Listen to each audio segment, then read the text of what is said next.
Okay, how about you guys in my left side?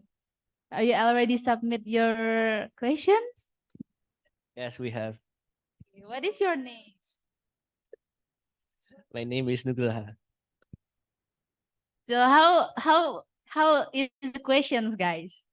It is hard or it is easy for you?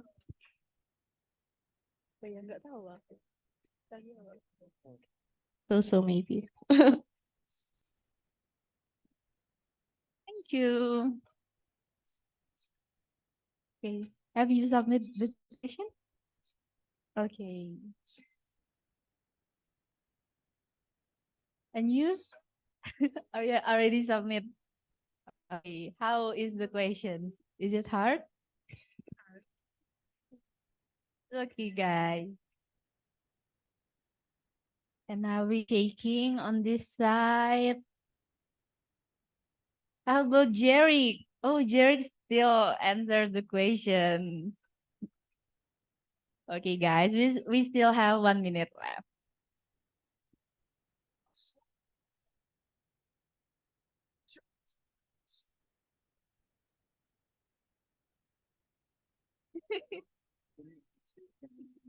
I can help you.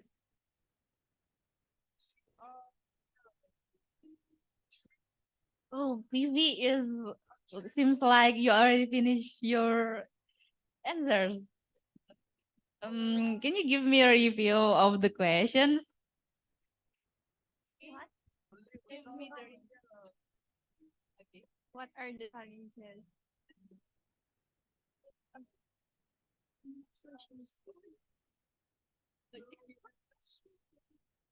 One question in the quiz is, can we eliminate 100% of ruminant methane gas?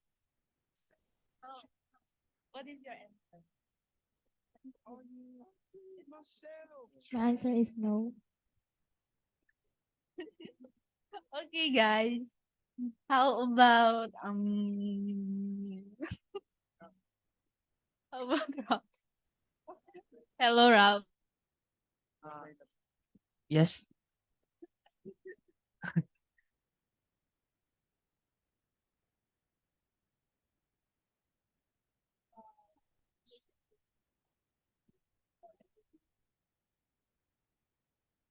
What?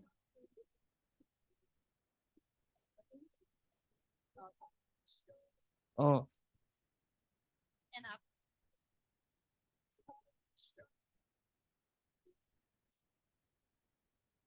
hi everyone. I'm Brad Christian Rangol. About yesterday, um, we learned about about how the solution, how to how to become how yeah, how to solve the problem in terms of crisis. That would be all. Okay, okay. Do Mark want to add more words maybe about the bicycling last afternoon or about the food, the dinner? Hello everyone. Good morning. Salamat pagi. Um, the dinner was good, delicious, and especially the ice cream. I really like the ice.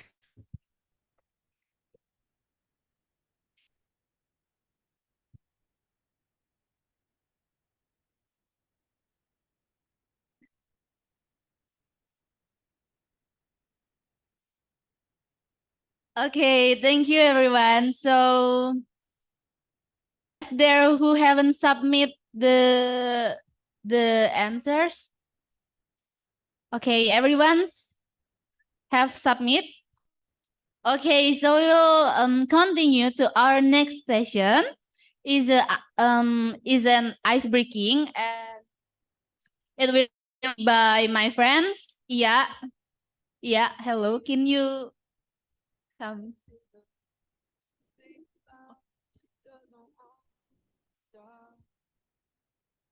Okay, wait, guys.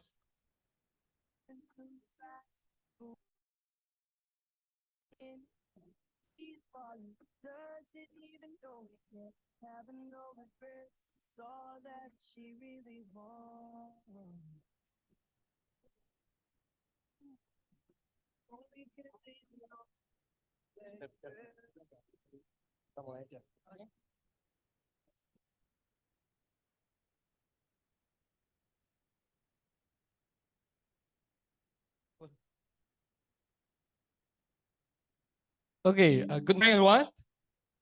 How was your day? Good. So hopefully we will start today's class with the online class. So we have a professor from Thailand. So I will there is already Professor Weerapon Thongma here. Hello, Prof. Are you there? Can you hear me? Hello, Prof. Good morning. Can you hear me?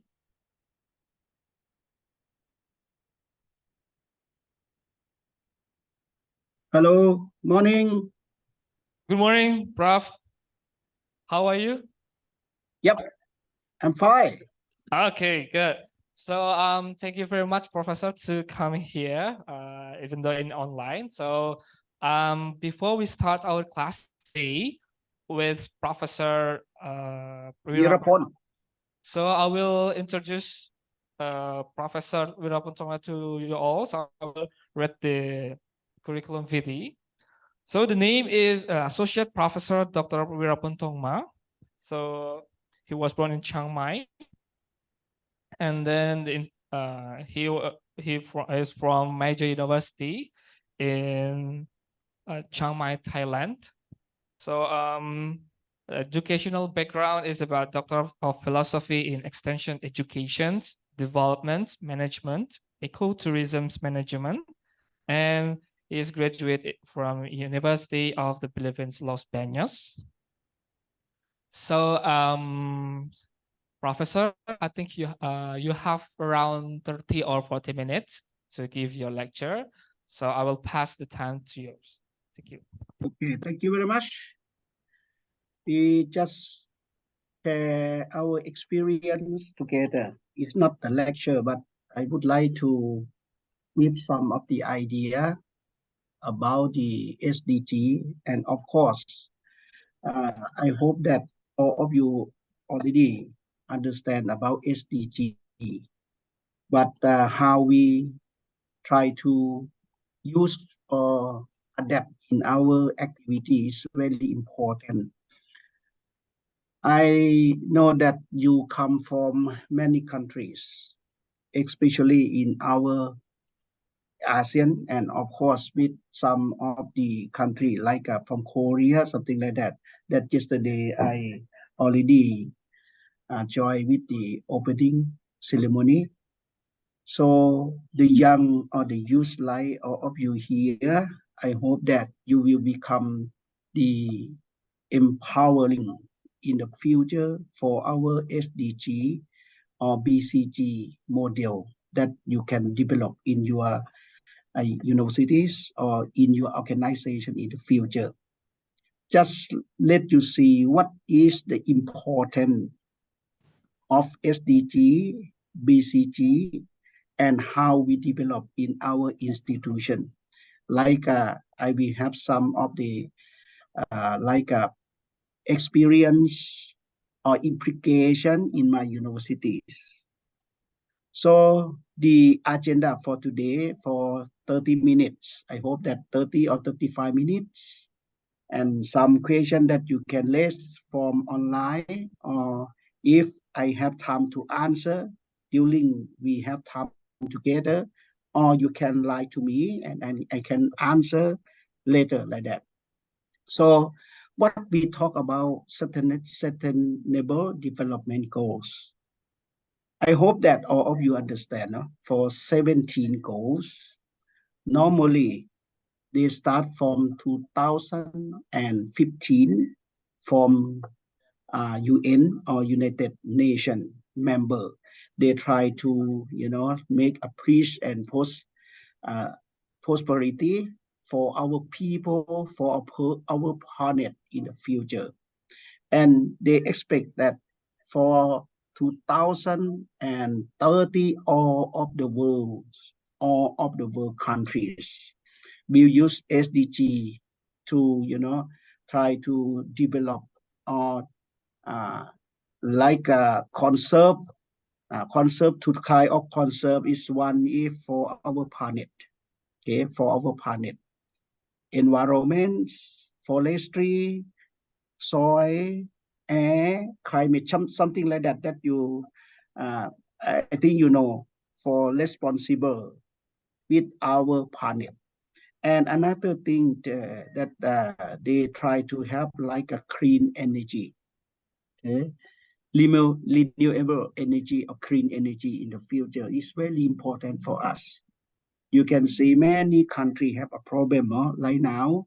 We also have the gasoline very high, like Indonesia, in Malaysia, in Vietnam, in Thailand, in the Philippines also. If we don't concern to that, we will have a problem. Like my university right now, every year I should pay 50 million, 50 million for electricity. Okay, this is really important for our institution. So 17 goals that we have here try to make a peaceful and prosperity for our people, for our planet. And you can, I would like to let you back to the own time that we already have for 1958. 1958. One of our well-known people, Gandhi from India, he already told us the earth provides enough to satisfy every man's needs. If we need, the earth provide for us for enough for need, but not for every man needs. Greed, it means you want, you need, not enough. How much is too much, we don't know. This is 1958. So it means more than 100 years ago. And also one of our king, King Lamanai of Thailand, the Majesty of King Bhumibol, he told us 1974, December 1974, he told us for His Majesty about moderation, okay? Moderation or sufficiency economy, how we make it balance in our life, how we make it balance or equilibrium in our life. His Majesty is very simple, very easy, but very difficult to do it.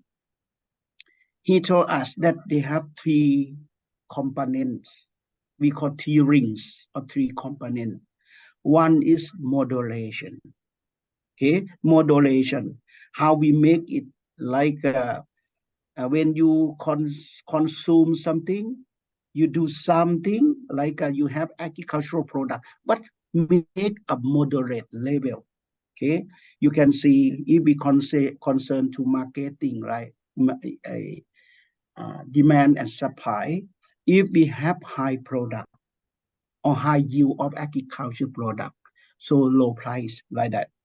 So His Majesty to us, try to do for moderate level of our agricultural product. You plant or you rear animal that you can eat.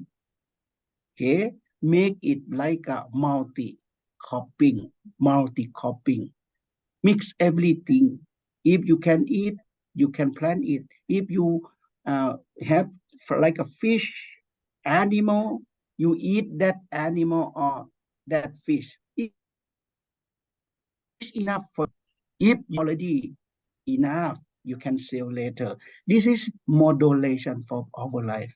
But many countries try to do for next and next. We move to single, just only monocropping, make for industry. And after that, you rear the animal or you grow the plant that you cannot eat.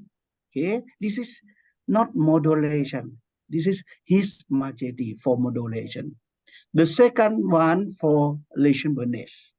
You do everything, but you should have prioritized why you do. Why you do like that? You should have the reason why, cause and effect. It's very important for us, for the young generation in the future. And self-immunity. You save it something like if you have 100 rupee, 100 peso like that. You just pay maybe 60 or 70, you keep it 30%. Okay, 30% and you can keep for the future life. This is self-immunity. So 3 rings, but we should have another condition.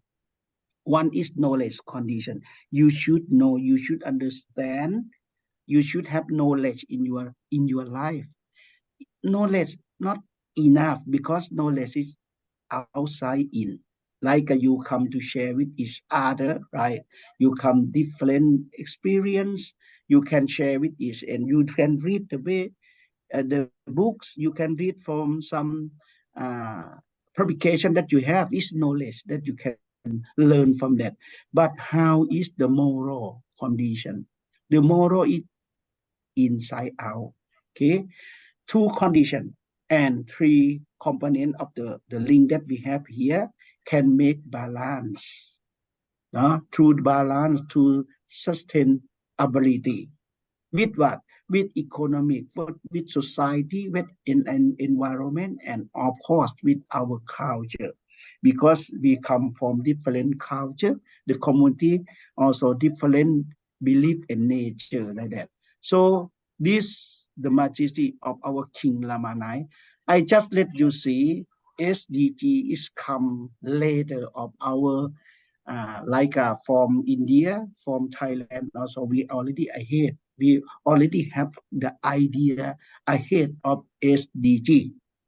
But anyway, in Thailand also we have the vision for 20 and 37 for Thailand to become the developed country for security, prosperity, and also sustainability. But we concern to sufficiency economic philosophy of our King Lamanai.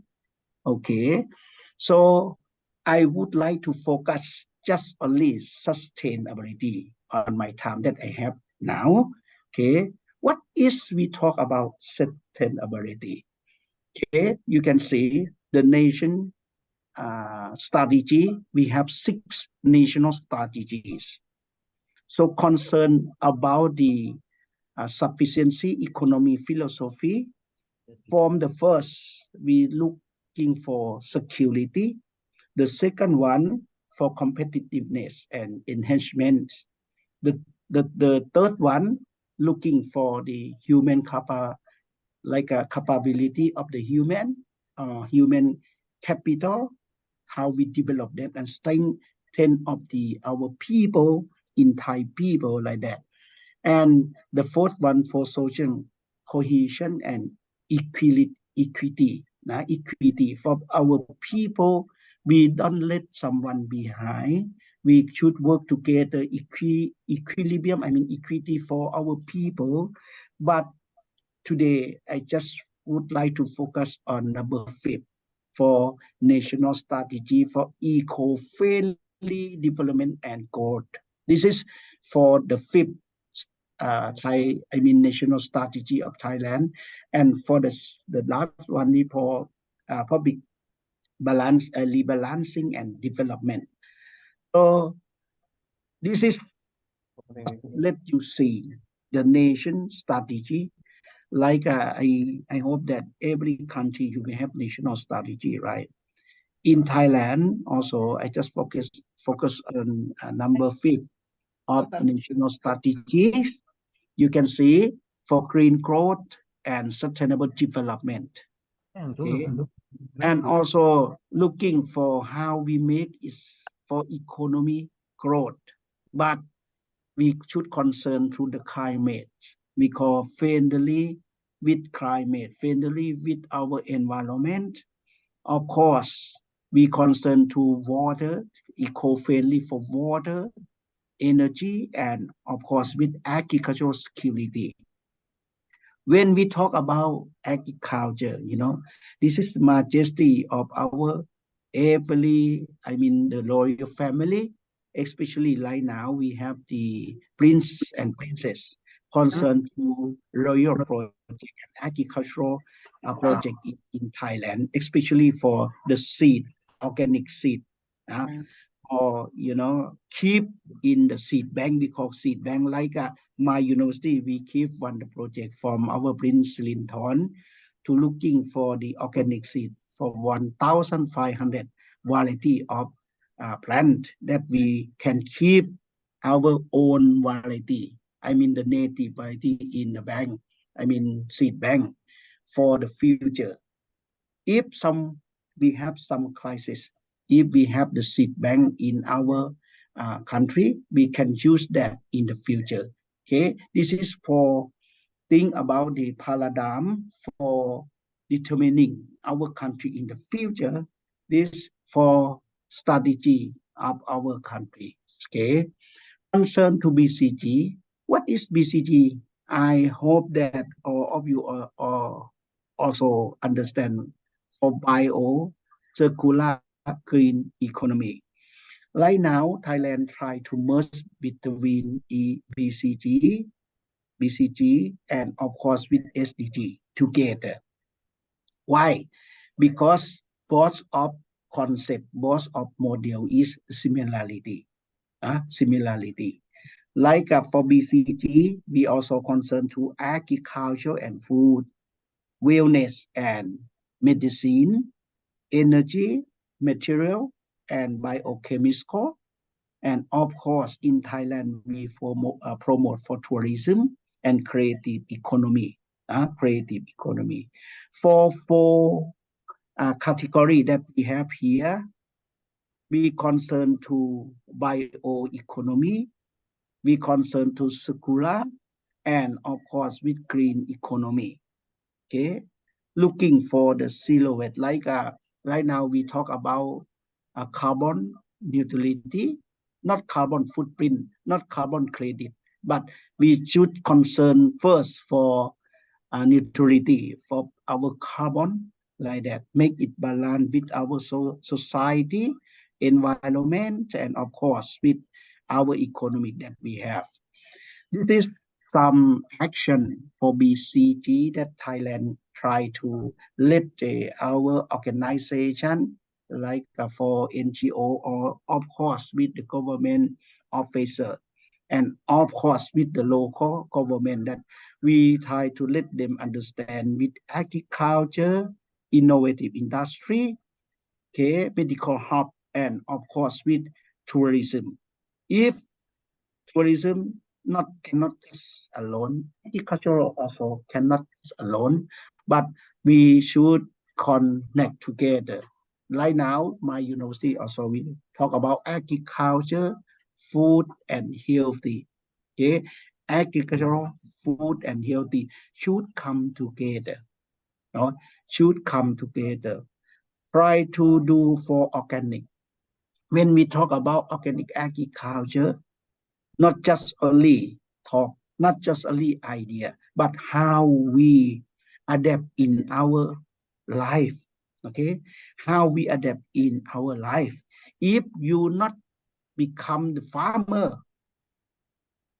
how we do organic, how we make silhouette from our product.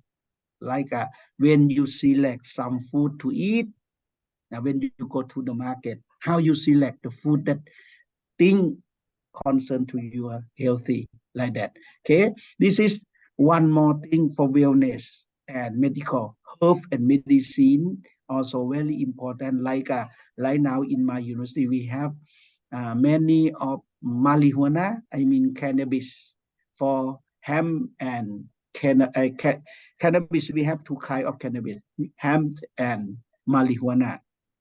Okay, so we just think about for medicine. We try to do for medicine, not for recreation. Okay, many herb in our country. I mean, in Indonesia, you also have. In the Philippines, you also have. If we do in the good way, the life way, so we can make for our medicine, I mean herb and medicine in the future. So this is for wellness and medical. Energy that I already concerned to that. We also have think about renewable energy, okay, biomass, biogas, and concern to many things for our uh, activities according to for energy and creative economy concern to tourism.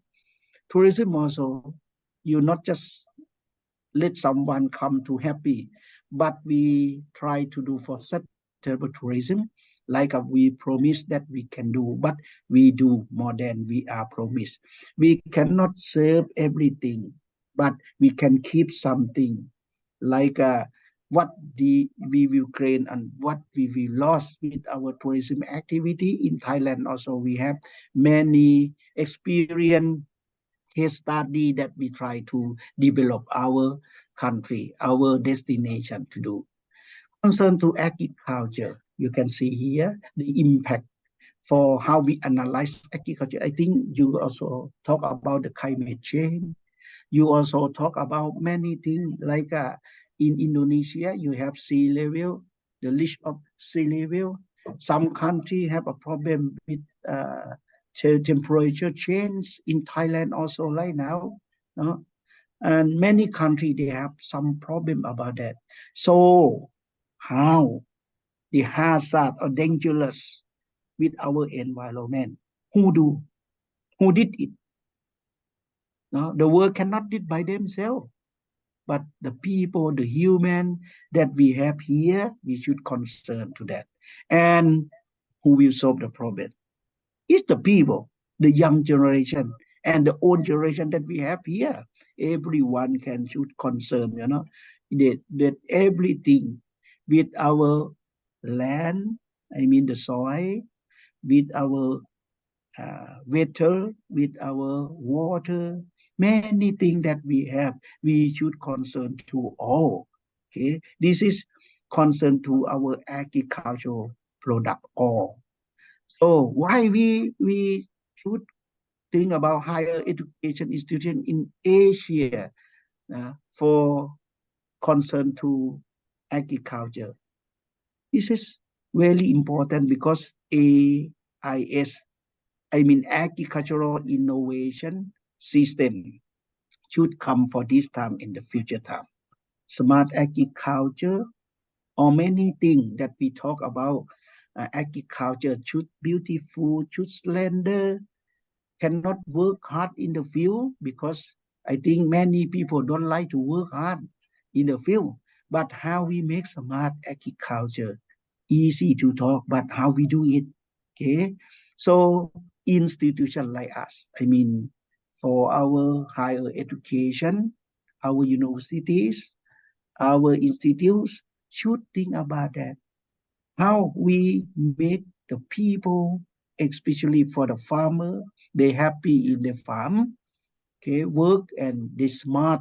They can use some of technology, some of innovation to create high yield of their product, and they can sell their product not for just only the raw material, but they can sell a DNA inside of their agricultural product. This is really important for higher education like us to do it, and especially for the young or the youth one, that all of you, 50 of you, join for today for the 7th of summer course of Dr. Budi Kuntolo here.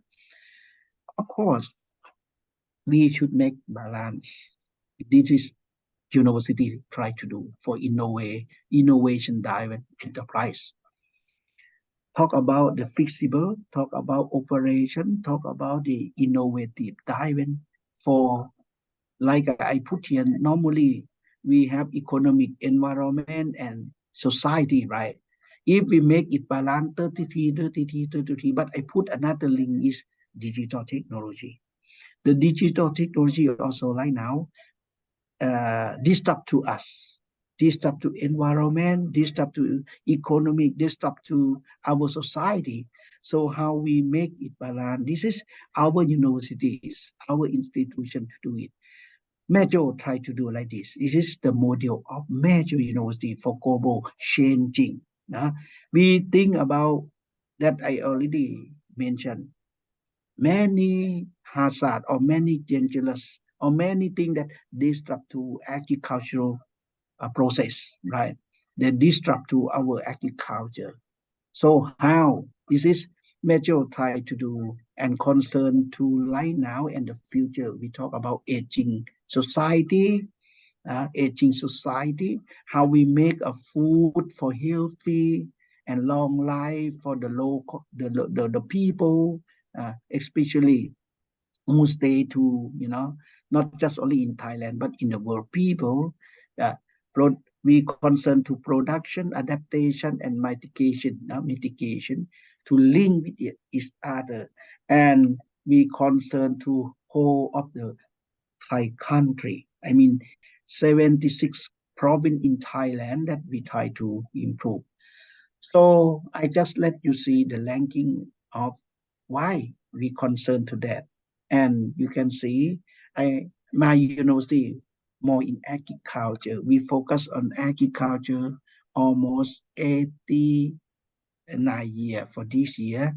Next year we will celebrate for 90 years. Okay, 90 years. It means Maejo is the eldest agricultural institution in Thailand. Okay, we try to concern to our green universities, the ranking of green universities. You can see our score. We have in 10,000. We can increase every year for our score. SDG also we concerned. Right now we are top 10 in Thailand.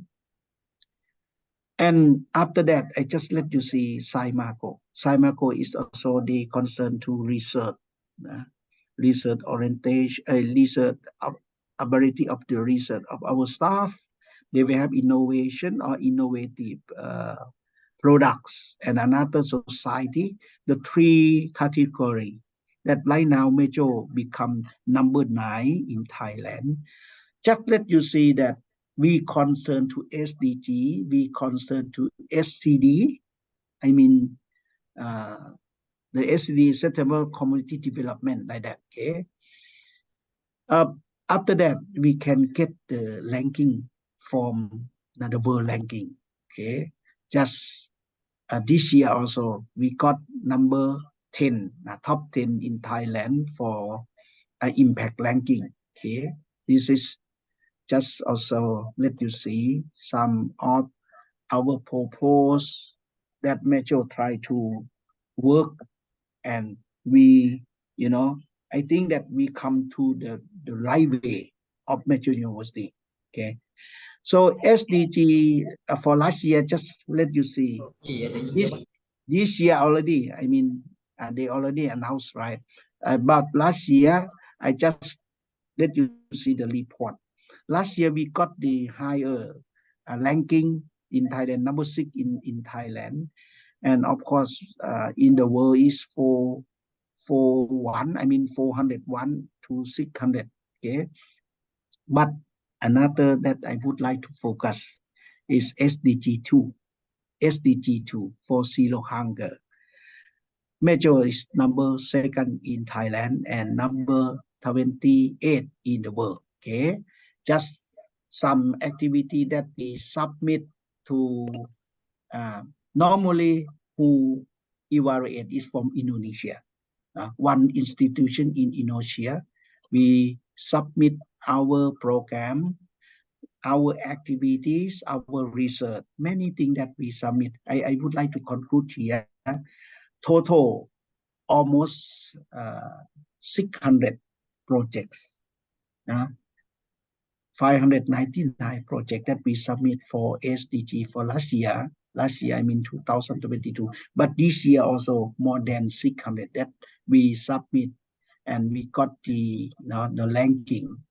Another thing that, I mean, the last point that I would like to let you see, Maejo and our Thai university try to do for Tambon. We call U2T, University to Tambon. Okay. This is also concerned to BCG. In Thailand, we have 77 provinces. Our Ministry of Education, they try to higher education, Ministry of Higher Education, Research and Innovation, Science and Innovation, that are really long, but just Ministry of Higher Education right now. Just last 2 years, we try to have let our staff, let our students in university to work with the regional develop. We try to develop our like a Tambon Ismin district, right? So the ministry gave us the budget, okay, to improve or increase many things, not just only the farmer, but we uplift standard of life of the local people in the community and in district.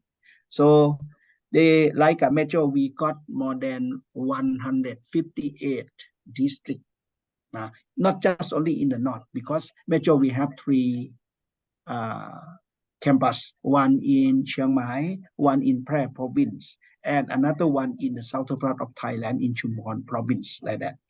So I think in Thailand, we got the budget for that to develop our community, use BCG model. Okay, this is the activity that I have here for the main law for develop and promoting the BCG product, service, and sustainability. Okay, I have the criteria here, and we through our criteria, like for data analytics also. Right now, many university, they can have the data, big data, to develop and continue to create and support our community in the district. Like some picture here, we let our people to have like one Tambon, one product. They can create their product. After that, their product can sell in the market, make beautiful, and can have the standard. Some of product we can sell to another country. This is one of my university that we try to solve the problem with our local people in case of our agricultural or of agricultural product, but we concern for our environment also. So come for the last that I would like to let you understand. Right now in agriculture, we should reban, rebuild, reboost, and rebalance through our soft power, food, film, fashion, fighting, and like a fair, I mean like an agricultural fair. Like Maejo, we will have celebrate 90 years, but we will have agricultural fair in Maejo University from December 16 to 24, like that. One that I would like to give to you all, agriculture is work hard, right? But right now, how we make a Liban use some of innovation and technology with our local wisdom. The wisdom of our people, they already have in Indonesia, in Philippines, in Thailand, in Malaysia, many countries, you have local wisdom. But if we can put some innovation we can put some our technology develop that. They we can make a value added of agricultural product, and of course, like you stay together for maybe 2 weeks, right? You will stay together. You come from many countries, come from many institutes, and you come to see each other here. Like from the Philippines, maybe 31 of you, right? Come from the Philippines.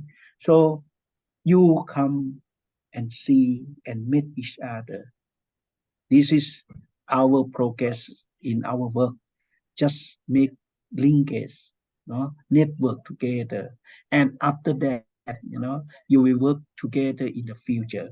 This is for network, and don't forget for serving society and service society.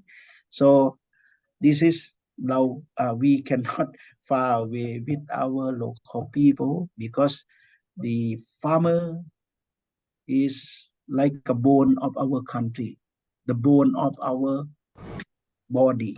Okay, but how we make them strong bone, strong bone, the backbone of our people that we have there. If we don't have agricultural product, how we cannot, how we can survive, right? This is very important. Rebrand, rebuild, rebound, reboost, and rebalance with our life is we will survive in the future. Coming together is beginning, keeping together is progress, and come to working together, we will success in the future. Thank you very much, and welcome to Maejo University. If you have time, all of you, please come. Thank you. Okay, give applause for Professor Weerapon Thongma. So I have, we continue to question sessions. Do you have any questions, please, for Professor Weerapon?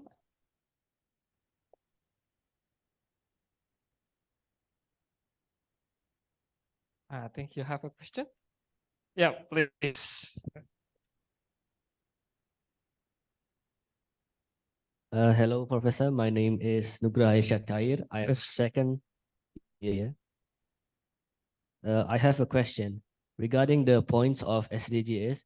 Is there any chance, looking at the situation right now, is there any chance there are points of SDGs that can increase, like aside from gender equality, clean water, and sanitation? Or does Professor think by the situation in the world right now, the points of SDGs can decrease because maybe some of them can be implemented successfully? Thank you.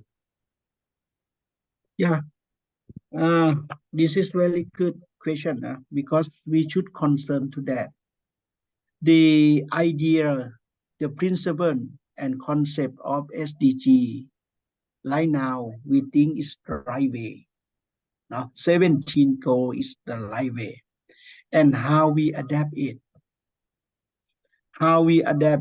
or implement it in our duty. I mean, depend on the institution. Some concerned to agriculture, but some they not concerned to that. The policy of the country is very important.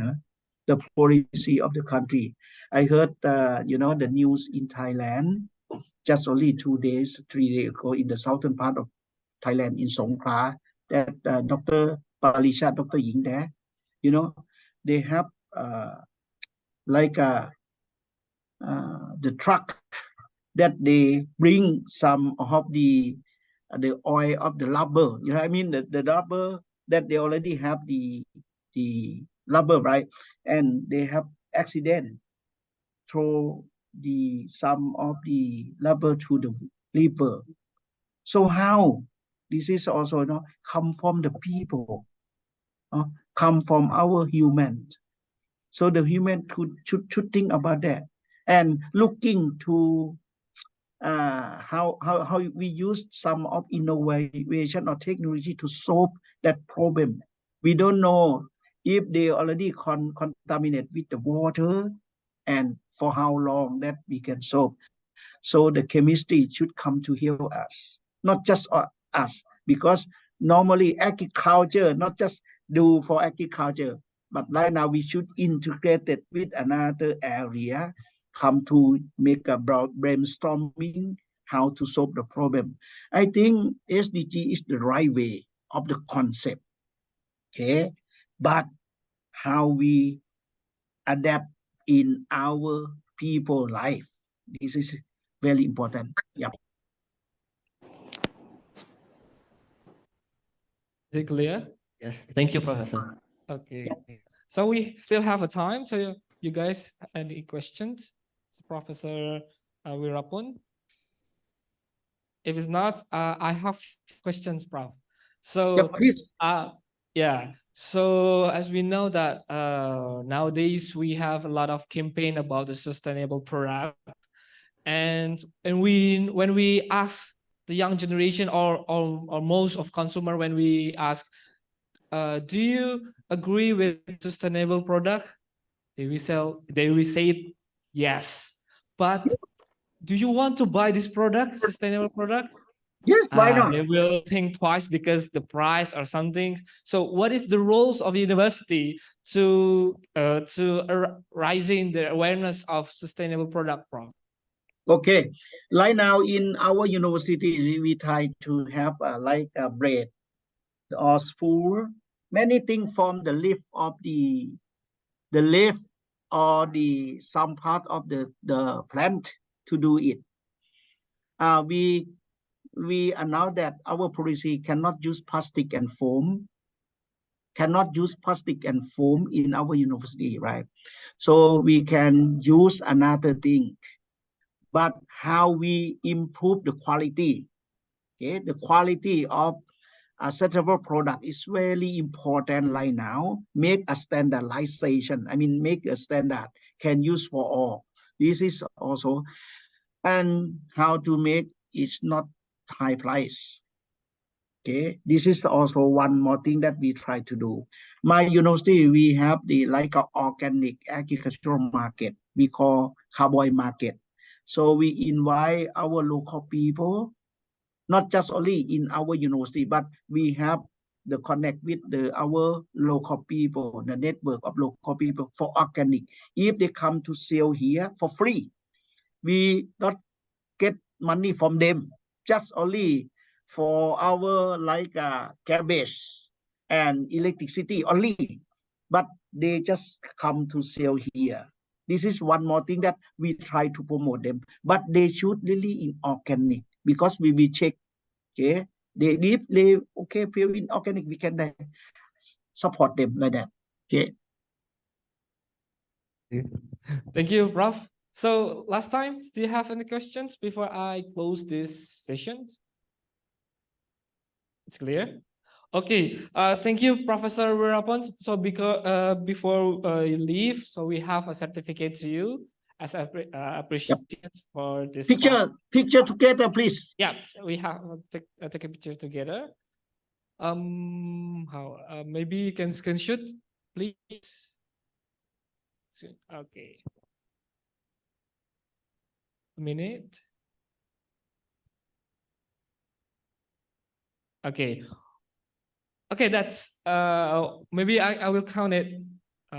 1, 2, 3. One more. 1, 2, 3. All right. Okay. Okay, thank you to all. Take care. Okay, thank you, Prof. Yes. See you later. Bye-bye. Okay, goodbye. Yeah. Bye-bye. Thank you very much. Goodbye. Give applause to Professor Weerapon. Thank you. Bye-bye. Take care yourself. Okay. So next we have the next resource person. So I will say hello to Dr. Parichart. Hello, Doctor. Yes, I'm here. Okay, Good how are you morning, today? everyone. Fine, thanks. Okay, so before we start the second class today, so I will Yes. read the curriculum vitae of Dr. Parichart. So, Associate Professor Dr. Parichart Visuthismajarn. It's true, right? Okay, Yes. she is from Prince of Songkla University, Thailand. So the research interest is about ecotourism, environmental risk assessment, and environmental management. Okay, so Prof, you have around 40 minutes to give your lecture today. So the time is Okay. yours. Okay, thank you. So, thank you for Professor Dr. Budi Kuntaro, or the Dean of the Faculty, who invited me to join on the 7th Summer Course Program 2023, Challenges and Opportunities for Livestock and Agricultural Production in Responding to the Issue of Global Food Crisis. Therefore, we have some important terms here. One is the global food crisis. This is the problem and the impacts happen around that we may decrease the livestock or agricultural production. In the same time, how do we manage that? So in my part, may I share the slide, please? Hold on, I want to get from my, hold on, I have to get out first.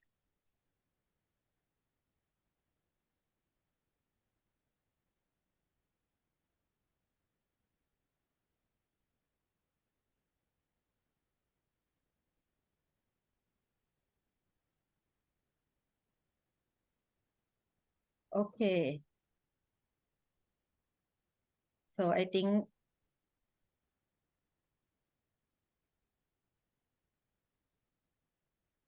can you see my slide? Yes, it's clear, Prof. Okay. So since my topic, since I'm from Faculty of Environmental Management, Prince of Songkla University, and I'm also a chairman of the Doctor of Philosophy program in Ecosystem Innovation Management for Sustainable Tourism Management. Therefore, today what my topic will be about ecosystem innovation management in Andaman coastal zone of Thailand. And our university, we have 5 campuses. We are the first university in the southern part of Thailand, established from 1967. We have 5 campuses around. So this is the map of Thailand. So where I am working now is the red one here. We call it the main campus in Hat Yai, located in Songkla province. And then we have the second one in Pattani, in the lower part of Thailand. They are based on humanities and social study and education. And we have the campus in Trang, nearby Hat Yai, about 1 hour. This one is more on the architecture and also on the accounting campus. And Phuket, of course, since it is the international destination, therefore it teach a lot on the tourism and hospitality industry. And also we have international computer college there at Surathani campus, located in the eastern part of Thailand. And therefore they teach a lot on the rubber plantation and also on the cultivation of the coastal zone.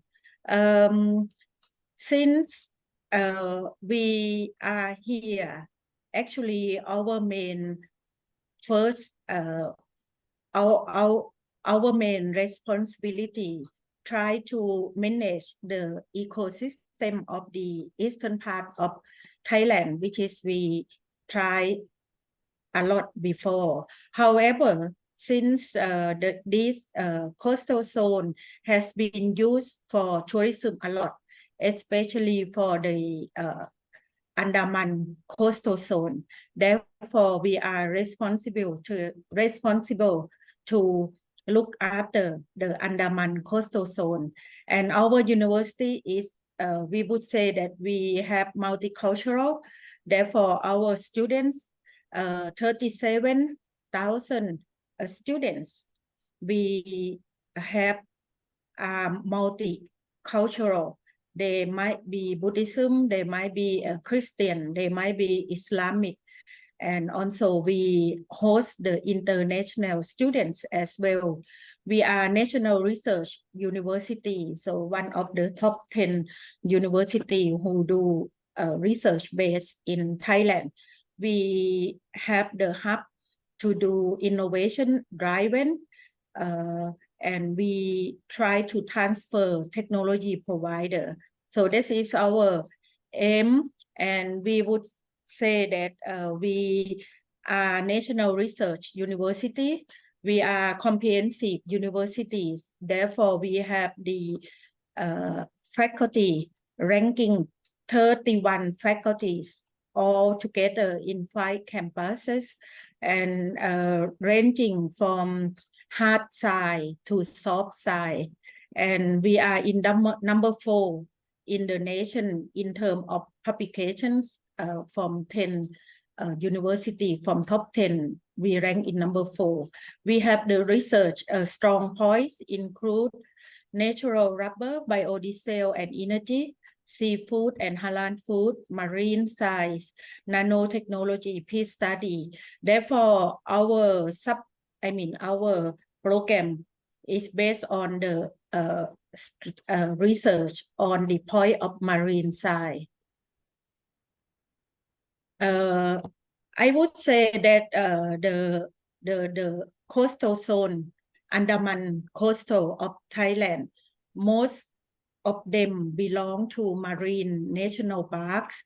Therefore, we have 26 marine national parks in Thailand, and 21 of which are formally legislated, while 5 are still in different states of the process of legislation. With this one, the park cover the area around 5,810 kilometers. So this is the area of coastal zone. So from Professor Dr. Weerapon speak to you before is about northern part of Thailand. So now I would like to take you to tour down to southern part of Thailand. And as you can see the route that I show you, we are connected to Malaysia at the border part of southern Thailand. And this is Songkla, where our province is. And this is the province next to its Satun, Trang, Phanga, and Krabi. So some of my students who attend your course today, some of them are from Songkla, some of them from Krabi. And we have connecting ecosystem route in Andaman Sea by both inland and Iceland. So we have several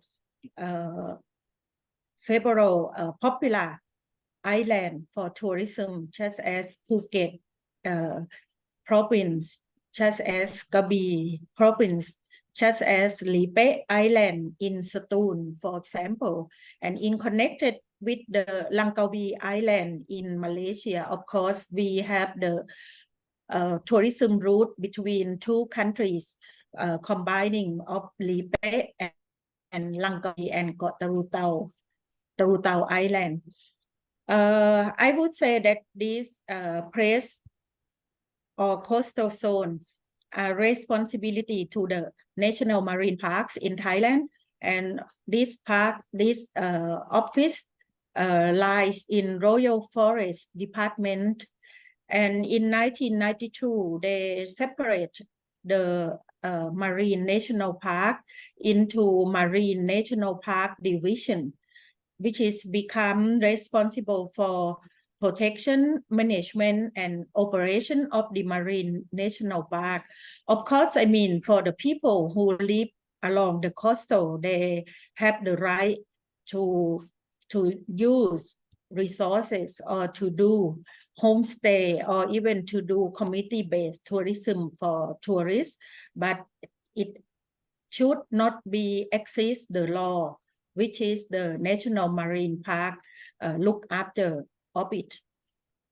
And so far as we say that the Marine National Park, the coastal zone, as I told you, they have both benefits to direct and indirect to the Thai society.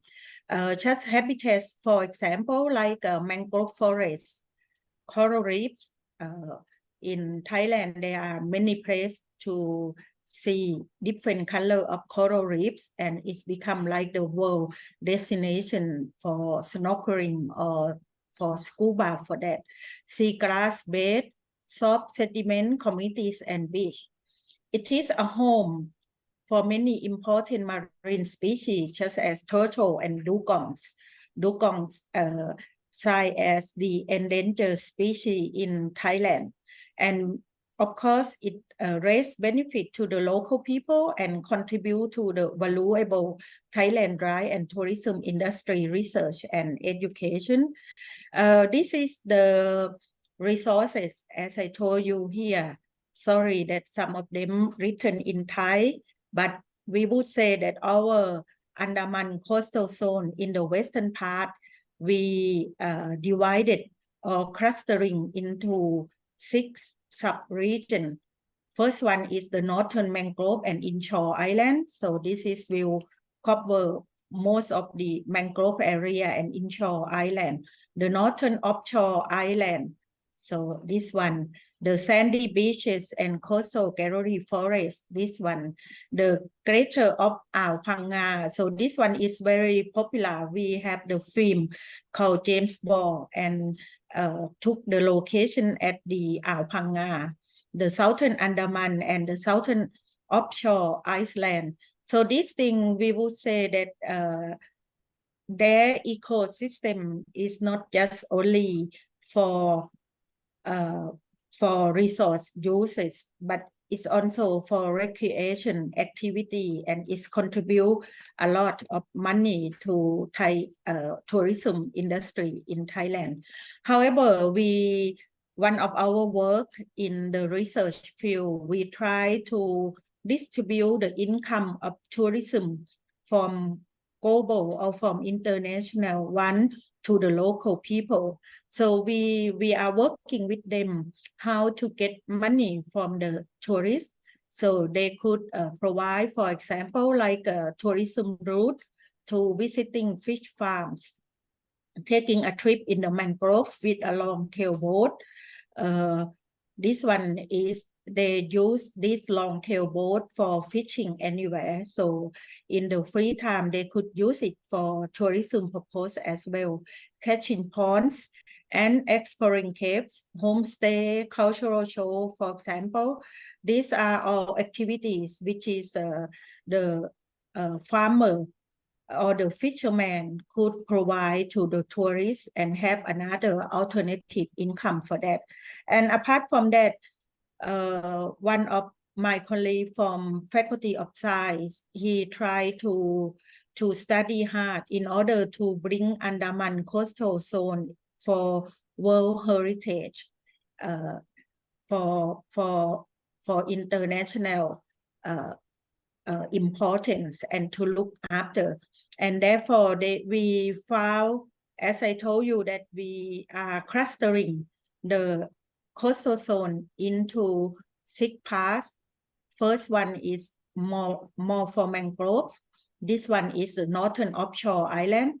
This one contains along the beach area is beach, gallery forest, and coral reefs.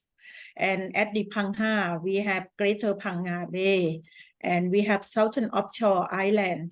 And we also have South Inshore Island. So this is the importance of the sub-region, and each sub-region has story, which is a colleague of mine is now working on that and try to put the importance of this sub-region.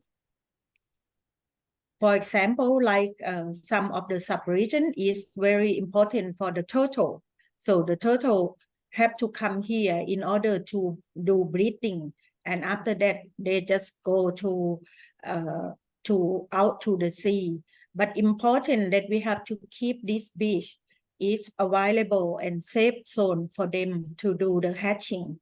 And then there are importance not only for the scenery view, but it also for the historical also importance. There are many caves which have the written or some photos drawing by the Gypsy people or by the people who lived long time ago in Thailand, or even at the mangrove area. For example, like the in-karst vegetation in Than Bok Thorani National Park, the karst vegetation like this become very rare and very important to conservation of it. And we have, of course, many beautiful flowers, and some of them are also endangered species that we have to keep it and look after it, not to destroy until it extinction or the last. For example, like the beautiful of some flower like this. And another things, as I told you, that we have two important animal. One is turtle, and another one is dugong. Dugong is a big fish, but it's not fish. It is mammal like whale and dolphin. Therefore, they live along in Trang coastal zone, and they feed on this type of gas. We call it sea gas. Therefore, in the coastal zone or in the area, they're supposed to have the sea gas rich enough to be able enough for dugong to live. So and another thing, oh sorry, this one, the area of it more or less like the water bird census, or we call it Ramsar site. It means that it is important place for all birds, which is not, I mean, the birds that travel from China or from Mongolia, for example, during winter time. So they come to Thailand, and therefore they could survive here in the wetland area, and they could hatching here, and after that they will flew back. So it is important to keep it as the like Ramsar site. So it means that international importance for bird watching and also for bird hatching area. So this is very important that we have to protect the wetland. And another, good things of the forest. Most of them are semi or dry evergreen forest. For example, in Tarutao National Park. So it is very rich here. And inside they have even waterfall inside the island. And the fresh water is available like this. So in the canal, there is a good fish who live, and also good water inside. And this is one of the symbol of Satun province. We call it Padap Hin Satun. So the text, the form of the flower is very nice. And this one used to be the symbol of Satun province, where actually my hometown is. And it is a very rare species for that. Therefore, in conclusion, we would say that the coastal zone is not important only for the beautiful of the scenery of the coral reef of the mangrove, but it's also very interesting and uniqueness on the geology. So that's why we have like the world geology in the area of Andaman Island. For example, in Satun, there are many geological that very important and existing almost million years ago. So this is the what we call the signature or the things that people come to the Andaman Island have to come and visit here.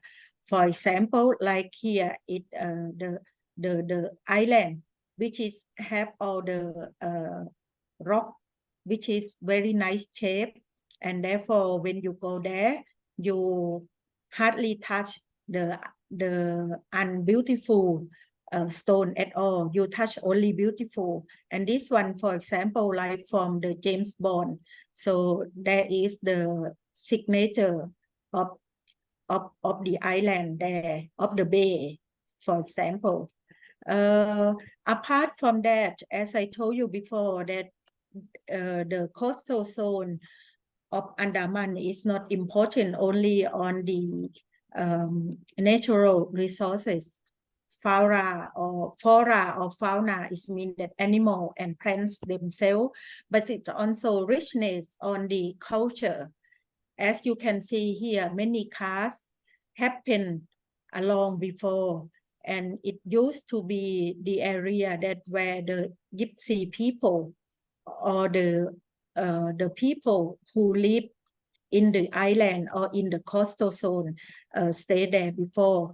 We found about 4 types of gypsy people, and for example, like Ulak Ravoi, and also another things as well. This become more or less like the cultural tourism resources for the tourists when they come to Thailand. They could enjoy and be able to meet with the gypsy people and learn their way of life, for example. And there is a big project by Chulalongkorn University. They study about bridging the gap between the rights and needs of indigenous communities and the management of protected areas. So this is more or less like in Thailand. We do have many indigenous people who live up to the mountain, and it's become huge Thai village that many tourists enjoy to go there and be able to spend the local time or local way of life with them. For indigenous people in the southern part of Thailand, we have the 2 area which is have the rich of indigenous and very existing.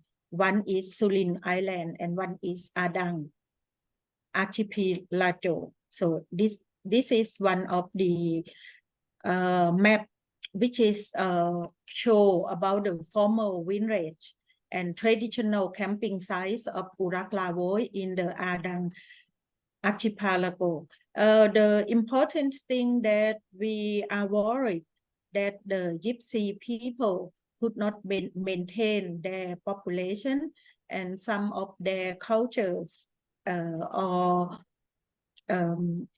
for example like dancing or the local wisdom, how to predict for the water or how to go to the very good point for the fishing will be lost. Therefore, we have the Princess project come to us at the Bulon Don and Bulon Lay, especially at Bulon Don, in order to conserve their culture, conserve their local wisdom, for example. And this is they have their own language.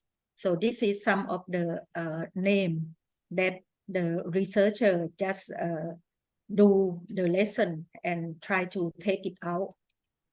And this is some of the long time of the painting at the Ao Phanga and Than Bok Korani Pipile in Krabi, for example, and there are many also on the land.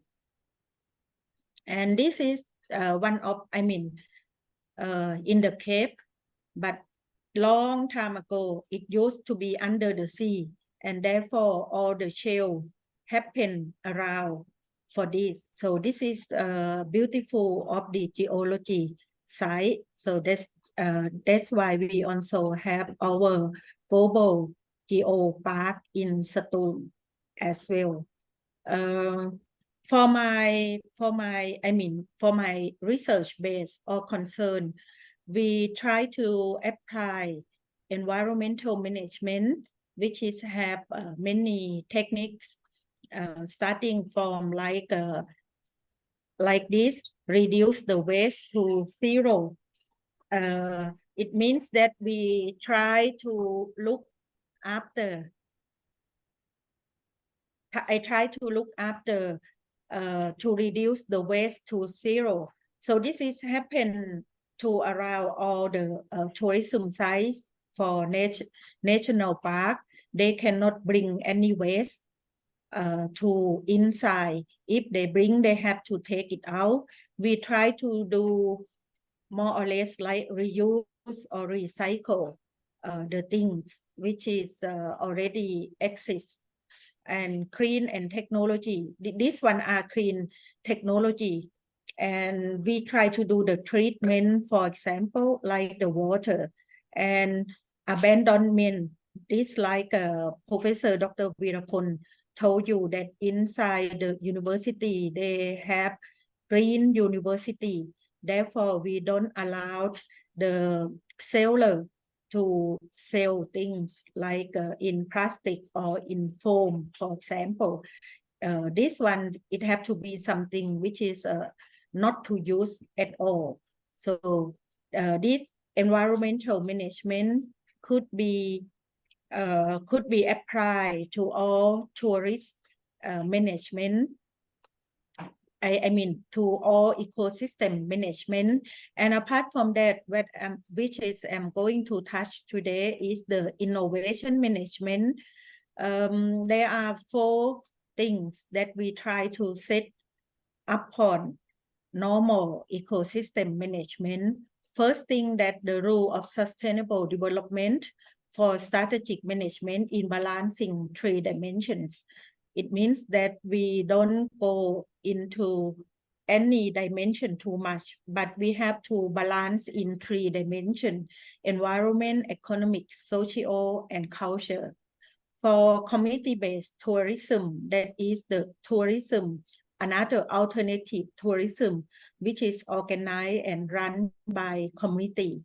They should have the CVT management body to link resource development for livelihood.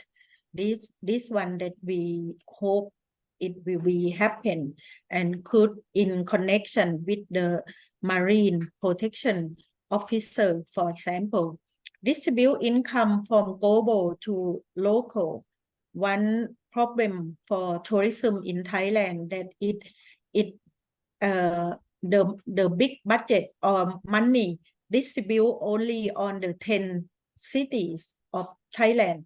For southern part in Thailand, just only in Phuket, Krabi, and Surat Thani, and the rest of another 11 provinces, the income from tourism doesn't go very much.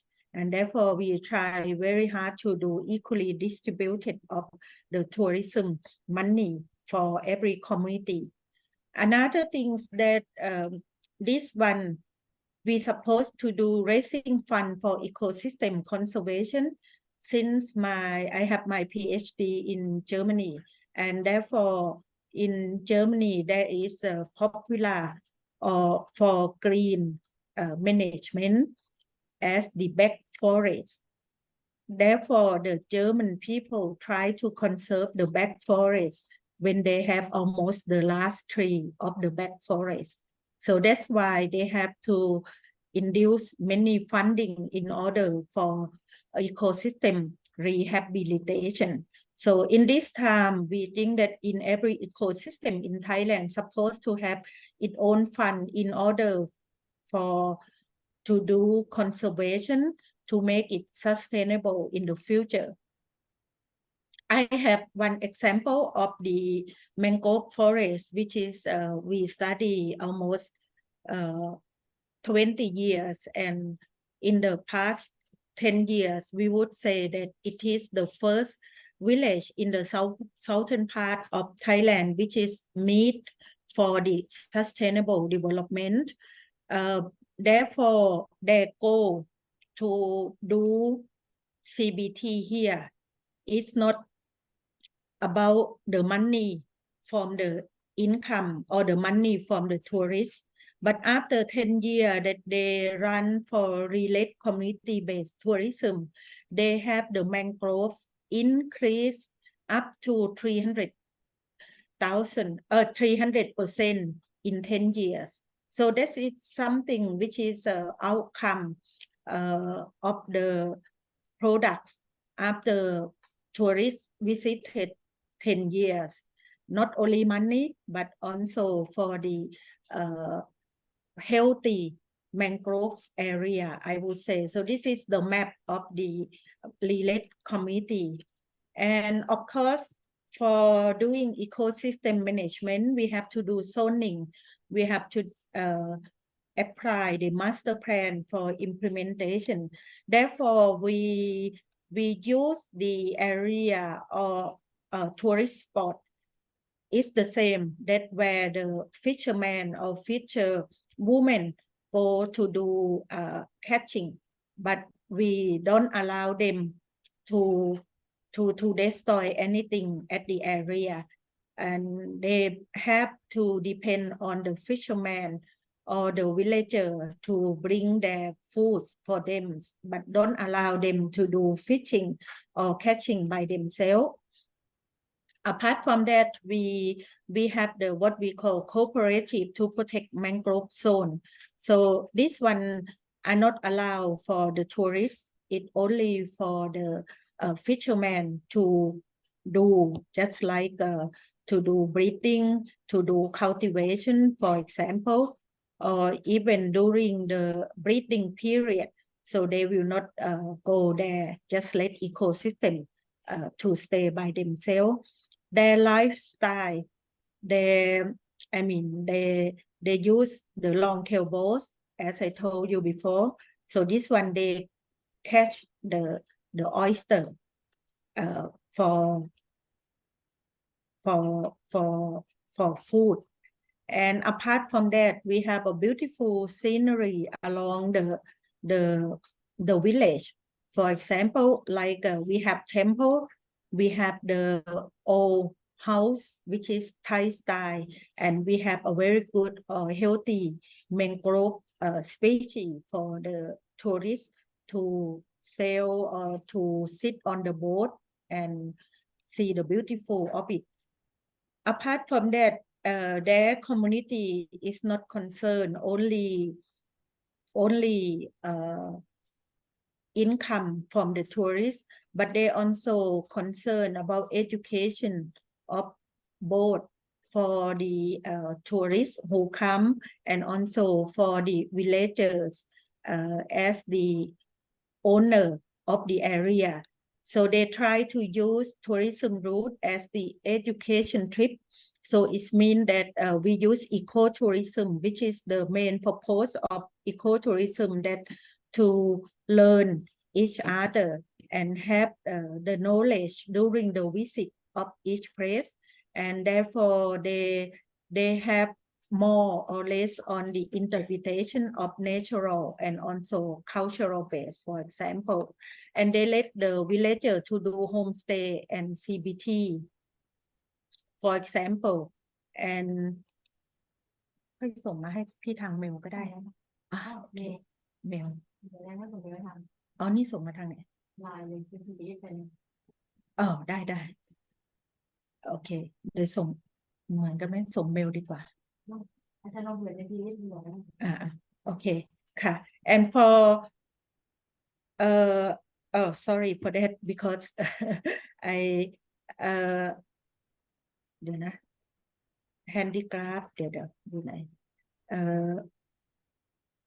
another thing that of course since we have the area and when the visitor come we would like them to bring back a good memory so we have the souvenirs from the area like handicraft and we also set like the experience for the tourists to explore during the night time like the firefight recovery so that's very nice for them and apart from that we try to bring the healthy of the coastal zone like sun-dried prawn or we call gung hang in Thailand so if we bring this prawn we cannot bring it as a lot as the fresh one but if we bring as the sun-dried prawn we could keep it for a long time so this is one of the local wisdom of the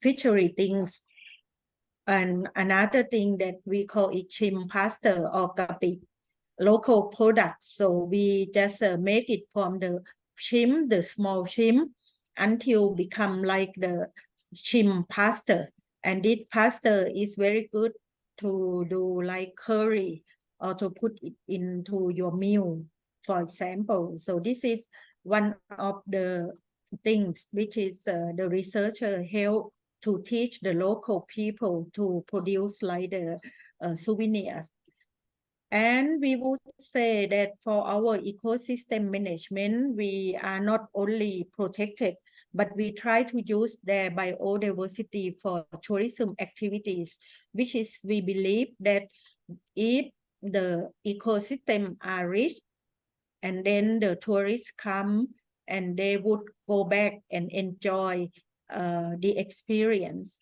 of this Lilet village at homestay for example I think in Indonesia also other countries in ASEAN we do have a type of accommodation that use our local house as the small accommodation like homestay so we let the tourists to come and learn our local way of life and also to eat the same that what we eat and mainly are the fresh seafood or vegetables which is grown in our garden or in our sea for example so this is the type of the Thai food which is served to the tourists and this one also of course we have to be concerned the curry for example not to be too hot and therefore we try to do like omelette in order for the tourists and this one we call it patongko that we use in the morning to eat with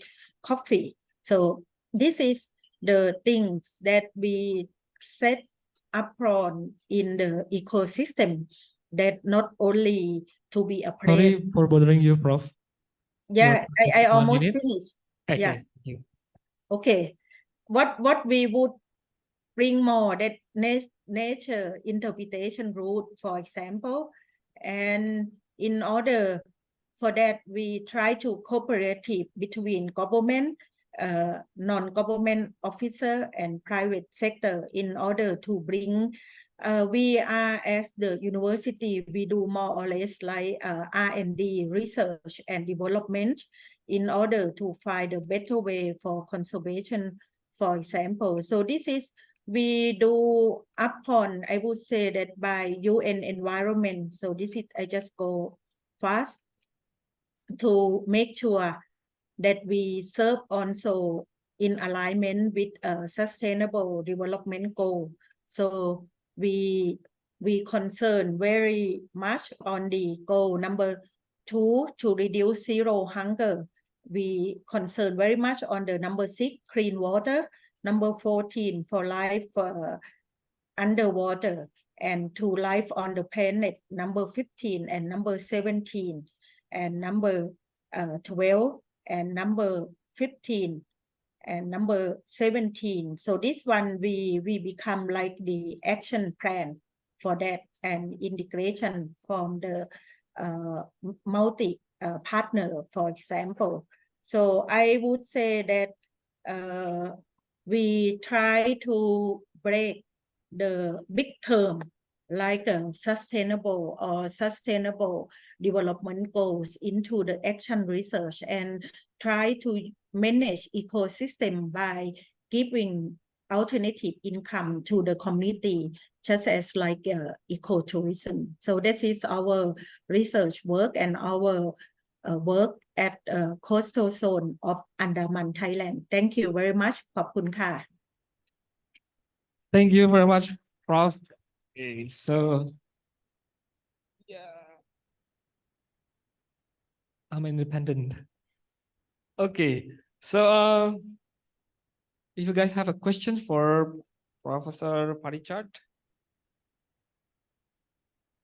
Okay. Good morning, ma'am. So I have connected questions, like two connected questions. The booming industry in Thailand, there will be a lot of tourists visiting in your country, right? And my question would be, do Thailand meet the demands of both the local citizens and the tourists when it comes to food? And if yes, what are programs done with the government or the universities to ensure the local citizens are not left behind when it comes to the access to food resources? Thank you. Okay, so what you asked me is more or less on the food security.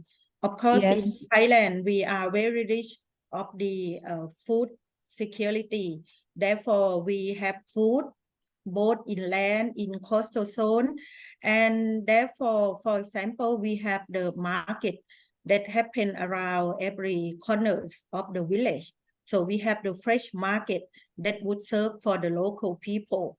But for the tourists, the food will be served to the restaurant or to the food center, for example, which is something which is extra or separate from the normal food that we serve in the market. For example, as you know, like we have durian, for example, is very popular in Thailand for durian cultivation. And in many zones in the upper part of Thailand, we do durian cultivation only for export purpose, not for eat inside the country, because we have enough to eat inside the country, come from like the southern part or in the central part of Thailand, for example. So I think we, even though we are curious about tourism purpose, but we do spare or manage for our local people to have enough things to eat first. Thank you very much. Applause to your name? Angel. Angel. Give applause to Angel. Okay, thank you very much. A good questions. One more questions, please. Enough? Okay. Thank you very much, Dr. Parichart, for today's class. So before we close, so we will give you a certificate. Yes. So I try to stop share. Okay. So this is the certificate. Thank you, Dr. Parichart. So we will thank take a picture. Okay. Thank you very much and enjoy with the rest of your study time and play safe. Thank you. Okay, thank you very much. So we take a picture, Prof? Yes. Okay. 1, 2, 3. One more. 1, 2, 3. Okay. Thank you. Thank you very much. Thank you very much. Give applause once more to our Professor Parichart. Okay. So before we continue our agenda today, so we have an ice breaking, but I will ask some participants to stand here in front of us and ask them why they are getting late to come here. So maybe 5 of you can stand in front of us here today. Please. Yeah, please stand here. Okay. In here. Because after this, we will play a game. Okay, no worries. Okay, please stand here. So, so you're also late, right? Okay, so this is not bullying. Okay, actually, okay. Just respect each other. Okay. One. The reason why are you late to come here, please? Good morning, everyone. Actually, I'm a little bit gelato. I eat a lot of food. Okay. So it took me a lot of time to spend in the. Okay, a little that's bit. why I got late. Okay. Okay, next, please. Okay. Last night I forgot to make my alarm, so I late wake up. Okay. The tire of my bicycle just flat. So that's why I come so early morning. Okay. I turned off my alarm. Oh, your alarm. Yes, Okay, no okay. worries. Me too. Oh, you too. Okay, so this is a lesson learned. So tomorrow, maybe you guys, if you know each other, you can knock your neighbors so not getting late to come here. So after this, we have a game because we have a lecture after that, so you're not getting sleepy. So our friends Adelia will lead these games, and also you guys can play with us. So you can stay in here and play together. Okay, please. Hello guys. Okay, in this section, and then in this section we are going to the ice breaking section. Okay, the name games is number groups. Yeah, and then yeah. Okay, I will make for example in here. The name is game is number group. The first, I say, for example, I say three numbers, and you all make three numbers and two out.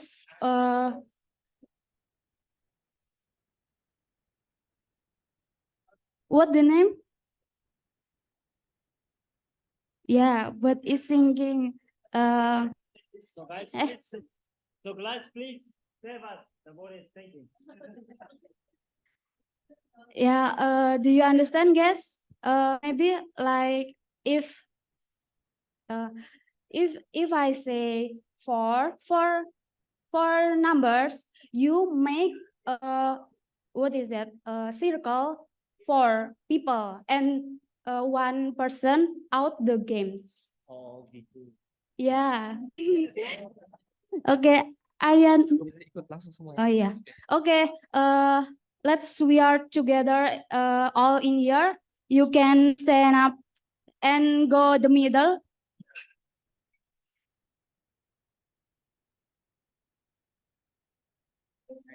Sorry, my English not friendly. Okay. Mas, di mana, Mas? Okay, guys, you can make a circle in here in the middle.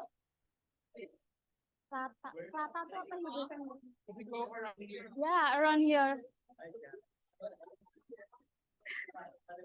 Okay, let's go, guys. This is have 10 minutes for us at breaking.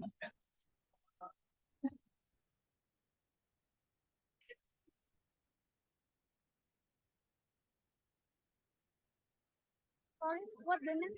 It's boat is sinking. The boat is sinking. The boat is sinking. Group yourself into the number. Aduh, I'm sorry. No, this is my responsibility. Group yourselves into what number? Yeah. For example, Yeah. the ones who will be into the groups will be out. Yeah. Like that. Okay. Guys, are you ready? Are you? What? What? What the? What is thinking? What is thinking? Yourself. Yourself. Into number. What is thinking? Group yourself into. Okay. Hey, are you okay? Are you okay? Sorry if I Oh, make. coming or the Okay. comedy? Oh no, I'm the comedy here. Okay. If I say the boat is sinking, Group itself. group into- yourself and into. for example, 5 you can. Okay, 5. Make a 5. Yeah. It's 5. If, Okay, it's 5. if you agree It's 5. the games. How many? Oh, 2. Yeah, this Okay. is you are out the games, guys. It's only the wrap up, you know, like warm up games. Only the warm up. This is a training. This is a Oh. training part, Oh. and then we start. Okay. Okay. How about we make a new rules that as at least in each group there is at least 2 or 3 countries. How about that? So you guys have to separate, and at least in each group should be consist of different countries, like at least 3 lah. Okay. Yeah, ada at least 3. Dalam satu grup at least ada 3 negara yang berbeda.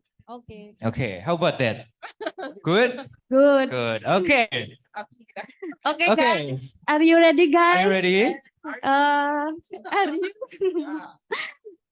Apa tadi? Okay, I will start the games. Yeah. The boat is sinking. Group yourself Okay. into 3. 3. Oh, okay. Okay.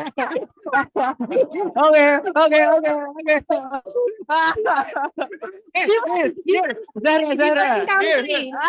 Different country. Oh. Since it's only 3, so it's okay if it's only 2 country.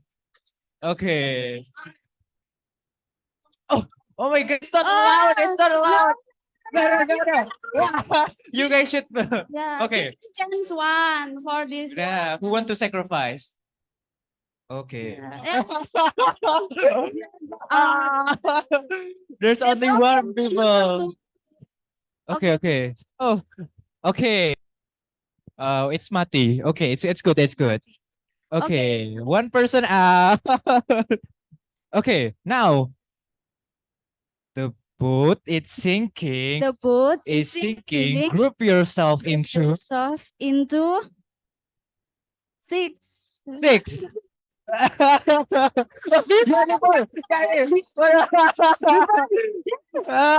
No, it's 7. You are going Yeah, you should. for the games. Really? Which one is not 6? 6, guys. Test. Okay, it's 6. Okay. It's 6. It's 6. Okay, 6. And it's 2. Okay. It's 2. It's 6. Okay, good. Is it 6? Yes, good. 6. Okay, good. Okay. Oh, it looks like the comedy is out. Okay. Should we do more? Yeah. Okay, so Okay. the next one. You can kembali. Oh, you can go back to your, like the circle. Do not like grouping. I think it's gonna be easier for you to. This is spontan Yeah. for friends from other country. Okay. Okay. Are you ready? Are you ready? Okay. The Link- boat The is boat sinking. is sinking. Is sinking. Group yourself Group into Into 9. 9. Oh, it's already 9. Oh, it needs more. It needs one more. It needs one more. It's only one.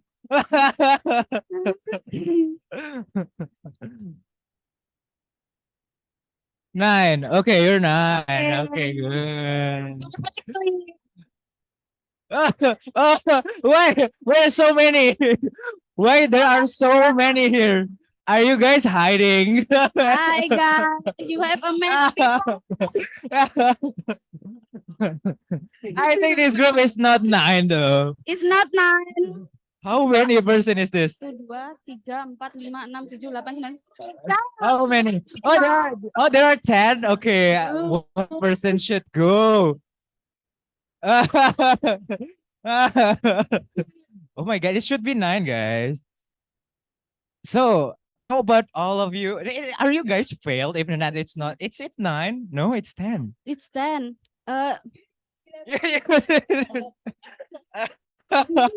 Okay, a good effort. Suruh gambaran aja.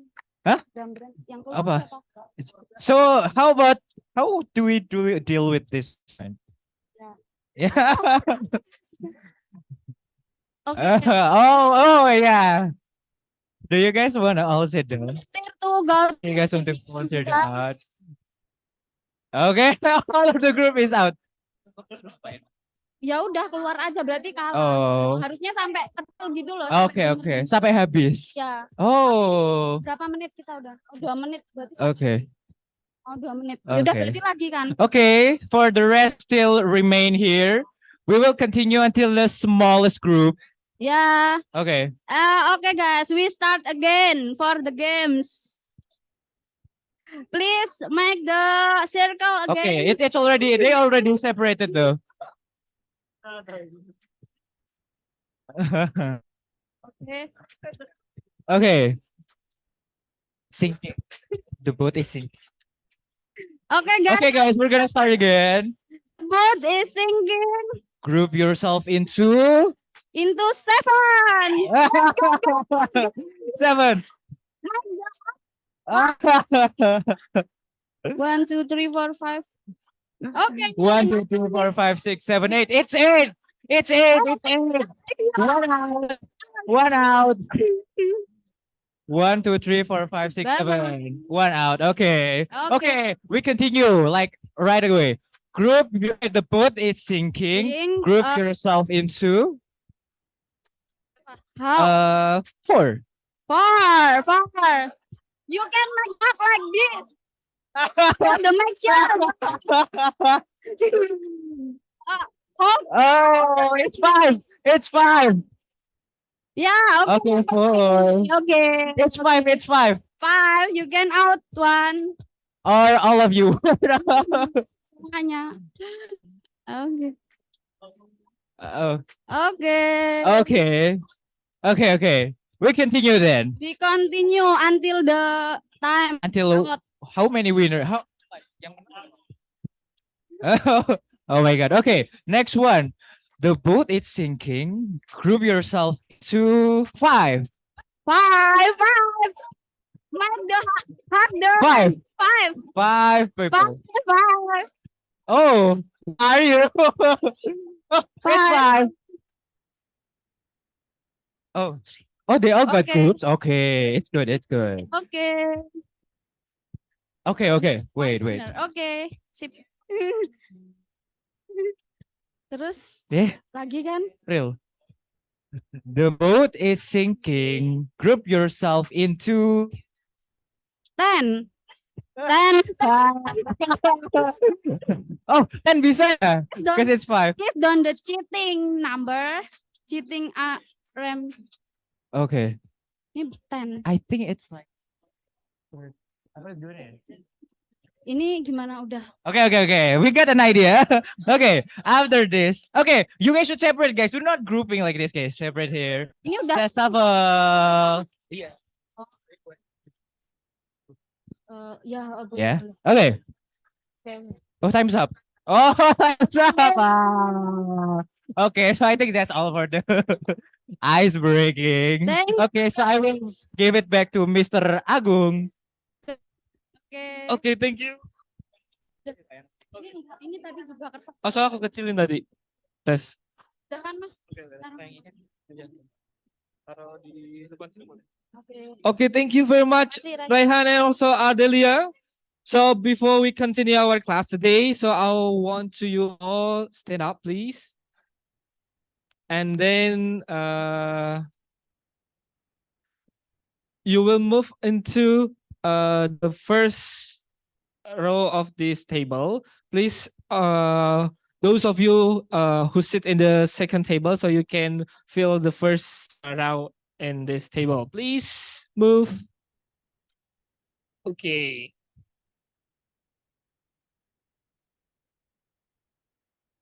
Okay. Are you already on there? Over there. Okay. Just sit first and then.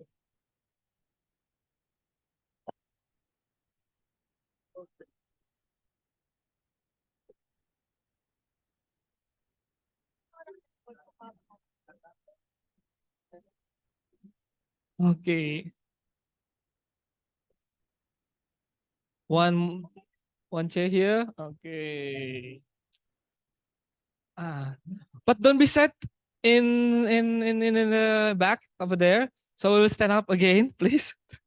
Sorry. Stop again first. Okay, and then I will count you 1 until 5. And then you make a group in here as your group. You understand? Okay. 5. Okay, from here.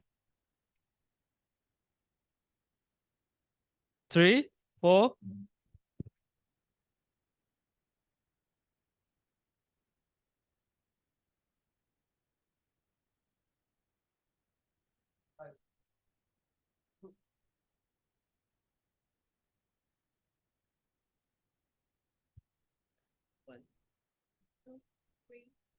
Alright. So you can move your chair based on your groups, please. Okay. This 1, 2, 3, 4, 5. 1, 2, 3, 4, 5. Okay.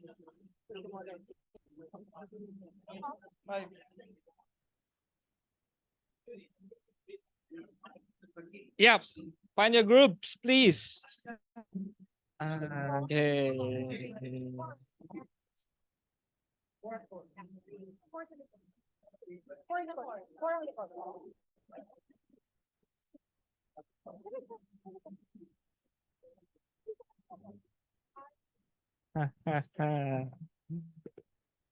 Five over there. Aha. So you can chit chat with new friends.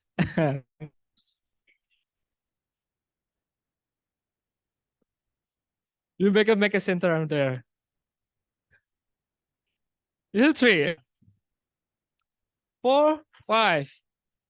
Okay, so I think you are ready. So the next class would be delivered with Professor Dr. Zainal Aznam Mohd Jelan. So give applause to Professor Zainal today. Yeah. Okay. Do you want to stand up or sit, sir? Stand up, maybe? Okay, you can stand. Okay. So Professor Zainal is from School of Veterinary Medicine, Taylor's University, Kuala Lumpur, Malaysia. And his educational background is he's graduate from University of Cambridge, United Kingdom, and University of Aberdeen, United Kingdom, and University of Agriculture, Faisal at Pakistan. So his working experience as a professor at University Putra Malaysia and livestock farming. Also, the research interests about ruminant feed and feeding, animal welfare, and livestock diseases. So, Prof. Zainal, so you have around 40 minutes to deliver your material. Time is yours. Right. Got a chair at the center. Oh, yeah. You want a chair in here? I want to stay here. I feel more comfortable standing. Oh, okay. Yes. I want to put this. Oh, you want to put this. No, that's not. The one here? Ah, okay. Just please answer point. Okay. What? Well, after looking what happened this morning, I feel that I'm young. It's nice to be a young undergraduate, having a little bit of fun and knowing each other. Miss my days, which was about 50 years ago. It's a long time ago. And I think this is a good avenue for you to mix around very well and learn from each other. And we are talking about future of animal production in Southeast Asia. I take a simple, I will not go very long into it. It's a very big issue, a very big topic, which I try to explain as simple as possible. Yeah, you can have a whole week of conferences talking about this. Yeah, okay. Now, Southeast Asia. I'm focused on Southeast Asia because most of us here are from Southeast Asia. And I think a few will be outside the area. I don't know whether you can see, I put some, a square circle to indicate where you are, Southeast Asian country is. Okay, if you look carefully, it is just countries of how many nations? You know how many countries are there in Southeast Asia? Here, 11, 10 or 11, it keeps on increasing. Hopefully I got it correct. We have Brunei, I think that is the smallest, Cambodia, Indonesia, which is the largest area, Laos, Malaysia, Myanmar, Philippines, Singapore, which is a city-state, Thailand, Timor-Leste, and Vietnam. These are the potential. I give you the idea of this because you know how big this place is, how big potential it has in the number of people inside here. Okay, next. Okay, let's try to look at the climate. Yeah, it has to do with our farming. Yeah, you're talking about a seasonal nature of pattern rainfall. Yeah, seasonal nature. Hot and humid climate is typical of Southeast Asia. And only Myanmar, Laos, and certain mountainous areas in the north, and perhaps eastern part of Indonesia, you have that little bit of subtropical dry. And why I'm telling you this? Because the adaptation of animals changes with this climate and vegetation. Yeah, you can have some tropical animal in the center. You can also have a temperate-like animal or temperate animal towards the subtropical area. Next. Now, the most important part is things like this. What diversities of vegetation, okay? Because of the weather pattern, we have two broad categories of vegetation: tropical evergreen, yeah, greens everywhere. Only humans remove the greens, yeah, and not able to put it back again. And then we have a little bit of tropical deciduous forests, which you find a lot in the northern part of certain part of northern east of Thailand. Okay. Thank you.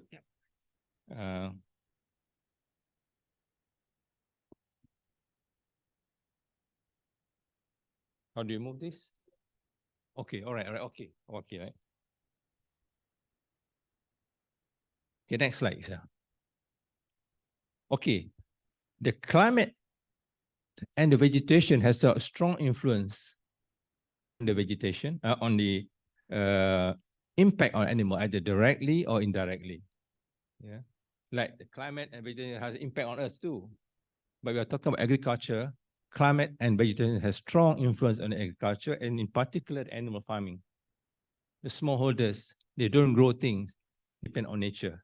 So this is a very important point. On the other hand, this hot and humid climate gives you opportunities for you to have feed available throughout the year. I'm talking about ruminant farming in particular. The issue has always been ruminant farming. The farming of small monogastric animals, poultry and pig, It's not a big issue. Yeah, but it's ruminant farming that is most challenging in this sort of climate. If you look at, to understand this, look at the population in Southeast Asia.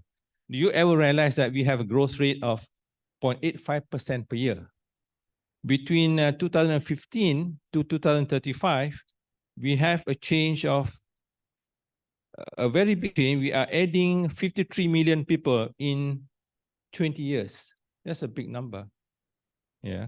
We have 633 million in 2015. Currently, on the 1st of July 23, since before you left, we have a population of 688 million. 688 million.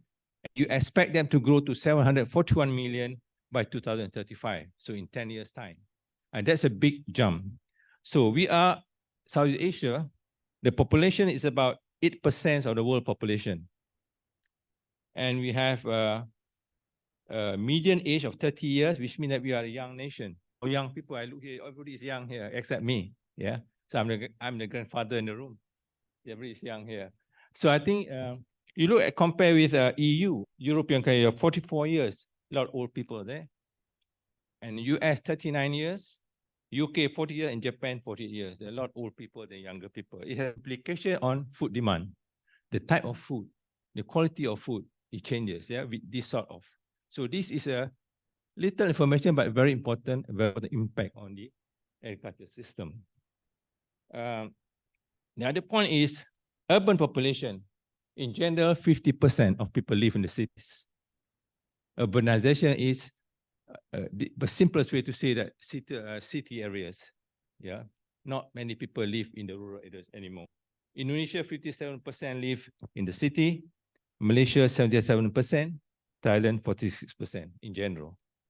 But in some very lower. This has a strong impact on the lifestyle, yeah, and on food demand. I'm relating that to agriculture in the future. Now, Islam is the most widely practiced religion, 46%. What implication is that? It has implication on halal food production system. Yeah, this is a very important thing you have to bear in mind. Okay. What happens if you have increased population? Very simple. That number one, you have much more food demand than ever before, yeah? Mostly protein from farm animals. Okay. And then we are talking about other things like water, housing, energy, healthcare, transportation, and other products. They're all have to increase because of our fast increased population. Okay. And all these actually have contributed to ecological degradation. It's a lot of destruction of our nature. Pollution, you can talking about air pollution, smells, solid waste, liquid waste. There are many types of waste, 4 types of waste, yeah? From liquid, solid, air, from the air, or smells, whatsoever. Okay. And then we can talking about, because of that, we have a lot of conflicts. People fight with each other to fight for land, to grow, yeah, for example, in countries too. And we have a larger scale of natural disaster, like flooding, overuse of land. And these are the implications of increase in population where people try to produce more food, more farming. Okay, next. Now, there's increased demand of animal protein. Most of the global increases in demand of food is happening in the developing countries, not in advanced countries. Advanced countries are asking for lesser amount of eating protein, but the developing countries, especially the young countries, which having 30 years median age, that is where we increase demand. You eat a lot of protein, right? All the time. You look at the picture I show you, we have all this nice steak, beef, all sort of thing. It depends where you are, yeah? There's so many things that you ask, which we never have before. When I was raised up, I never see this. If I want a chicken, I have to wait for 9 months. Yeah, beef is something rare. For there's a feast, a function, a kanduri, you call it, we have beef. Otherwise, there's no beef, fish. Things are changing very fast. That is about 50, 60 years ago. And that's not, you look about what happened today, 100 years is really very short in terms of how we're going to produce our food to support the big population. Okay, we have an increased population. We have improved per capita income, which means you got more money to spend. Yeah. And that means that you got more buying power. If you can buy a handphone, nothing. What is there buying other beef or burgers and all of this available? Okay, you have increased urbanization. A lot of people live in the cities. That will change the lifestyle totally. And we have, we need a lot of value-added products. Last time you get beef, yes, you slaughter animal, you get the beef. Today you got all the cuts, special cut, this cut, that cut, steak and this and that, yeah. From ground beef, you know that all this product in the market today. Then we have more supermarket, right? Every day more supermarket. As long as people continue eating, there will be supermarket, there will be farming. I don't think people stop eating. There will be more people to feed, yeah? So a lot of supermarket, which means there are more demand for animal protein product in the future. Especially after the COVID, after our pandemic, you realize that there are many stores coming up.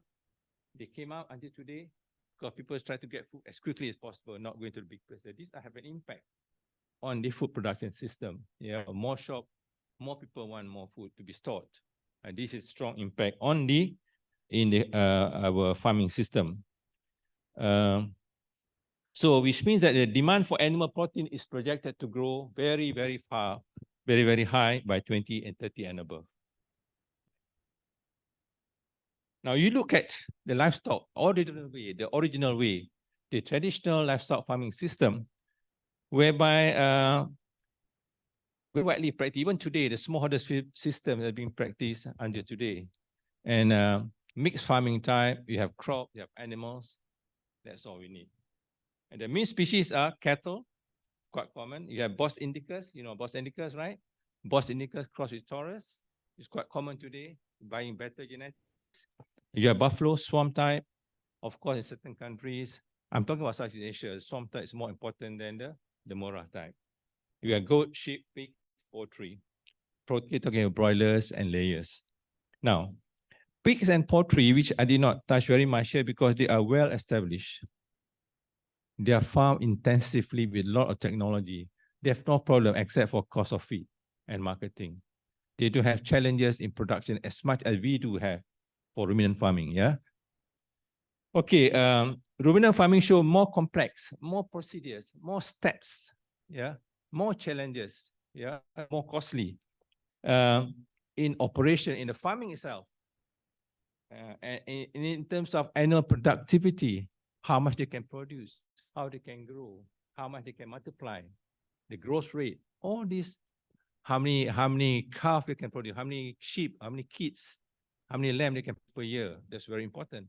Okay, and then and talking about sustainability, sustain them. How do you sustain them? Talking about food is a problem, and you do farming, especially intensive farming. There's a problem of what? Intensive farming. What do you have? A problem where you have many animals together in one place. What is a big issue? Managing the waste. I do not like to call the word waste because why? It's not the product itself. It's a manure. You can turn it to so many things today. So it's a product from farming system. If you continue to use the word waste, you will never like it. It is not waste. It is a product itself. It can be make full use of it. Now, so what happened today is that because of this, of our big population demand, our ruminant, we are become a big importer of animal protein. So Malaysia import 80% of the beef, 90% of the dairy product, maybe country as well. We are a big importer of this. Who export them? Australia, New Zealand, Europe, all over. So we buy food to feed our people in Southeast Asia. Okay, because our very fast growth rate, change of lifestyle, these are the example why we need to produce our own food. Okay, so generally let's review again. People always forget, young people always forget the farming system itself, how we start off whatever we are today. We started hundreds of years ago. It is a very complex and vastly different from industrial country. Remember that. The production system in South Asia, livestock, is totally different from in the West industrialized country. They got a system that we developed over hundreds of years. We are different. We are learning only 20 years, 30 years, 40 years. But they've been there for 100, 200 years, the history of it. So, but whatever it is, livestock is a very important source of protein. There's milk, meat, and eggs. And number two is that it's also a bank, a living bank. You put these people in the smaller some those days. They don't have money. They don't have money, but they have animals that may not. That animal is money. Yeah, they go for war. They can fight. They can kill because of the animals. Because there's money on the 4 legs or on 2 legs. Okay, they don't have bank system here. We can borrow. No, animals. So it is a money bank. In times of difficulty, there you go. You can sell it. Okay. Okay. So for million other smallholder farmers, they are also a food security. They need a food. They need a draft power to work. There are many countries, although they have modernization, but a lot being using as a power for work, either in the farm or it is for riding horses, but they are not any food for animals, but they are used for power and for manure. So these are basically started a long time ago, is still in existence today. Most of us are most of the product in South Asia are coming from smallholder farming system. Smallholder definition is, I will tell you later on, it may vary from country to country. Okay. Okay. South Asia has been shifting in production and consumption pattern in the last 30 years. The last 30 years have changed totally. Yeah, because of the factors I mentioned earlier, the population. Okay, but remember that smallholders are the foundation of animal culture. They are a mainstay. They have to be there. The big players are few. They produce for export market, but the smallholder actually that flat the product in the market today. Yeah, you cannot run from so you have to improve the smallholder farming system in the future. So the smallholder makes more than a quarter of total livestock production in Southeast Asia. Okay. Now look at what is the characteristic of smallholder. I think you already know, but let me review again. Small land size. It depends. Malaysia different, Vietnam different, Thailand different, and Cambodia different. The land, but it's smallholder. They have their own definition, but it's still small. Yeah. Small animal number. And normal animal of the low genetic merit, giving low productivities. This is a very common. They want a simple animal on 4 legs. It can grow. They don't worry about superior genetic because it costs money. Genetic means money, both ways. Yeah. And normally it's feeding on low quality forages. Poultry, no issue because they buy grains. That becomes very expensive. Okay. Over time, what happened? Many smallholders farm stops. Few successfully continue. Okay. Some smallholder, they are better at being small than become big. When become big, they need a lot of manpower. They need a lot of knowledge too. Yeah. Not like before. He's successful as a farmer of 10 animals, but he will not be successful as a farmer of 30 animals because of his capacity is limited. Yeah, knowledge as well. Now, so sustained industrialization makes smallholding system not viable without assistance from the authorities. But they cannot stay small where things are changing unless help coming from the government organization, NGOs or government support them, like technical support services to support these people. Yeah, they don't know what to do. Now, next. Now, what happens if we keep on producing, eating a lot of animal protein in this country? So naturally, you have to farm more, right? You have to farm more, and what will happen? There'll be a lot of we become a big, Southeast Asia become a big importer of grains and soybean in particular. Because these are the major components you find in the diet of pig and poultry in particular. Pig and poultry, they consume, that's all. What you have today, pigs and poultry in the farm today are I call it designers animals. Yeah, you have designers dress, designers jeans, designers shirt, designers shoe, designers animals. Why? They are genetically being changed for fast growth. They need very good food. You cannot give grass anymore like we used before. Genetically, they are to perform with good quality feed. So I think they do a lot of soybean meal, grain corns. What are they? These are high in protein, yeah, and high in digestibility because they are simple stomach animals. They are only one stomach, just like you and me.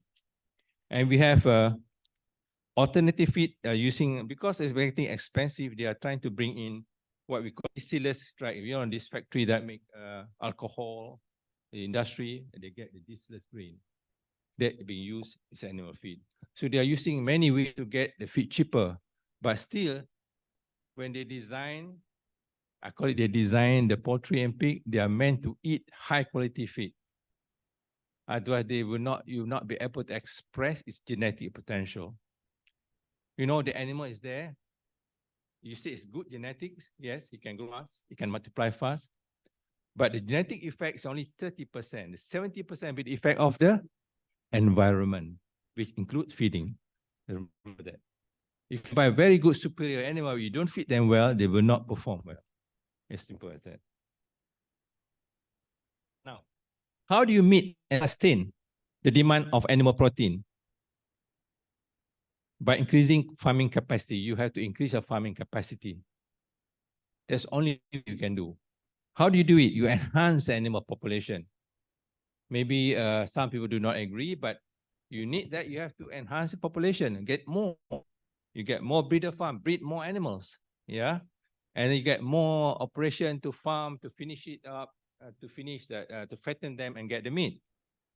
And you have to increase the number per farm. You used to have 2 animals, maybe 4 animals. This is where the danger is. Small farmer, they're used to small capacity. Now, how do you get them to put more animals? They have to be taught.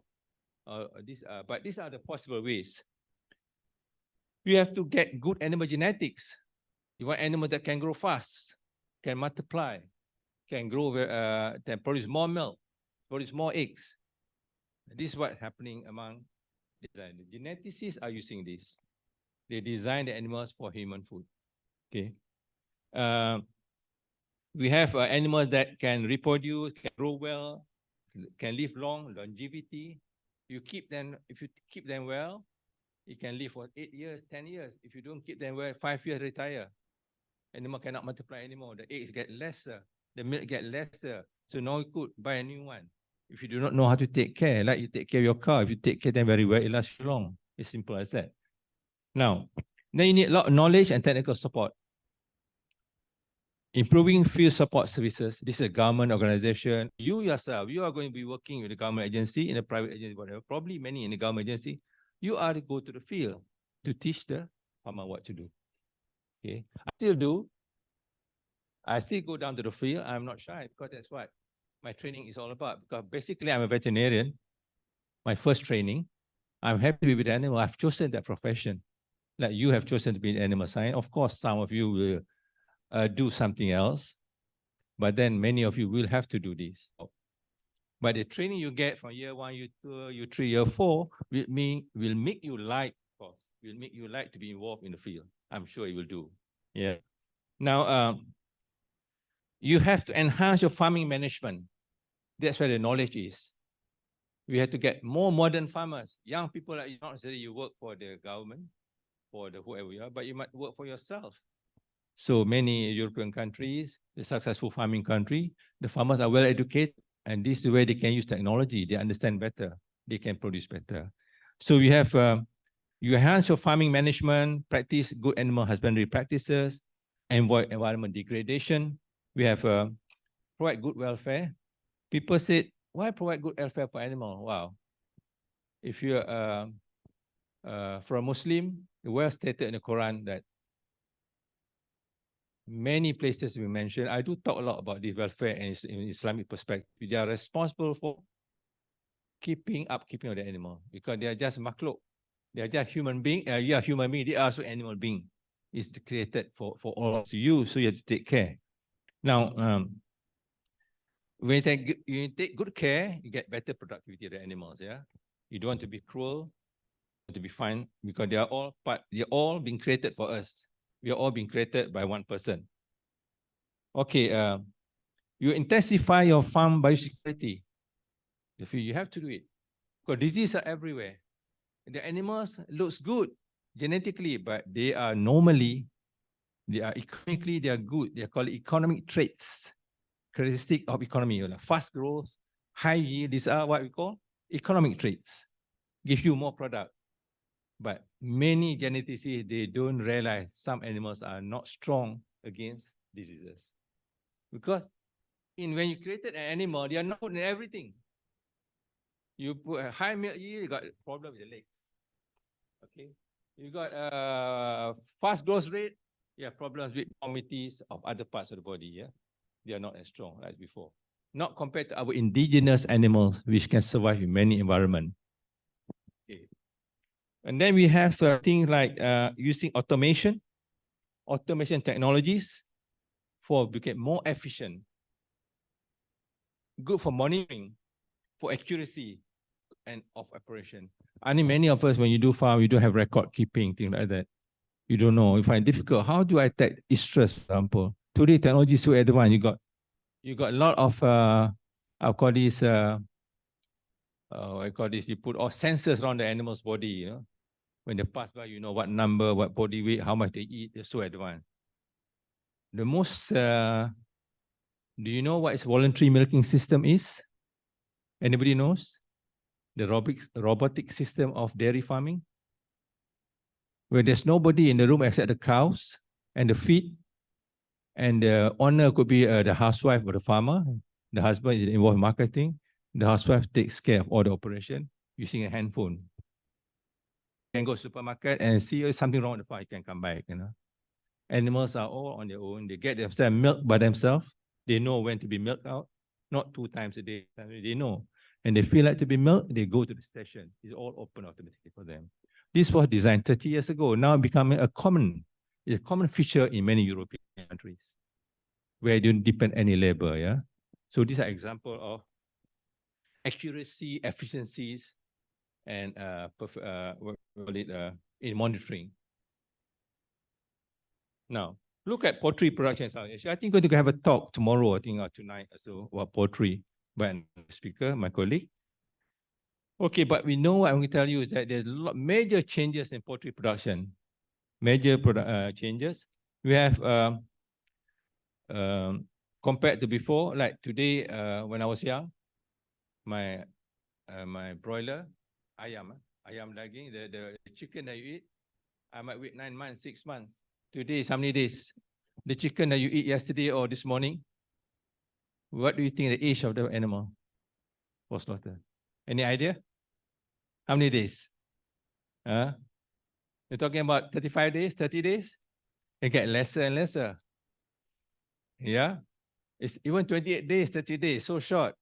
So give 50 years time, today hatch, tomorrow you can slaughter. Is it possible? Yes, today, tomorrow is slaughter, 50 years time. Yeah? That time I don't know what will happen. Yeah. Okay. So there are changes of what happened, yeah, to the poultry. Okay. Southeast Asia poultry production expanded by 56% in this period of time.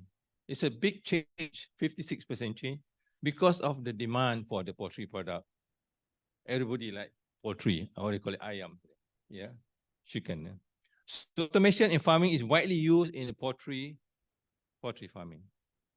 Yeah. Not very much in beef production, but automation technology is so advanced in this place. So they're getting lesser people working. Everything automation. Okay. So fast from egg grading of eggs, collection of eggs, everything done without human. Before long, become robotic system will come, you know. Okay. Robot will come in to take over the place of human being. So because zero human labor except the owner. Okay. Now, the biggest problem here is about the cost of feeding. Each time the price of corn went up, the price of chicken were ready to go out. Yeah, only the government is controlling it, not to. But this is the major diet of the people. Okay. There's always a rising demand for poultry product that provide the most affordable meat. Poultry meat and eggs is cheapest source of protein. The fish is very expensive now, much more expensive than before. Okay, it's only luxury man. Fishmen will eat fish, not like before. Now everybody go for chicken. Now the other point is that there's a lot of interest in healthier nutrition.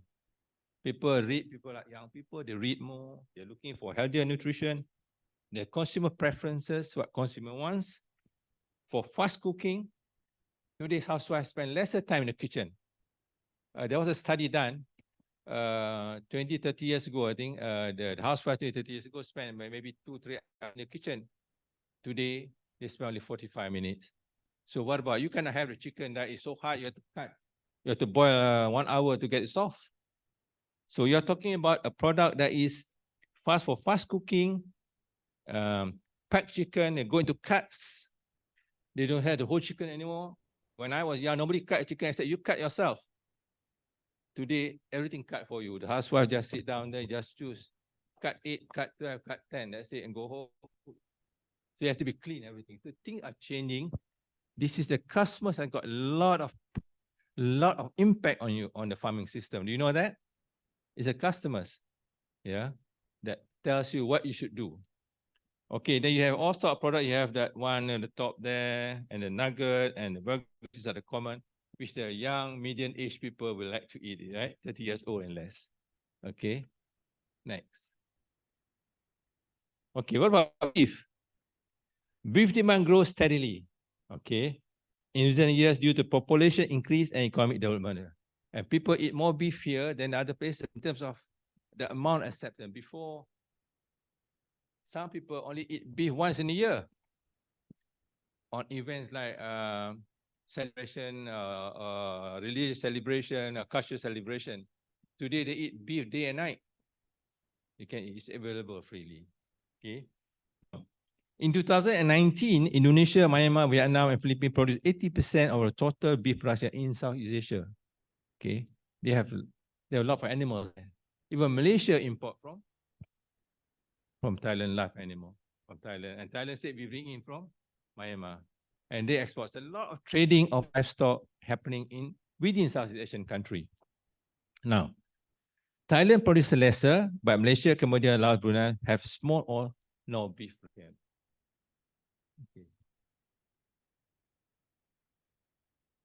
Now, this is a system integration. Integration is where, in this particular case, Malaysia and Indonesia are doing a lot of this approach of farming where you can get better use of the land. First, you have oil palm, and under the oil palm, there's a microclimate where you can put some cattle. You must have a suitable cattle. Not every cattle will do. You don't bring the big boss Taurus. They will not survive in this environment. Okay. This is the only place where you can have synergy of natural foragers, animal farming, at the same time oil palm production. So you conserve the land. This is actually a system very applicable where you can actually market the product much better than because this is a more like forage feeding system. Okay, you're eating totally a vegetation. This is a product by itself. Okay, in the West, like Australia, for example, they said beef, grass-fed beef, barley, a grain-fed beef. We should do the same thing here too. It's our marketing. There's opportunity in this system where you can farm in the integrated way. So maybe in another country you have cocoa, rubber, you can put animals sharing the same place and resources. Now, what about dairying? Okay, we consume 20 kilograms of dairy per capita, Southeast Asia, compared to America, US, they are talking about 180 or more than 300. They eat a lot, yeah. So look at us, we eat 2 to 5 kilograms Cambodia and Laos, 11 to 15 kilograms Philippines, Vietnam, Indonesia, 17 kilo. Malaysia eat much more milk because they use a lot of variety of product they have, 40-50%, 40 to 55 kilo. And in developed country, you're talking about 300 kilos. So that's why there's a lot of dairy production in that country. But this thing is changing. But the young people are taking milk because of, because you travel, products are changed, different form, chocolate drink, flavored drink. In Europe, you cannot get flavored drink. Here, Asian and generally, Malaysian, for example, they are not good milk drinkers. After they graduated from the infant, yeah, after they become adult, they don't like it anymore. But they were raised on milk, okay? So the taste for milk is rapidly rising. The milk being used everywhere. Yeah, in your coffee, tea, that you can see direct drinking and flavored, durian flavored, mild strawberry flavored, all sort of flavored drinks, just to make sure that you drink milk for the Asian society. But in Europe, you don't get this flavor that much. Okay, the smallholder dominates the dairy industry. Everybody big more. Of course, there are big players, there are big companies, but they cannot compare. Still, the country depends a lot on smallholders farming system because they are in small number, but they got the volumes. They have the volume to produce. Okay, the key issues. I tell you the key issue. These are the challenges for the future. Number one is lack of cows or genetic merit. Okay, you want more milk. As you become clever to do farming, you want more milk. But my cow have no capacity to bring in new genetics, improvement genetics. We have lack of land, not enough land to grow forages. You produce milk from forages and not from concentrate. When you do dairying or cow for producing milk, you need a lot of forages. 70%, 60-70% of the diet of dairy cow is forages. All this leaves and greens, not greens, forages, straws, and whatsoever. This is the major diet, okay? And farmer lacks knowledge and skills, and poor animal welfare. A lot of issue animal welfare in dairying, because animals are confined. Poor flooring, poor housing, poor human management, a lot of welfare issues. This is topic by itself. I do talk about this in length. We cannot talk here, just mention, but just welfare, what we need. And high capital costs. Farming has got machineries involved, the high capital costs. And generally in South Asia, marketing not very good. I'm talking about general. Of course, in Thailand, there are good, but in general, marketing is not as good compared to the more developed countries. Okay, let's make you understand a little bit. Many of you did not understand about production steps. If you see this, I simplified it a little bit so they know what are the issues, where the challenges will be. So we have farming operation, number one in yellow box, farming operation, where you put the animals, the housing, the feeding, where you are in contact with the animals. Whether it could be here, it could be poultry, it could be cattle. You have issue of welfare, issue of health, nutrition, and reproduction. This you have to manage. If you wrongly manage, it becomes an issue of problems to you. And then after, in case of it is a beef cattle, you take them to the abattoir, right? At the end of the term, you're mind for slaughter. When you are slaughtering, the issue of welfare and cruelty, transportation, handling, slaughter, and sanitation issues. Okay, these are the issues. You are trying to produce something for the table, but you didn't ever realize that the beef doesn't come just at the table and you bring it up, but you must know how it's being processed. Okay, and then after being slaughtered, what will happen? They process it. In the past, they hang it under the and just cut it 2 kilo, 3 kilo. But today, people process it. Okay.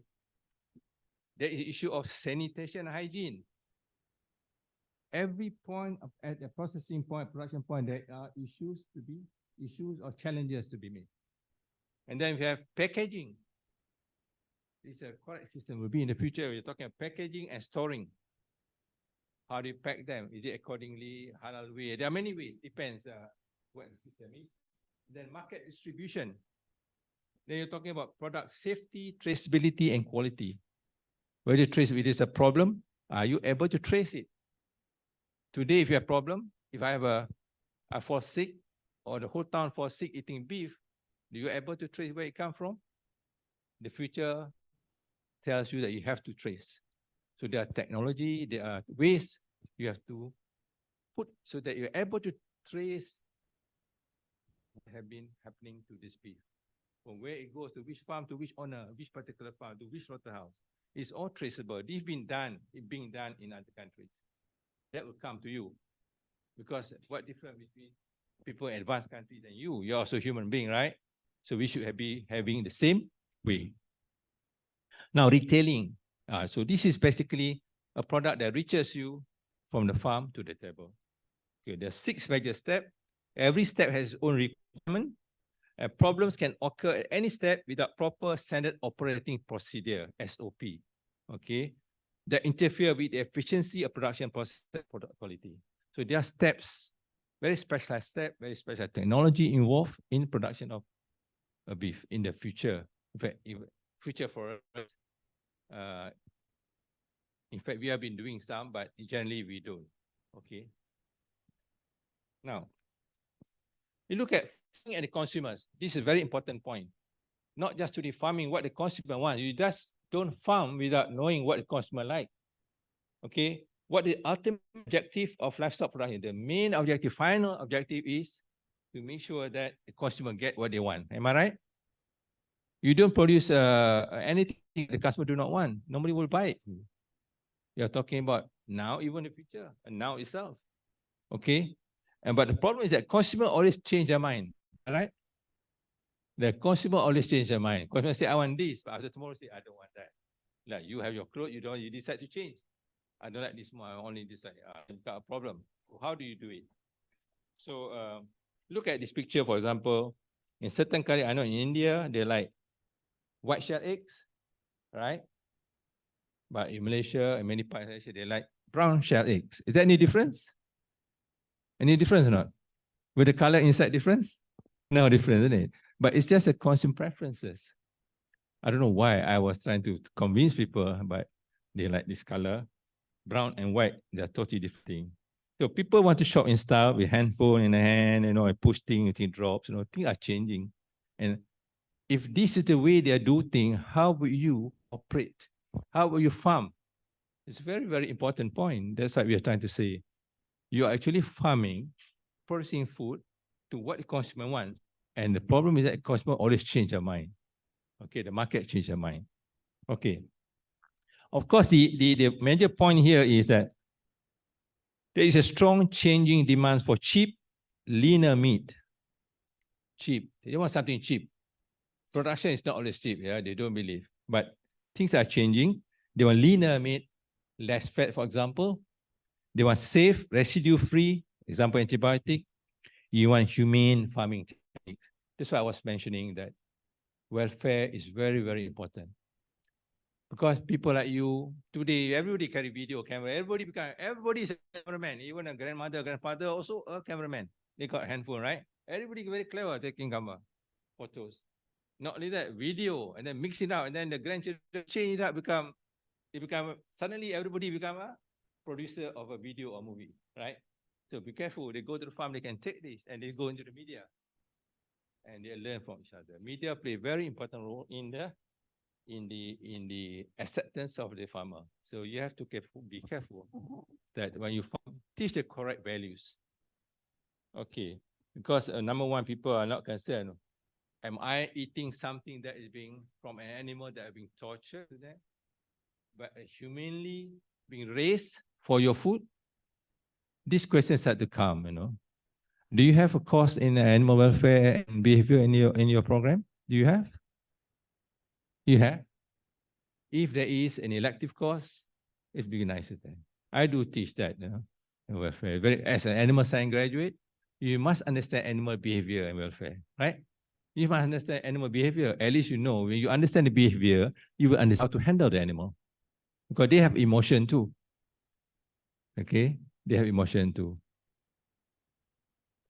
Okay. Now, last two slides talking about trend and challenges of livestock production in Southeast Asia. Change of farming system, number one. Producers adopt acceptable ways. You have to pick an acceptable ways. For example, the cage-free egg production, like the training program we are doing today, is cage-free. 50% of the European eggs in the European market are actually egg-free, coming from the cage-free system, or what we call it range farming, open. Because the consumer wants it. Not the government wants it, it's consumer. The government are also consumers, right? You are also consumer, you are scientists, but you're going to be a scientist. You're going to be a trained people in animal science. You are also a consumer. So they are looking for a system like this, okay? Cage-free. They should not be caged in a small, little cubicle producing eggs for you. At the end, there are 2 years lifespan, 2.5 years, you are retired to the slaughterhouse, which is not a kind thing to do. Okay, people can show if you do not treat the animal well. Now, meeting consumers' preference and approval. Ready and quick to cook product, wholesome, guarantee that the product is acceptable. The word acceptable is a key. Acceptable, is it acceptably done? It's a key. So you in animal science, you must remember all this, that you can advise the authority wherever you are next time. When you practice farming, you do that as well. Now, providing animal welfare, optimal welfare for enhanced productivity. Where animals get better welfare, better care, better nutrition. Nutrition is part of welfare. Okay. And an animal is sick, you have to treat it quickly. Don't say, you can die because you are not important, only one. But it's not a very nice thing to do. It's wrong. Morally, it is not correct. You have to advance the biosecurity because a lot of disease coming, new diseases.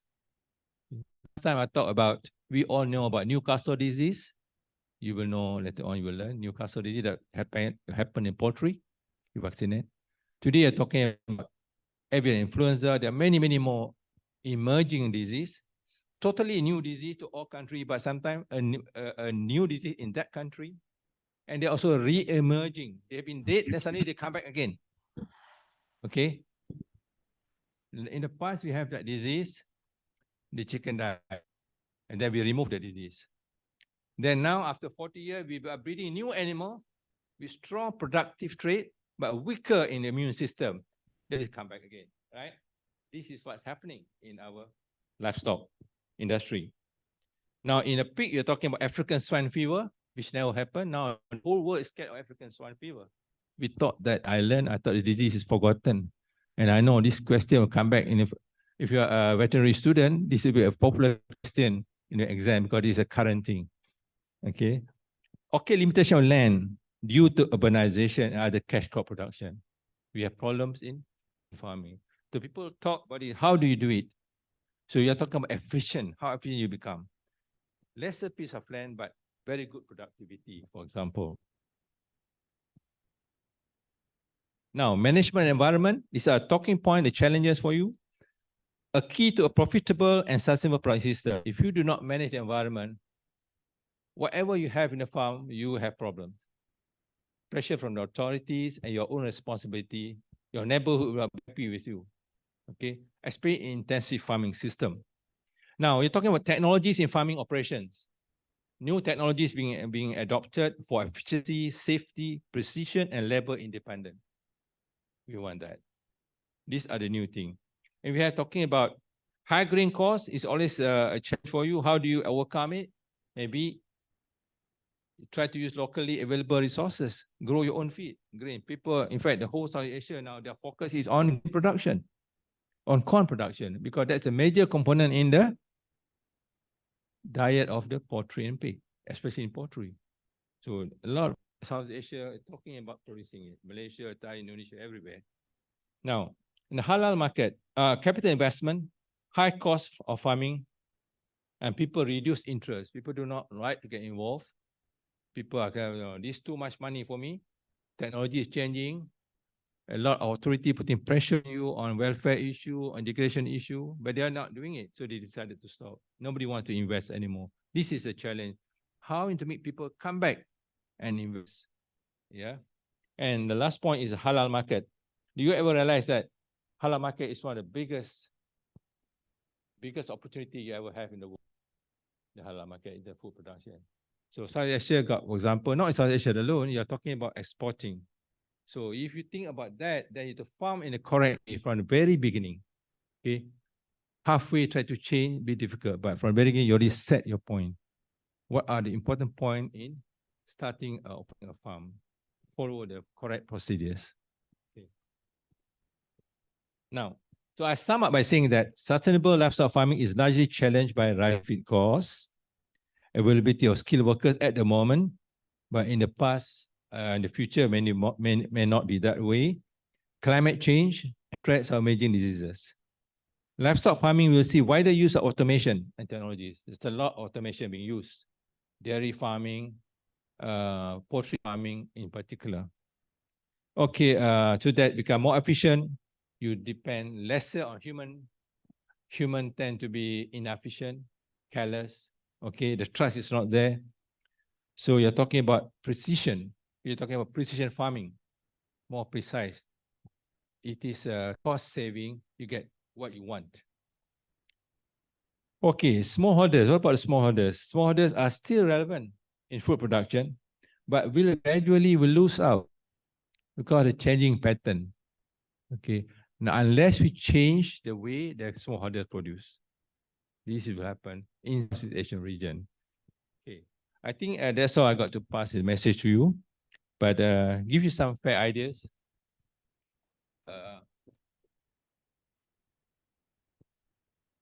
You are in the first, second year, in the early year part of your year, formation years, in to be an animal science graduate. I think at least you're aware now what's ahead of you, what's ahead of industry. You are coming to the industry as a learned people, knowledgeable people, skilled people, or professional people. So you must back up with some good ideas that this will happen. Things will change. It is not static, it's dynamic. It can change with time. But the major points are still there for you to be aware of from the very beginning. So I hope you'll be very successful as in whatever you do, profession. I believe so. From the way you're happy this morning, I'm sure you got the spirit to move on the next 3 to 4 years. I wish you all the best in your examinations and your career. I believe you can do whatever you want to do. You have chosen the right profession to be involved in the animal industry. Right, so thank you. Professor Zainal, stay here, sir. Stay here. Right. So do you have any questions, guys? Okay, please, if you have a question. Okay.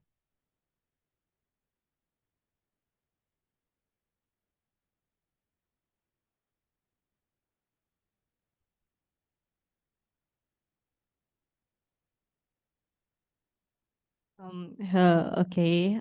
Good morning. My name is Evanya Mutiara. I am a student of animal science, second years. I have a question. So before Mr. Zainal mentioned that we can that broiler can float before 35 days. Yes. So in the future, if it less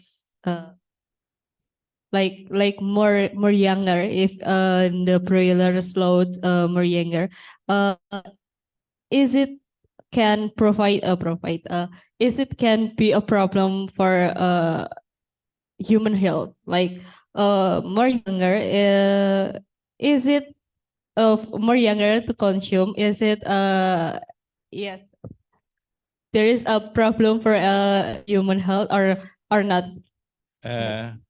Yeah, I think human health is okay. Anyone can eat even little fish, baby fish, can eat adult fish, right? I think the concern is what's inside the animals. Yeah, if it's a lot of antimicrobial drugs being used, whatever chemical being added to hasten the process, that is more the danger. I think there's no harm in eating a young animal because that it's not purposely, it is not detrimental or bad for the animal because you have designed the animal. Geneticists have chosen so that they grow fast, so that they're efficient. To be able to do that, they have to supply with good feed. They are putting genetic of the animals and the good nutrition together combined for them to express into a fast food. In the past, when I was young, I eat the animal that is a 12 months old or 9 months old. It's a big thing. We don't have the word broiler. That's those days. Chicken is chicken, right? We eat. Ask parents, if your grandfather, if you still have, you ask them. Yeah. So I think it's just that over years, people, science has done a lot the food production.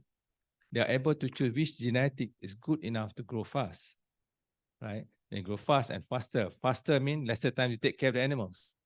Yeah, you got a cost to feed daily. Yeah, you want animal to have better feed conversion ratio. Feed conversion means ability of changing the feed, eating how much they grow. You eat this much, how fast they grow, how much weight they get in the final end. That's called feed conversion ratio. So I think you want animal to become more efficient. So the geneticists have designed the animal that are efficient in converting feed into body tissue. Okay, there's no harm, but provided nothing is added to the no chemical based product or whatever growth enhancers being used to that purpose. So it should be safe. Today, in fact, in less than 30 days, you can have chicken on the table. Right?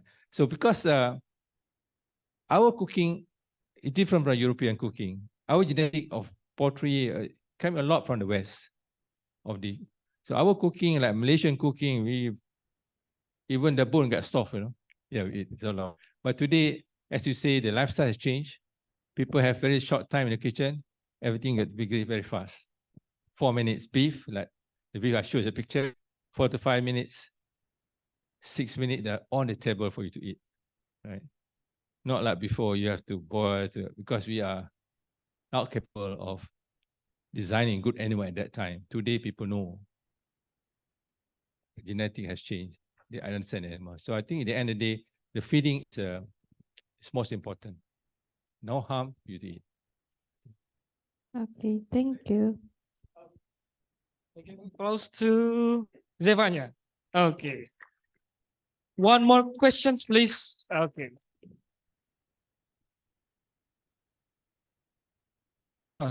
Anything else? Where? Oh, you. Hi, good morning. I'm Mark from Philippines. Yes.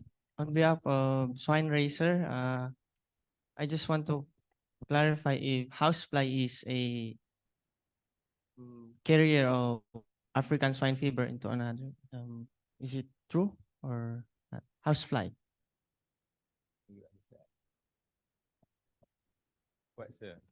Once again, right?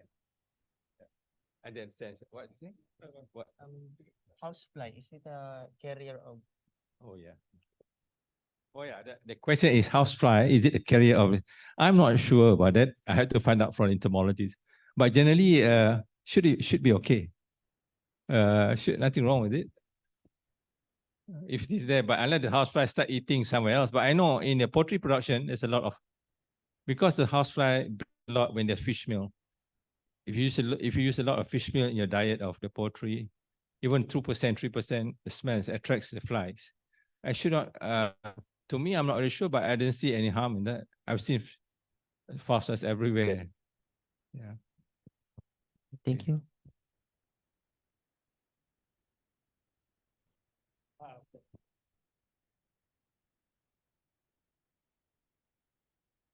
Hello. Yes. Good morning. My name is James. I'm from MMSU, Philippines. My question is, we are talking about how to secure our food. Our food security. So, food security for all the people.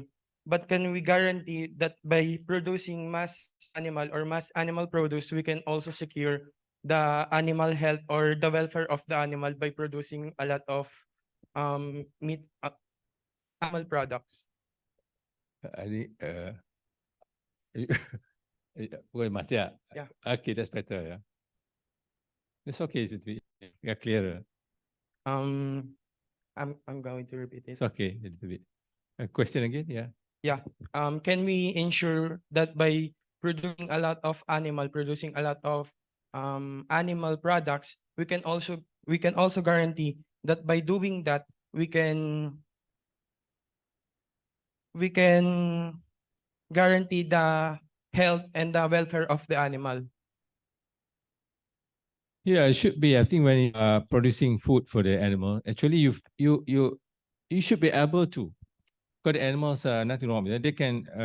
They get the proper food. Actually, in most cases, do not give them proper feed. They cannot respond to grow, producing milk, producing eggs. By putting this good food, I think there should not be a problem. Animal can have genetic potential. Okay, when you give good food to the animal is able to express the potential to produce milk, potential to produce egg. In many cases, animal when feeding nutrition is not good, then the animal is not able to express its potential, full potential. Yeah, so it should not be a health problem to them. You are not forcing the animal. Forcing an animal to eat, no. I think the way you manage that actually cause problem. Yeah, like I know in dairy farming, people use a lot in the smallholder farming system. They feed the cows, for example, dairy cow. They get a lot of concentrate feeding. Concentrate Yeah, pelleted feed, whatsoever. But they didn't realize the science says that a dairy cow producing milk is fiber. If you have you change the ratio of fiber and the concentrate, you increase the chance of a condition called acidosis. Acidosis where the pH in the stomach change a lot. And to the extreme type that they even could become, because of acidosis, the effect on the animal is that low milk yield. You can easily see that. If I go to the farm, I can see, I talk to the farmer and see what they eat. You can less tell what's happening. Yeah, can tell. And the second thing is that when they don't feed correctly, we have, in this case, acidosis, the extreme case acidosis, you have lameness. You know what lameness is? Lame. Animal cannot walk properly. Yeah? And sometimes even the hoof, you know, the hoof of the animal can come off. That's a special topic. I do talk about it. Just because of the extreme case of acute acidosis. The condition is so common in the animal if you do not eat properly. This example. I think it's not the feed that you give, but how you give it. The art of feeding, it must be there. The science of feeding must be there. Yeah? So if you like you go, you learn next time. I'm sure you will learn a bit more about dairy, about common diseases. You can advise the farmer. The dairy farmer, if you're producing dairy milk, the diet should be like this. Yeah. Don't just pour. Today I'm lazy to cut the grass. I just give 5 kilogram, 10 kilogram of concentrate feed, 2 kilogram of fiber. It's a river. It's not normal. A ruminant does not normally eat that. They're designed to eat fiber, right? Remember, they have got the rumen, yeah? You got the rumen, they're designed to eat the fiber. The fiber is where they start making things for you, milk, whatever it is. Is that all right? Yeah. Yeah. And can I have a follow-up question? Can I what? Follow-up question. Yes, sure. So we can all see that commercial farming is prevalent in other countries, and by producing a lot of animal products, can we ensure that commercial farming is also practicing animal welfare? Because I can see in a lot of social media platform that by integrating the best and efficient way in farming animals, they do not practice animal welfare at all. I think in Europe, they got very strong, they got a commission. There are people who checks whether they meet the standard. Farming has got a standard. Like a factory, you got a standard operating. Right? Farming, it's not like a machine. It's just like a machine, but it is a biological thing. It's a living thing. Yeah, there's a difference. You have to take care. They have their requirement.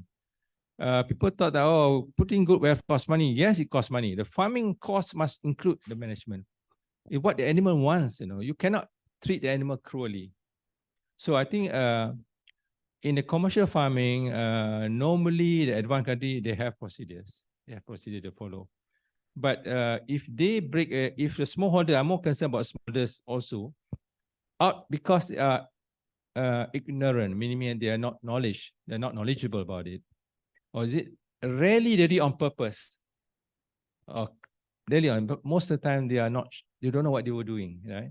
It's people like you who have to teach this is the correct way to do. Yeah, that's why I was just saying that we have to enhance their technical support for the future for our farmers. Yeah, to tell them this is the way to do bit by bit. It takes a long time because our farmers are not knowledgeable. Maybe people like you, 20 years time, most of the farmers will be graduate farmer. Then I'm sure you will understand. Because whatever you produce, humanly treated, it's not for the market, it's for you too, yeah? Your children and your family members. So that's the thing. Thank you. Thank you. It's a good question. James.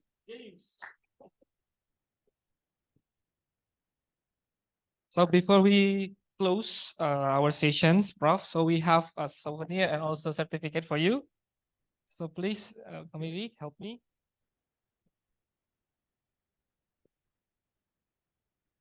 Since there's no dean in here, so I will give it to you. Is the problem? Okay. Okay.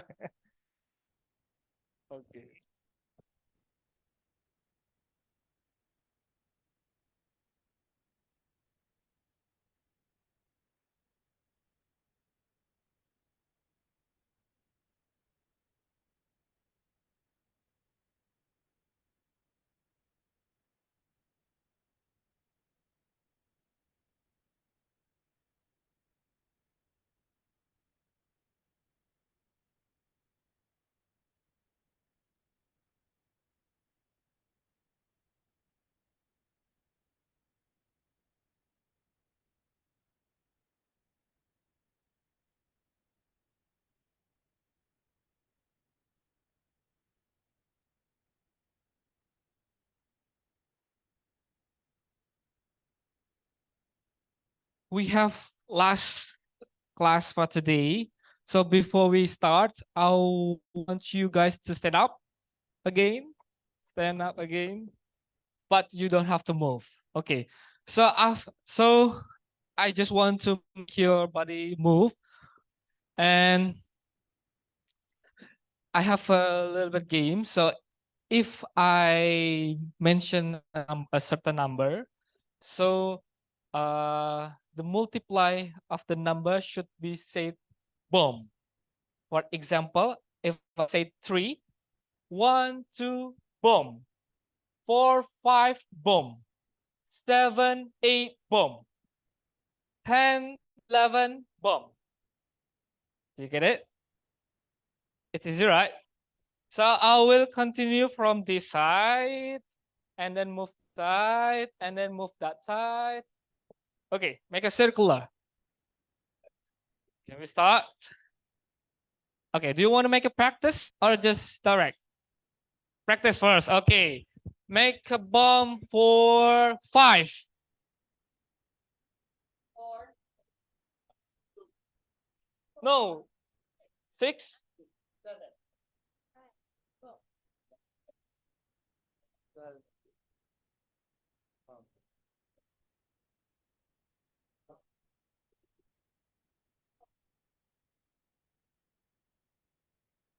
21.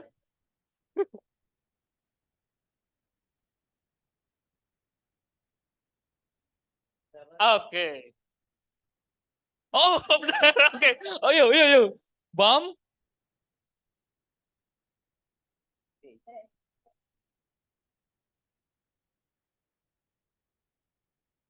31. 33. Oh, sorry for remembering. Okay. Once again. Okay. Loud, yeah. Okay, please loud. Please make it loud so we can hear. Make a bomb for 4.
Okay. Okay, give a applause for us today. Okay. So you can sit down, please. Okay. So next we have the more harder, difficult than today, the ice breaking. Okay, next we have our guest lecturer. He is Robi Agustiar. He is one of the CEO of Agri, Samana Agri Yasa company. So Samana Agri Yasa company is one of the imported cattle or sheep or goats in Indonesia. So Mr. Robi is graduated from Master of Science, Animal Science faculty in Universitas Gadjah Mada, and he also have experience as a farm manager in the Spring Stations Peanut Livestock Company, Catherine, Northern Territory, Australia. So without any further, I think you have around 30 minutes, sir, to give your materials to Mr. Robi Agustiar. Time is yours. Okay, good day, everyone. Yeah, it will be hard with the time for lunch, and then you'll be a bit tired after 2 days in here. How's yesterday? It's fun. Okay. Yeah, will be. Is more than mostly student from the Southeast Asia. Anyone? Okay, so I will be more talk about the Southeast Asia, about the opportunity, and then after we had the pandemic situation. So that's why my presentation about the challenge, opportunity, and life. It's still like we have time today. And next. So I will be discuss about the global trade environment. So what is the post-pandemic business change? So when we have the pandemic situation, what the post-pandemic business changing, and then what the global inflationary pressure, and then as we know now we facing uncertainty of economic outlook, and then what we found about the challenge on livestock industry. uh, it's more interesting for you guys because in the young age, we have thinking about how about the future, our industry, and then where the industry will be bring you in the next future. Next. So food servicing is recovering from pandemic disruption. So if you see, this is the our data from the midlife of Australia, 2022. So we have data from 2019 until 2022 from the Southeast Asia. It's about the full service restaurant beef sales. So I'm really interested about talking about the beef and in the cattle industry. So my background is the like Pak Agung mentioned, I'm working in the cattle feedlot in Australia, in Indonesia for more than 15 years. So the beef full restaurant driving by easing of restriction, recovery for of domestic tourism, international tourist forecast to return pre-pandemic level. And then the interesting is 30% of Australian beef volume sold by through food services. But in Thailand, Singapore, over 50% sold in food services. And the next. So after going through multiple lockdown, dinners are eager to experience, explore new experience, product, and the taste. So as we know, before, maybe in my age or my parent age, when you come to the restaurant, what they do, they will be pray first, but now you take the photo first and then upload on the social media, not without maybe you pray and then I don't know. But now in Southeast Asia, beef is considered the most superior meat. So you see 63%, after that lamb, and then fish, and then chicken, pork, other seafood, mutton, and goat. So 72% consumers say beef taste is really delicious, and Southeast Asia consumers say beef is their really favorite, and 63% Southeast Asia consumer are willing to pay more for beef. I don't know. This is the data from Meat and Livestock Australia. Anyone wants not agree with this data? Anyone like more who's not like, or maybe any vegan in here? I'm sorry. No vegan or any vegan in here, but sorry, that's the choice. Okay, beef is ideal, the protein for gathering, celebration, and special occasion. And the next. And since the pandemic, how the product impact on health and well-being is the most influential purchase consideration. And then 75% South Asia consumer agree that are always often influenced in purchase decision by how product impact for their health and well-being. I know more people now looking before they buy something, they will be see in the package what is the nutrition value, and then what's the calorie we want to eat. Is that right? Now you see the calorie, you see the food content, what is the allergic in the food content, see the package. But sometimes if you see the package, is not really true 100%. So just be aware. So Southeast Asia consumer perception of animal protein is the high nutritional value. Is an essential part of the healthy diet for growing children.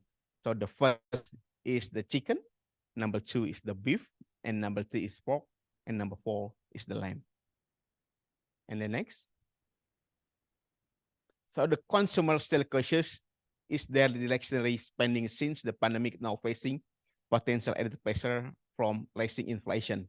So I don't know, did you already check in your traditional market? And when you come to Jogja, you have time to see the international market, how much price of beef, how much the price of the chicken, and you can compare with your country. Is it good when you come to maybe ask the selling committee, the committee will bring you to the traditional market and check the price. What is look like different between your country and Indonesia, mostly in Yogyakarta during you in here? Because important thing, what's the value? Maybe you can calculation if one family buying the protein from the animal, or most people in Jogja buying on the chicken. Number 2 is the fish, and the number 3 is maybe from soybean, tofu and tempeh in here, and then after that's beef, I guess. So that's why food inflation in June 2022, and the biggest inflation is in Thailand, and then Indonesia, Malaysia, and Philippines, Singapore, after that in Vietnam. So lucky people from Vietnam now growing in an economic. And the next. So, and after that, need for safety and trust and stronger in country with more traditional retail. And then we know facing now in some country, we have the outbreak for FMD. And then in Indonesia, we have the outbreak of FMD and LSD and African swine fever and avian flu and heightening consumer concern about meat safety. And the data is how familiar, trustworthy, risk-free, and product feels influence customer choice. The Philippine, the good, so maybe, I don't know, who's Philippine people in here? Yeah, in this data, Philippine people will have look first. This is trustworthy, and then risk-free in product feel, and then they will buy. After that, Thailand, Vietnam, Indonesia, Malaysia, and Singapore. Okay, the next. So I will be talking about the portrait of Indonesian beef and cattle industry. In the next. So Indonesian meat consumption, if you see in this data, so we not have much bigger. So comparing with the Southeast Asian country, we are still low. And then national beef and buffalo meat production, it's still low. And then consumption is only 17.15 thousand tons, or 266 kg per capita per year. And then Indonesian portion compared to Asian. So this one is can reach, and then all the participants can get this material. And the next. So the beef production and consumption distribution. So you'll be see which the consumer place, where's the producer place. We have the province in the beef producer, mostly in Java and some in Sumatra, and some in the Sulawesi. And then province of beef consumer, we have the West Java, and then East Java, and then Jakarta, and then Central Java. So when you're lucky, you come to Yogyakarta, still in Java Island. So because mostly development of Indonesia centering in Java Island. Yeah, so you are lucky you come to Java. And the next. Yeah, this is the cattle farmer condition in Indonesia. Number one, you see cattle farmer in Java, mostly they are in backyard. I don't know, it's similar like in, I think it's Philippines, like it's similar. They're in the backyard, they will give number 2, number 3, you can see it's on the plantation, number 4 in the rubber plantation. And then now we trying to program with the integrated with the cattle palm oil. Number 5, looks the farmer, looks like how they cut and carry, bringing the grass from the field to the farm. Yep. Next. Yes, this is the, because Indonesia we know 100% imported cattle, live animal from Australia. So this is the summary of the Indonesian cattle and beef value chain. So we see that's the Australian producer exporter from Northern Territory, from the Queensland, and then some in the Western Australia, and then they go to the quarantine, the shipping by vessel, and then discharge in the port. And then after that, sending to the feedlot for 120 days. And then after good fat, good ADG, they will be sending to abattoir, and then they send to consumer. Okay, what kind of beef you already try during you are here? You already try rendang? Not yet? Oh, request to the committee for the lunch or dinner with the rendang? Or you have bakso ball? Meatball? Okay. If not, yeah, ask your Indonesian college to go to the canteen and found some meatball or bakso ball. Okay. Next. Yeah, this is the supply chain, local cattle beef industry from the Australian cattle. So Australian have the standard about the SCAS, export supply chain assurance system. So every animal have the assurance system. So they cannot go to the everywhere. So make sure they have the audit system, and then they go to the traceability system. That's the chain. And the next. There, this is our highlight competitive issue. The Indian buffalo meat is part of the government food, and then Indonesian government open access to Indian beef import to private sector with previous control only by state-owned enterprise. And next. Yeah, this is the highlight issue competitive, the Indonesian beef industry. And then Australian contribution approximately 30% of Indonesian total beef demand. And then Indonesian buffalo meat now contribution up to 7 until 8%, and despite more smaller volume import from the US, Spain, in this rapid rate. So this the data, the biggest number in Indonesian beef import supply by still Australia. Number 2 is around India, now US, New Zealand, Brazil. Maybe similar in other country or not? And the next. Yeah, this is same Australian live cattle export to Indonesia. So every year we are decreasing number. Okay, the next. Okay, challenge changing beef Southeast Asia grocery retail sales growth. So now young people convenience using the apps. If you want to buy something, we see the data now. I don't know, do you guys often come to the traditional market, or you more happy come to the big modern market?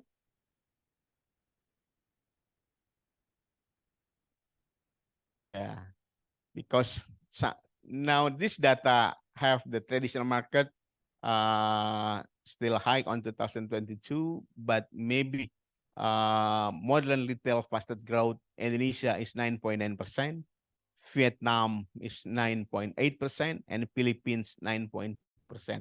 So that's why it will become more bigger buying retail. In the next. Yeah, this is challenged by beef, online retail, grocery sales, and then Indonesia, Singapore, Thailand, Malaysia, Vietnam. Southeast Asia consumer bought beef online in the past of 6 months is the 47%. So barriers to buying beef online. So we still have we call the Asian culture. So prefer to see the meat before buy it, and then concern about the safety, hygiene of the meat. So maybe you need not trust if you not see the meat, and then about fear of the what the see online is different what is delivered, and then prefer to have the meat immediately without waiting for delivery. Never consider it before. Prefer face-to-face contact with seller, and then heard of bad experience with online meat purchasing. So that's why 47% Southeast Asia consumer bought beef online in past 6 months. And the next. Yes, this is the challenge of human resource. I don't know, this is Indonesia. So if we see now, I see more in Indonesian cattle farmer is more male, is 94%, 52 is male, is only woman is only 5%, and then the education is 78, 33% is under primary school, and then the age of the farmer up to 50 years is the 56%, and then the ownership of the cattle is 74% is 1 until 2, and then 29% and the theft is the 3 until 9%, and the biggest number is only small number up to 10 head is only 14%. The next. Yes, this is the challenge of chain of the post FMD and SD, and then vaccination based on supply chain, FMD status, and then handling cost of livestock logistic, stop export, comply health protocol for sheep and goat. So before we export our sheep and goat to the Malaysia, now they stop because the FMD, and then we have export to Singapore for korban. Now they stop do the FMD. So many transaction, many business cancel do the FMD. So can you imagine now we facing all the animal disease around the world? So how's the animal outbreak from the one country and then separate to the other country? And the next. Yes, this is interesting because when you talk with the young people, and then the young people say, "Oh, if we import more productivity, it's the less animal welfare." But you see, what's the different thing about the traditional farmer and digital farming? Maybe it's more very cool when everything on apps, and then everything you look more digital, but sometimes the technology is do the sprint, but the reality still walking. Okay, when you see all the people from digital startup company look very high, but the farmer still on the basic need. So that's why this is the reality. So this is our problem. This is our how we encourage all the thing. So that's why I'm really eager more young people go to the field and see what the farmer needs, and then make the application. What's different thing? Okay, the next. Yeah, this is the everything about the environmental issue.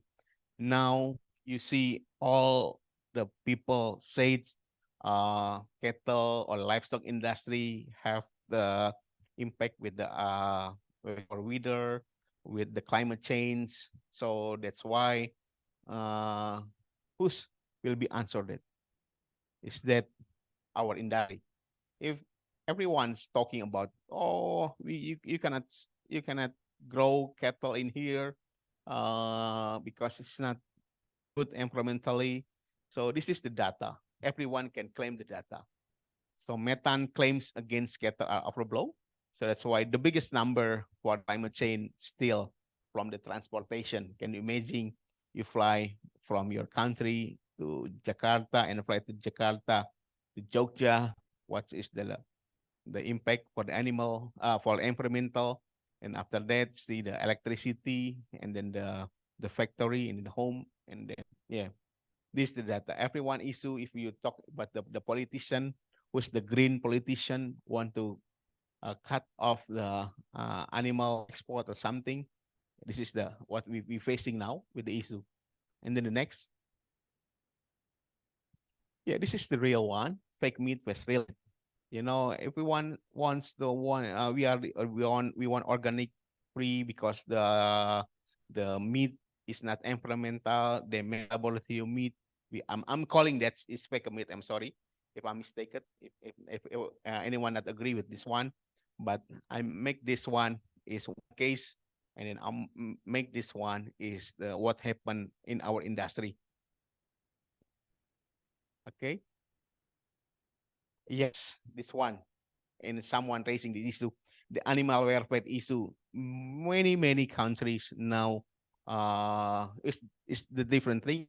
I always facing this is the animal welfare activist.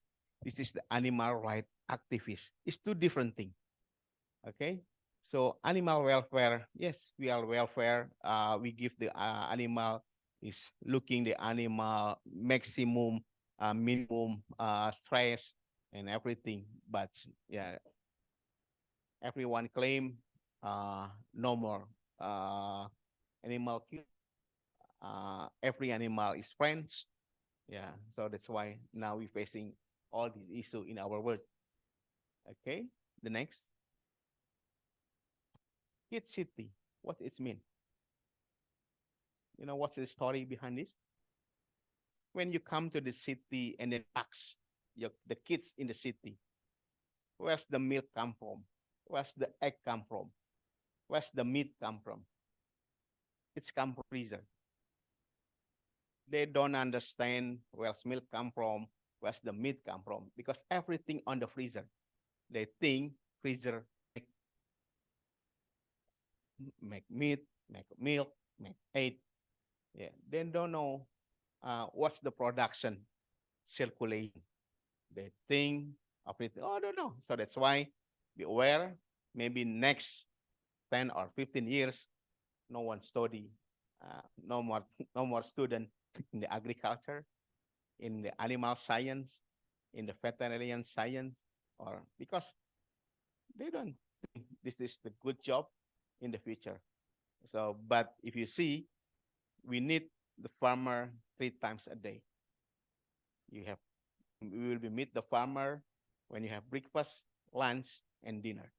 So we need that's challenge for the information. And the next, yes, I think that's from me. And now start for discussion. Thank you very much.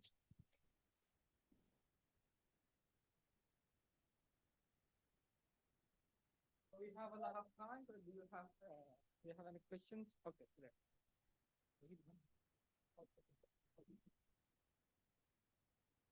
Do I introduce myself again?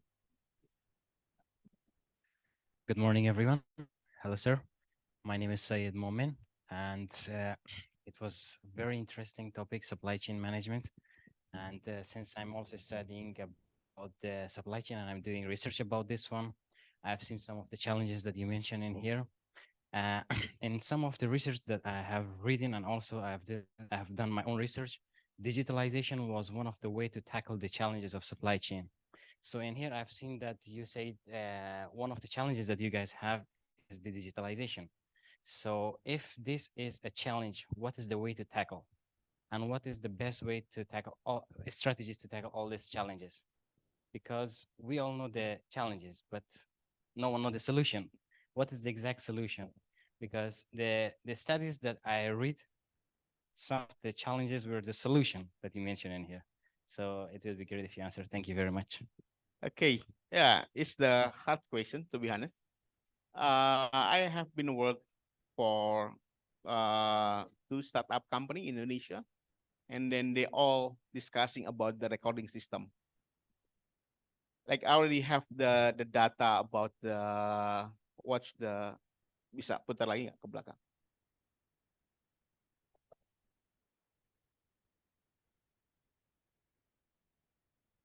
Terus yang last terus. Bukan. Yang bawah lagi ke bawah. Lagi. Lagi. Terus. Terus. yang laki-laki sama perempuan sama petani jumlah petani. So what's if I'm the startup company, when I meet the what you call the capital investment company, and what's the different thing when you have the startup company between the poultry and then the cattle? When we meet the poultry, you come to the one people, the own will be 1 million broiler chicken. But in Indonesia, when we meet the one farmer, they only have 2. So it's difficult. But the opportunity, you're right. The challenge is in our opportunity. So how in the supply chain system we can cut in the middle chain. So if we see the supply chain cut off any chains, is in Asia we have the farmer, middle trader, big trader, and then consumer. So how we from the farmer to the consumer can be directly. Yes, you're right. But mostly mostly in Southeast Asia, it's not really helpful. So if I want to say with the digitalization,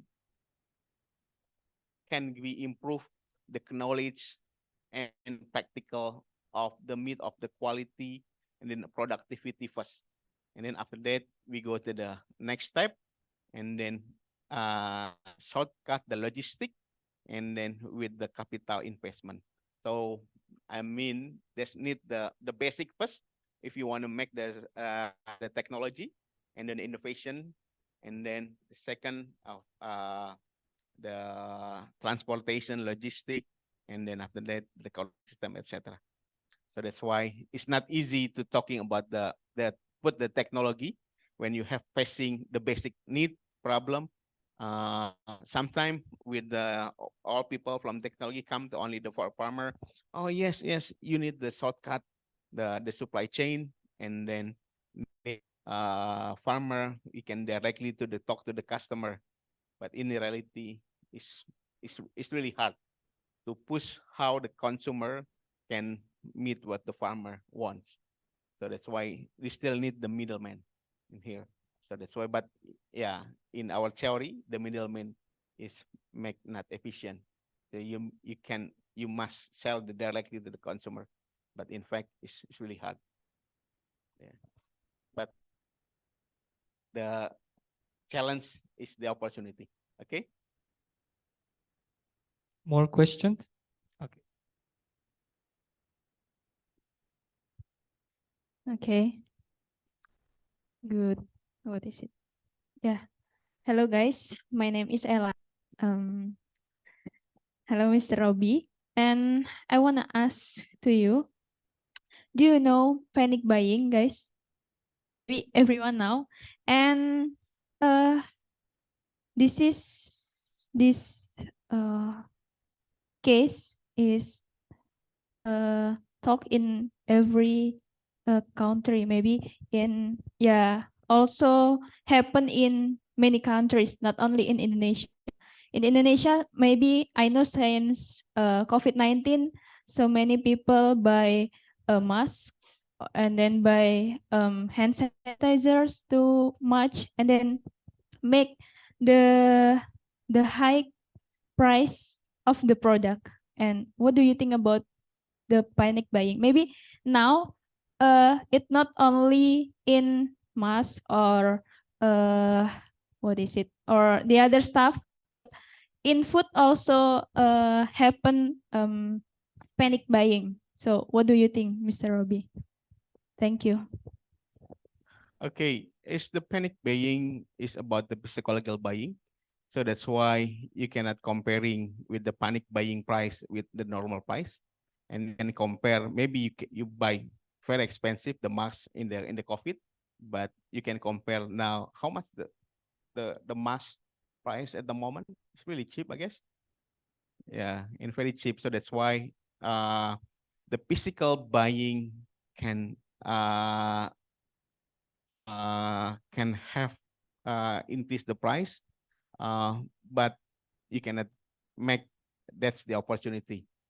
So how the panic buying Yeah, it's depend on the regulation government, I guess. If government regulation, yeah, we in Indonesia, I don't know, in Indonesia, every we call the after uh Ramadan. After Ramadan, everybody wants buying the meat 2 days before the Idul Fitri. So that's why the price of the meat increased, but after that, yeah, back to the normal. So that's why what I think is panic buying. You cannot comparison, and then you cannot use it for uh parameter of the price. Okay.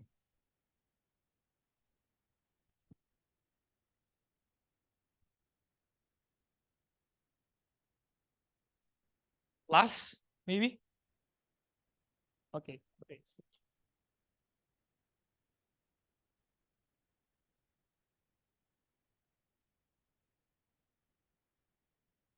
So, my name is Diwa. I'm from this university. I would like to ask you, in Indonesia, there's a lot of traditional farming on a small scale. For example, they only have 1 or 2 cattle that they maintain for a couple months, and this method very unproductive, and also one of the reason Indonesia hasn't fulfilled our meat needs. So, what do you suggestion for make a better condition about this, sir? Yeah, it's hard situation when government have the policy not support your local farmer. Yeah, so that's why now you're the young guys. Make sure when you are to be a director in the government, or maybe you to be a minister of agriculture, make sure your policy will be help to the local farmer, because sometime they will be I think this is it's very heavy of the political. Yeah, they want to see they will be help the farmer with increase the price, but they will get the political branding. Who's I will be help? This customer is consumer. That's my vote. That's my voters. So that's why in Indonesia, to be honest, I will be says the government policy now not really support the government, and then how we helping with the smallholder farmer with only having ownership only 1 until 2 head per household.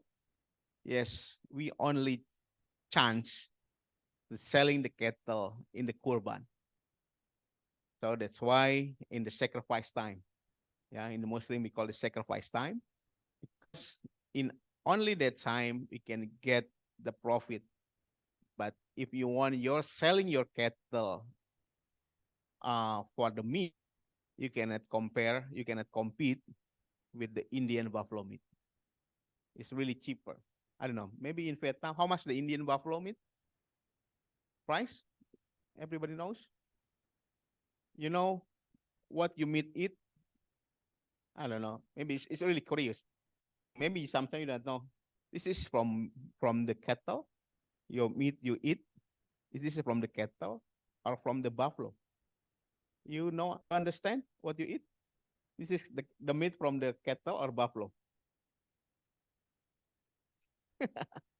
Everything already in process. You don't understand. Yeah, but maybe some people are, oh, this is not the meat is not from the cattle. The meat is from the buffalo. Yeah. What let's say when you come to eat stick, yeah, you ask the trader, this stick from cattle or from buffalo? Or you not have the question? Okay. Yeah. So that's why make sure the policy is really can help to our local farmer, because sometimes, yeah, too many regulation. But yeah, Indonesia face the election next year, so it's really hard. Okay. Clear? Okay. Thank you very much for Dua. Give applause to him. Okay. I think that's the end of our question session. So after this, we will give you a souvenir or also certificate, sir. So please stand in center. Okay. Alright. Oh, sure. Sorry. Okay, this one. Then also this one. Okay. Okay. Thank you.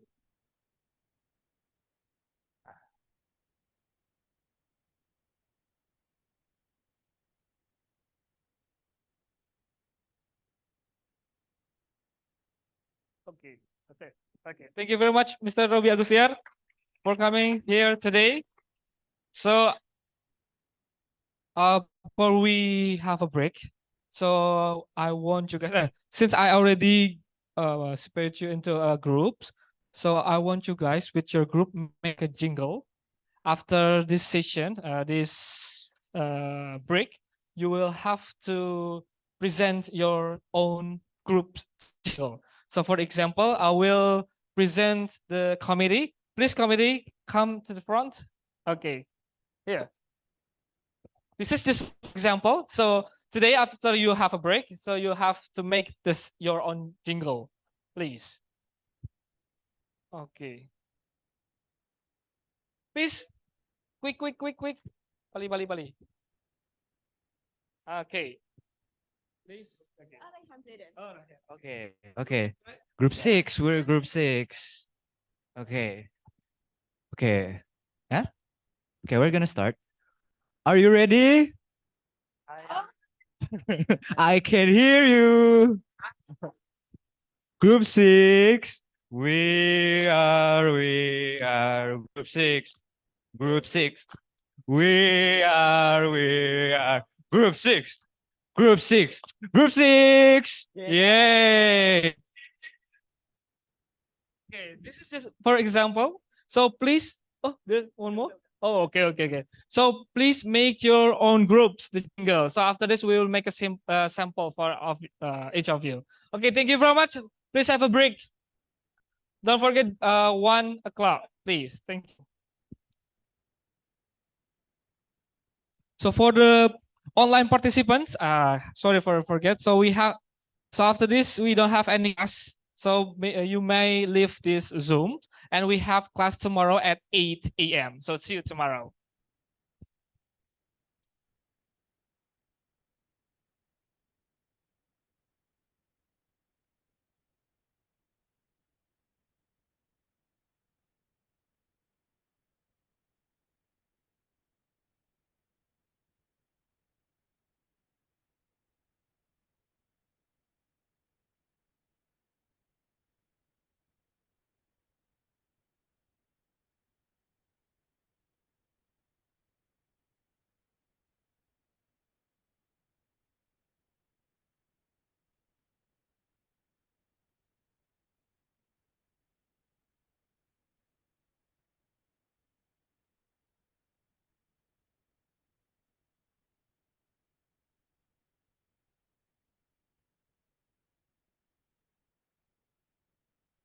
Yes.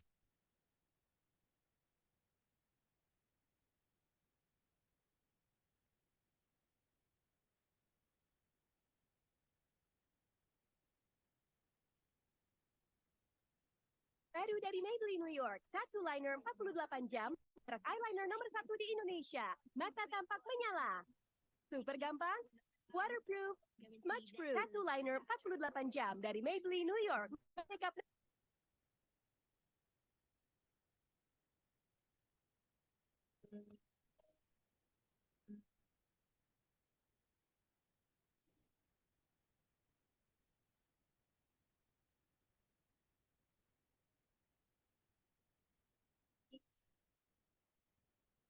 믿던 아침부터 뻗어낸 놓친 버스 택시를 탈만 했었던 rush hour 표정 알고 싶어 산더미처럼 쌓인 일과 사람 관계 밥 먹고 나면 스르르 눈 감기는 너의 모습 궁금 너의 하루가 궁금해 처럼 마음대로 되지 않는 일들을 수학 문제처럼 풀지 못해도 우리 사이의 공식이 여기 있어.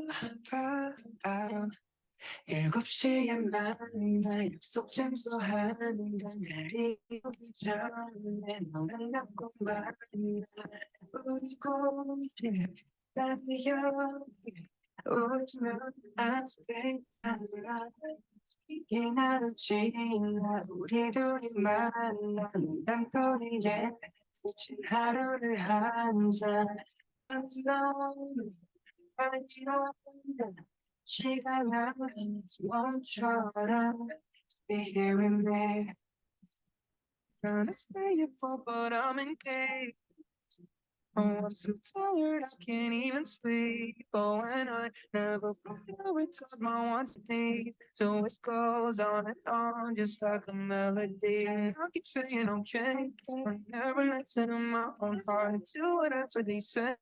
While looking like you're happy, so. Oh, I really hope that you feel the same. Oh, tonight, me in the sky, stay till the light. Won't call us back, it's the stuff I can. Yeah, it's true. Gotta cool down. Let's just say goodbye, getting to the light. Staring in my eyes, stay all my life. Down the road, stab at the feels right. But it's so okay. If it's not like you, be here with me.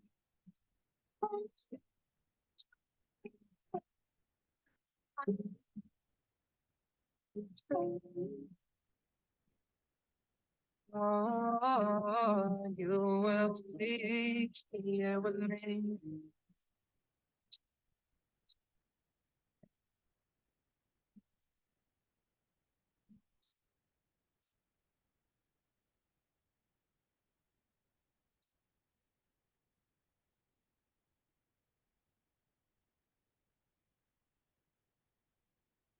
Nice.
Okay, before we start our class today for learning Indonesian and Japanese language, so you guys please sit on your chair.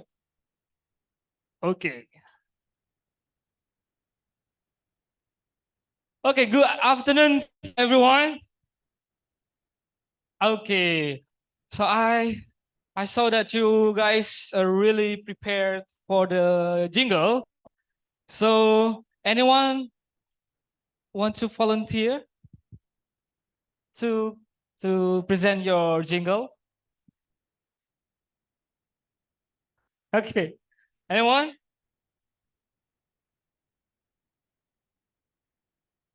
Or maybe we can spin the wheel. Okay, Mbak, tolong open spin wheel. Spin wheel name. Okay. Apa?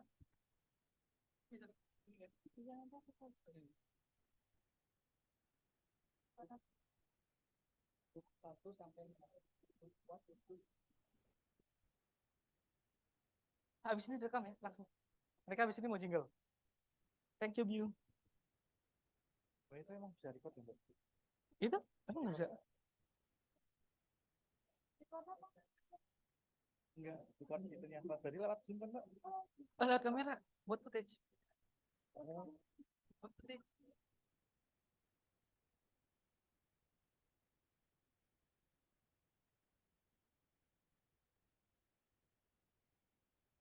Right. Please open the screen.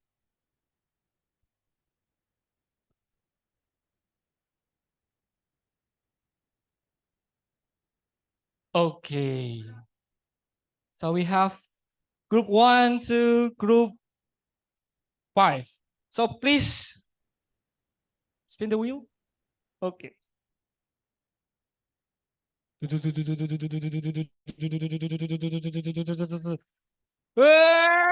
Yeah. Group number 4, please come to the front.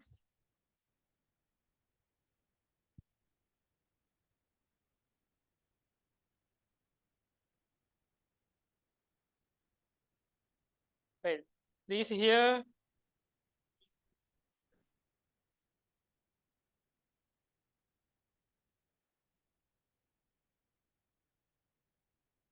Isn't it? Okay, wait. So we will record your jingle, so it will be forever in our frame. So you can see in our video in the end of this program. Okay.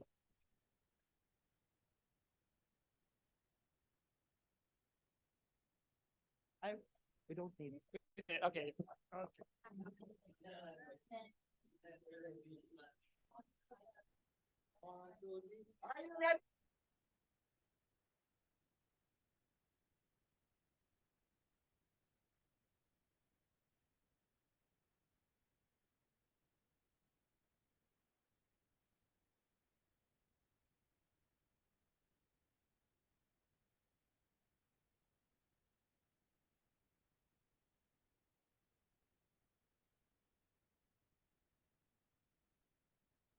Marvelous.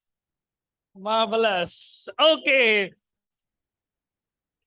It's a good choreography. Okay, we have next. Please spin the wheel. Okay. But share sound. Okay. Push the button, please.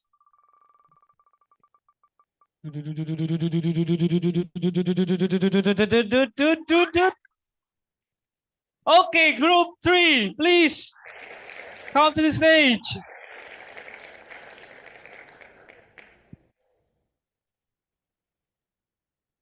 Do you need microphone? No, okay. Nanti ya.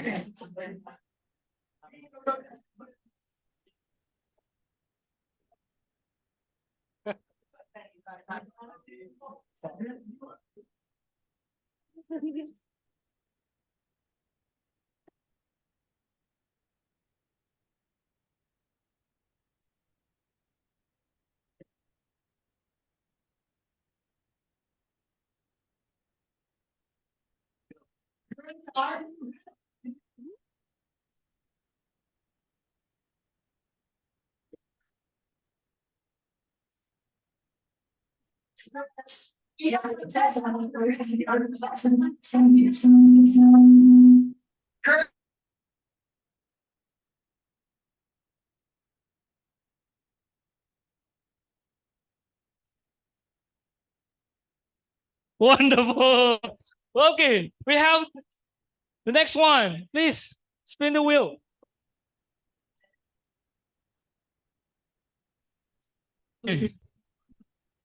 Yep.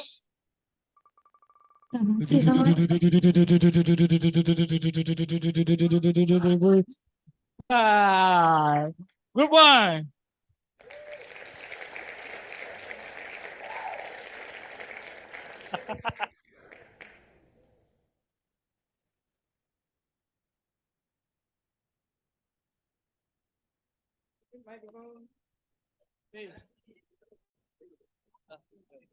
Aku.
Okay, please.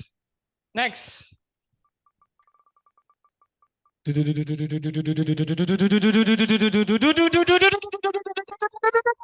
Ah! Okay. Group 5.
Group 5.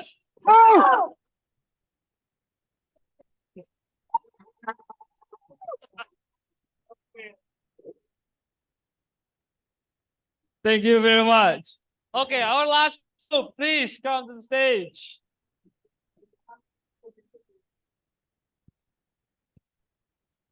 Slay CJ. Slay the stage.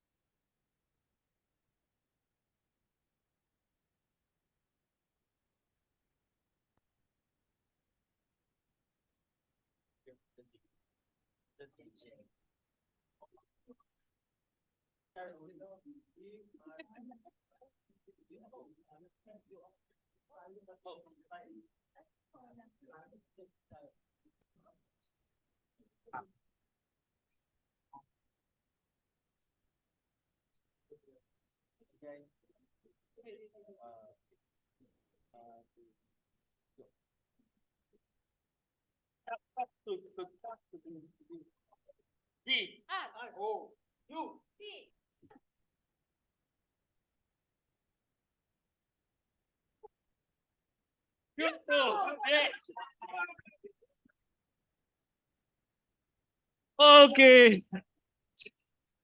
So give applause one more for all of us. So many of you using a claps to present a claps. So after this, we have an ice breaking about claps. We'll teach you later. We have an ice breaking like that. So our body will show you. So we have next agenda. It's about learning Indonesian and also Japanese language. So actually, Japanese language, if you ever see Thailand paraphrase is quite similar, looks like it, like a snake, or something. Yes. So we do in Japanese language. We also have words like that. So I will pass to Dr. Yogi to moderate this. Okay. Okay. Thank you.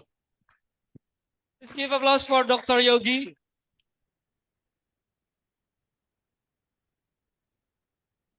Okay, good afternoon, everyone.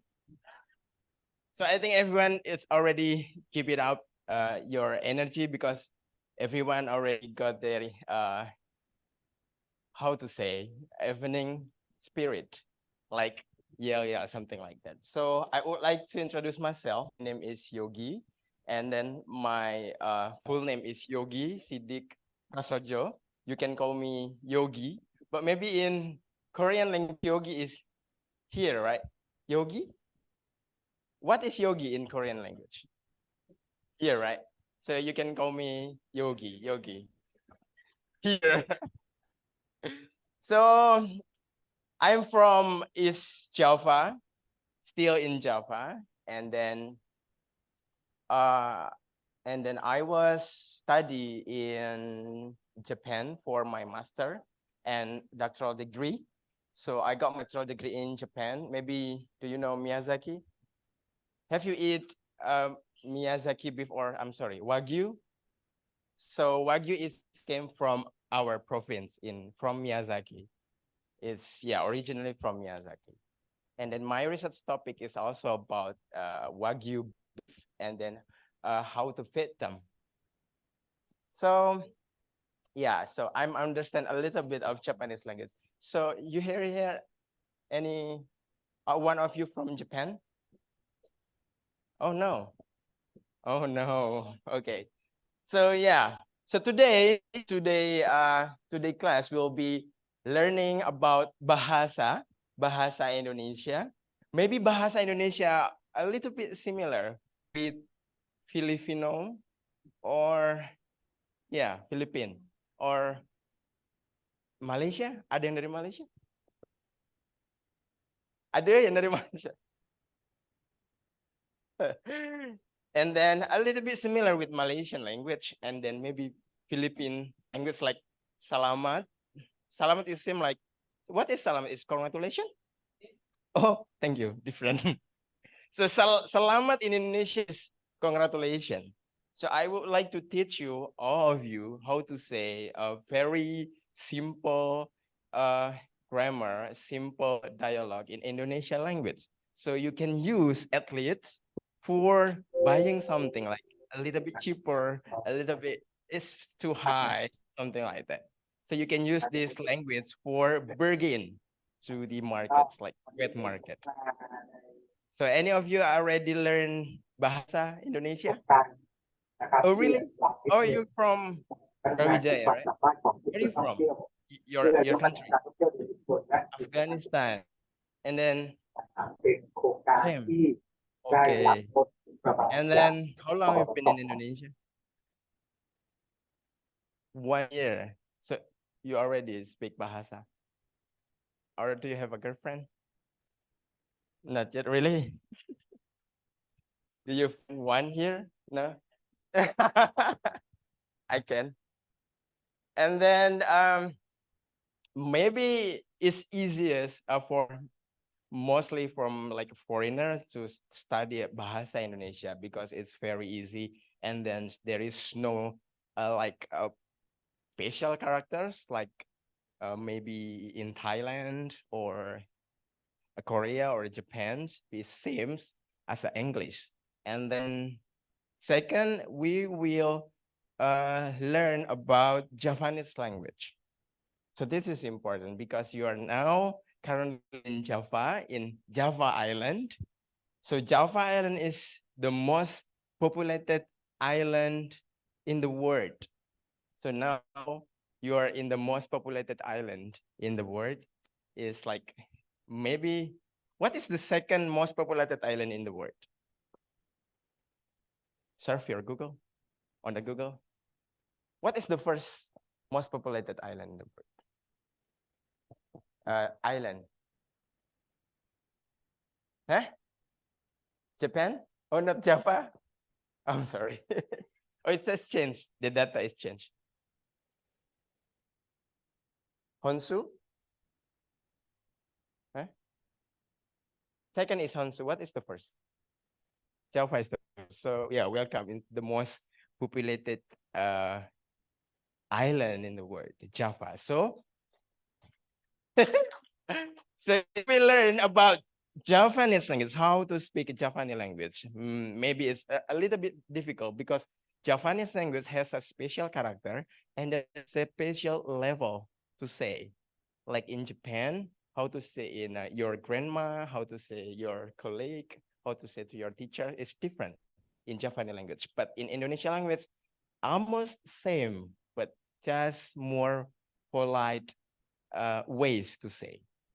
But character and everything are the same. Yeah.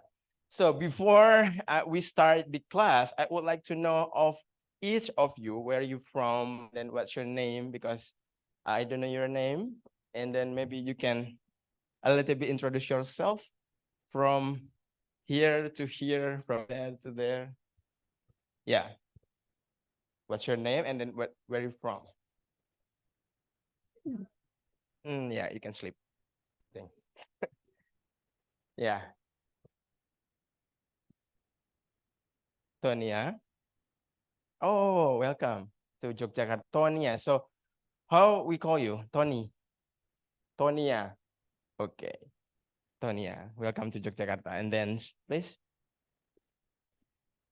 Rafi. Oh, same, Afghanistan. And then you also already stay in Indonesia for a year. Years. Okay, bisa bahasa Indonesia. Bisa ngomong Jawa. Tidak bisa. Oh yeah. Okay. And then yeah, from Philippines. And then we can call you Audrian. Philippine. Ya. Indonesia. Indonesianya? Di UGM. Dari Sumateranya? Bengkulu. Oke, selamat datang di Jogja. Oke, silakan. Juga dari UGM. Oke, Rusia.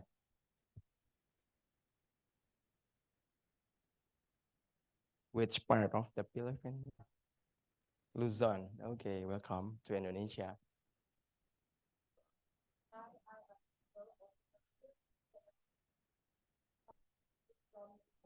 Mindanao. Mindanao is the biggest island, no? Luzon is the biggest? Okay. Southern part. So you can speak Indonesia a bit? No? Oh, not yet. Thank you. And then, please. So how we can call you? How we can? Winju. Ju. Minju. Minju. Korea. South Korea. Okay. Not North Korea. Okay, okay. Okay, miss, what's your name? And then Jericho. Jericho Land. And then we can call you Land. Jerry, which part of the Philippines you are from? Northern. Okay, so okay, Northern. Yeah. It's the like which one is the famous beach like in the Philippines? It's in the northern or southern?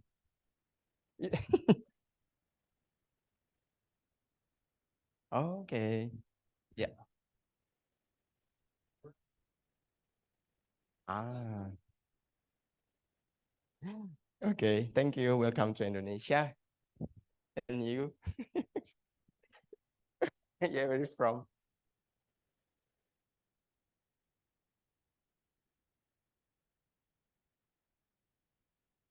Master student. Okay, welcome to summer course. Okay. Which part of the Philippines? Luzon, same with, what's your name? I'm sorry. Angelo. Okay, thank you. Welcome to Indonesia. And then maybe you. Central Luzon, same Luzon. It's different between Luzon and Central Luzon. Oh, okay. Yeah. How we can call you? Christopher. So, but we can call you Chris? Okay. Welcome to Indonesia. Eli from Philippines. Which part of the Philippines? Mindanao. Okay, welcome to Indonesia. Febia, welcome to Yogyakarta. Juicy. Sorry. Jesse. Philippines. Which part? Luzon. Okay, thank you. Welcome to Indonesia. Sorry? Thailand? Oh, China, sorry. What's your name? Wum Cha. Fung Cha, sorry. Oh, you can call you. Chancha. Oh, cute. Huh? Chancha. Chancha. Chancha. Sorry, it's correct? Really? Okay. Okay. Yeah. What's your name? Yongku. Yeah. From Korea. Which part of the Korea you are? Which part?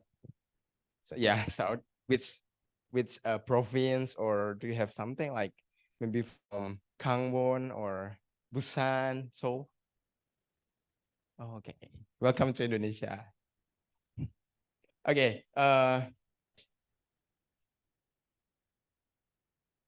Philippines. CJ. So we can call you CJ. What does CJ stand for? Oh, nice. King, yeah. Okay, thank you, King. Oh, CJ, sorry. Please. From Luzon? Oh, okay. Mark from Philippines. Welcome to Indonesia. Please. From Philippines, Mindanao. Joe. Jules. Jules like Jules. Okay, nice. Okay, thank you. Hey. Heymon. Heymon. Okay. We can call you Hey or Won. One is more prices. Yeah. Okay, thank you. From South Korea, welcome to Indonesia. UGM juga. Angkatan 2021. Okay.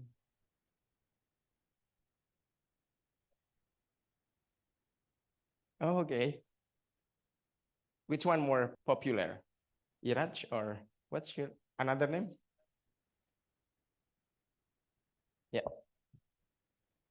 Sayed. Sayed or Iraj?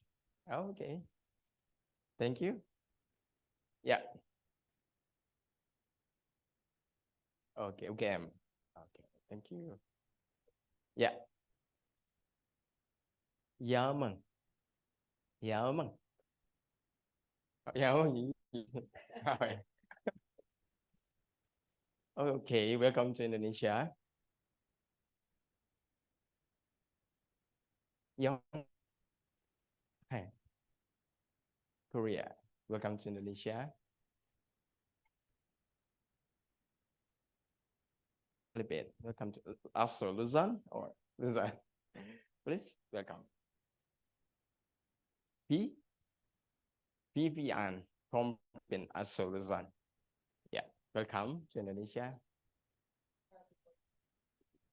James from Philippines. Okay, welcome to Indonesia. Raffi.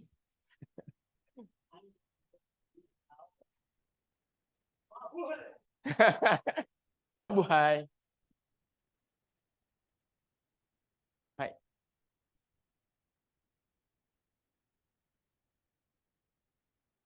Okay, in animal science? Okay, okay. So in Afghanistan, you speak Pashto, Persian, and then now you speak Indonesian language and Javanese language. Wow. So yeah. So how you can be teacher here? Okay, thank you all of you. Like panitia udah kenal ya. Jadi okay. And then welcome to Indonesia, all of you. But maybe have you ever like come to Asia before this event? To Yogyakarta? No? So it's similar situation between your country and Indonesia, like dry and then a little bit humid. How about humid? Do you like it? Not really. Same with the Philippines. Yeah, yeah, yeah. Yeah, it's humid. But maybe in Indonesia, we don't have a typhoon. Yeah.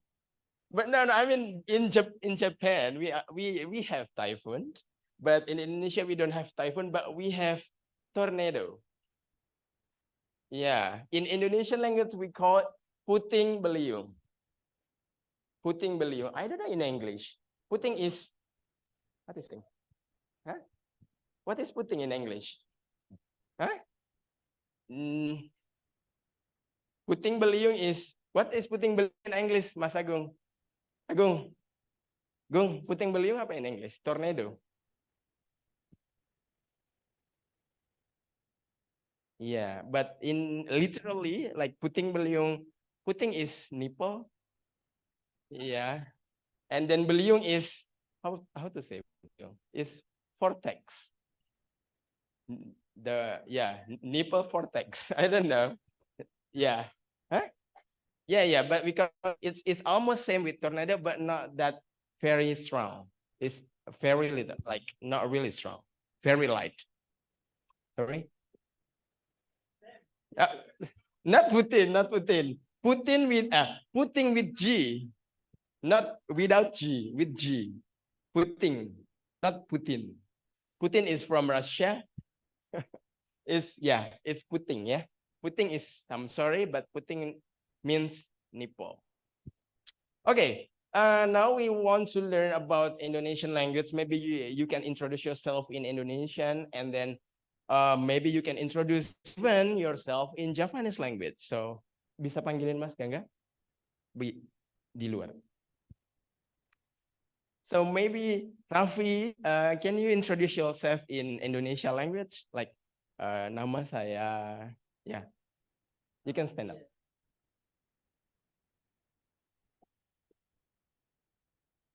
Yeah.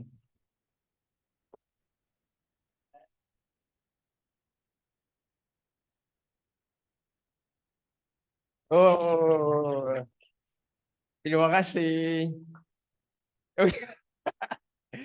Sami-sami. Matur suwun. You can go. So, what you say? Oh, yeah, yeah. Oh, in Madura language. Actually, I can speak Madura because I live in Java in Madura. So I can speak a bit of Madura language. Okay, our teacher now is, he also graduated from Japan, and one of them undergraduate, our student in UGM. And then they will teach you how to speak Indonesia language. And so it's just relax. It's not really formal. Just speak Indonesian, bahasa Indonesia. So in every group has one Indonesia student, right? So you can ask them how to introduce yourself in Indonesia, but please don't teach them like bad word, because do you know in the study says bad word is more easiest to remember, but out of summer course you can speak that word but not in the summer course. Okay, so the rule is not bad word. So if you speak the bad word, you have to sing it. To sing a song. So if you speak a bad word, you should sing any song in the world. Okay, so please Mas Gangga and then Mbak Talia dulu atau Mas Gangga dulu? Mbak Talia dulu aja. Oke, Mbak Talia dulu silakan. Ya bareng aja. Santai aja ya. Jadi sekarang pakai bahasa Indonesia ya. Itu mandi mana nih? Gitu. Oke. Ini santai kan, Mbak? Santai ya.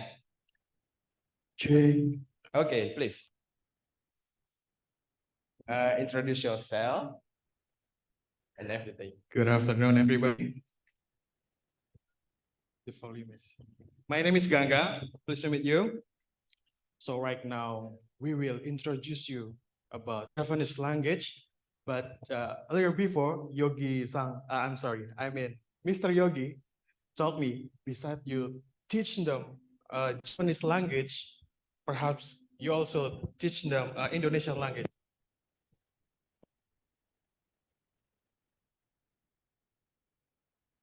So that's why Mrs. Talia come here beside me to teach all of you here to speak Indonesia. Okay, before we enter in the session, I think Mr. Yogi is correct that bad word is easier to understand and easier to learn. So if you need to learn bad language, so after the session, I will tell you. So you can avoid bad language when you come in Indonesia. Okay. Next. Sinau basa Jawa. Let's go everybody after me. Sinau basa Jawa. Sinau means learning. Learning, yeah. Basa means language. And Jawa means Java. So Sinau basa Jawa, it means learning Javanese language. Okay, maybe once more. Sinau basa Jawa. Sinau basa Jawa. Okay, let's go. This is our country map. You can see many islands in here because we have hundreds, right, Mrs. Talia? Yeah. How many islands do we have? How many islands, you know? For 30. How many? How many? 1,000. What? Is 10,000? 10,000? I think Anyone that's knows? okay. Does anybody know? Wow, you can speak Indonesian language. Wow. Applause, everybody. Give applause, please. What's your name, sir? Darwis. Bagus. It means good. Punya laser nggak? Okay, so you can see in the down here, this is Javanese island. So many island in Indonesia has different language. So it will confusing for foreigner who come to Indonesia if they don't know the language. So that's why our language has united language. We call it Bahasa Indonesia. Okay, next. And this is Java Island. So in Java Island, there are so many regions also. And each region has also a different language. Because all of you are here in Yogyakarta, so we will tell you Javanese language. But in this case, it's Yogyakarta dialect. Because when you move to Central Java, maybe it's still same, the language with Indonesia, with Yogyakarta. But when you move to East Java, like Mr. Yogi origin place, the language, and I mean the dialects maybe will be different. If you're curious, we will see then. Bisa balik sebentar, Mbak, mungkin. Okay, next. Do you know what it is? Borobudur Temple, okay. Oh, okay. Whatever. Have you visited this place? Not yet. So after this, maybe. So by this picture, we want to show you that Javanese language is already used in centuries before, long time ago. Okay, next. And you know what is this? You know, what is this? Yes, Candi Prambanan is located in Jakarta. Yeah, Yogyakarta and Klaten. Okay, next. Okay, first lesson. Daily conversation. Actually, maybe our time is not so long, so maybe we'll just introduce you a little of Javanese language, maybe some bahasa. And so after this, when you go out of this room, you can practice to use Javanese language after this. I will guarantee you that 100%, when you came out, when you step out from this room, you can speak Javanese language. If not, Yogi, Mr. Yogi maybe will owe me $100. Yes. Okay, start.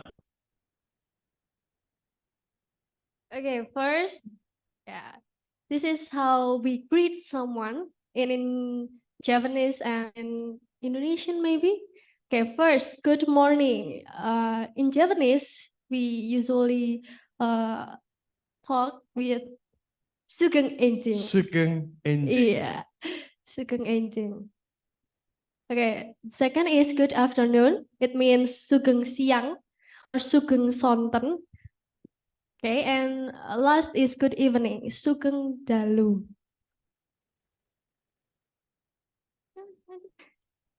Okay, let's repeat. Good morning. What is in Javanese language? Sugeng enjing. And then good afternoon. Sugeng siang. Okay, in this case, it's a little bit different in Javanese language. So, sugeng siang Sugeng siang is only used when the time is already so at 12 p.m., right? 12 p.m. to 3 p.m. It's sugeng siang. But when the time changes from 3 p.m. to 6, we will say sugeng sonten. Okay. What time is it? 11. It means No. So what would we shoot right now? Sugeng siang or sugeng sonten? Sugeng siang. Yeah, okay, right. Great. And after that, good evening. Sugeng dalu. So after 6 p.m. and more, we say sugeng dalu. Okay, next. Oh, wait. In Indonesian, we say good morning is selamat pagi. Good afternoon is selamat siang. Then good evening is selamat malam. Okay. Good morning is selamat pagi. P-A-G-R. To make it easier, maybe after this, Mr. Yogi will bring us like a whiteboard, so maybe we can write it down. Yeah. Okay, maybe to make it easier to understand, right? Okay, okay. Okay, when we are still waiting him, maybe we can go to the next session. Okay, so this is introducing. Okay, from the first, my name is, in the Japanese, it means Nami Kulo. So before we go further, Japanese language, there are many steps. The first is like a common language. We call it Boso Ngoko. We can use Boso Ngoko or Ngoko language. It's just like when I talking to you or talking to someone that we have a same age, it's fine. But when we talk to the older one, we cannot use Ngoko because that is impolite. So we use Kromo. So I think it's better right now that we just started to learn Japanese Kromo language. So like before, like Sugeng Enjing and Sugeng Dalu, that is Kromo. So maybe after you go out of this room and you are trying to speaking with the native in here, they will amaze. Wow, the foreigner can speak Japanese well. Okay, let's continue. My name, okay.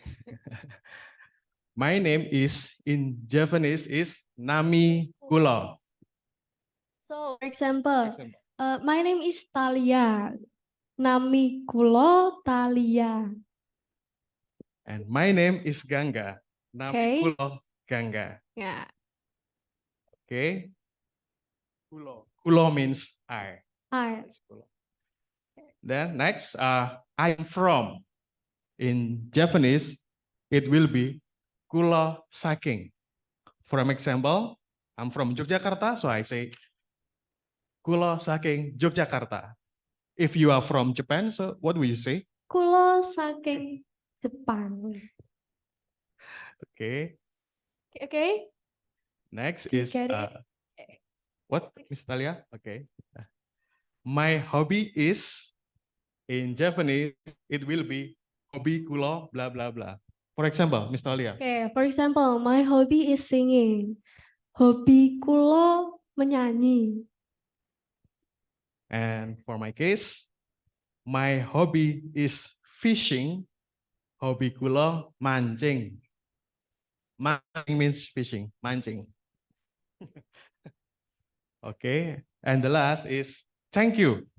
In Japanese, it will be matur nuwun. Maybe Miss Talia.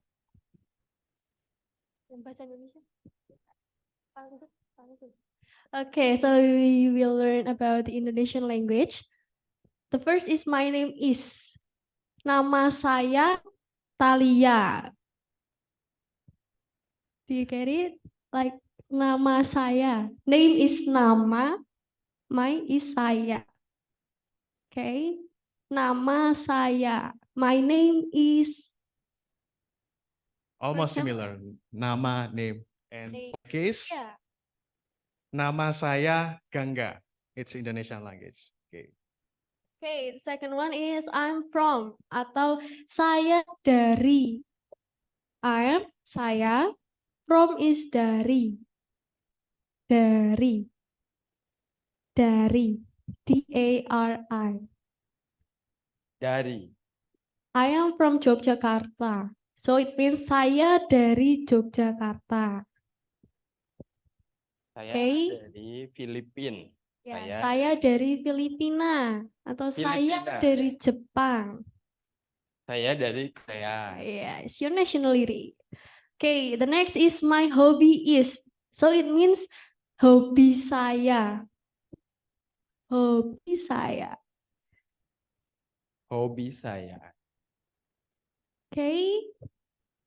For example, hobi saya bernyanyi. My hobby is singing. Hobi saya bernyanyi. So singing is bernyanyi. Yeah. Okay, the last one is thank you atau terima kasih. I think you know this word before, right? Yeah. Hobi. Hobi saya traveling. So hobi saya jalan-jalan. Jalan-jalan. So in Indonesia there is a jalan-jalan, and do you know squid? Squid is cumi-cumi. And then like there repetition word like jalan-jalan, cumi-cumi, sayur-mayur. Sayur-mayur is vegetables with S. Teman-teman. Yeah, right. Yeah, okay. Yeah. Okay, let's repeat this word. The first one, nama saya. It means? Okay. Second one is saya dari. 1, 2, 3. Saya dari. Okay. Next, hobi saya. Okay. And last one, terima kasih. Terima kasih. Yeah. You're great. So when someone say terima kasih to us, what will we answer? We will say sama-sama. Okay. Good job. Okay. But you know, Sama-sama. terima kasih in other language actually. Like in Philippine, selamat. Is it correct? Anyone from Philippine in here? Yeah, right? Shukran. Like, right? Yeah, shukran. In Korea, maybe you're better. 감사합니다. Yeah, samnida. Okay. So next.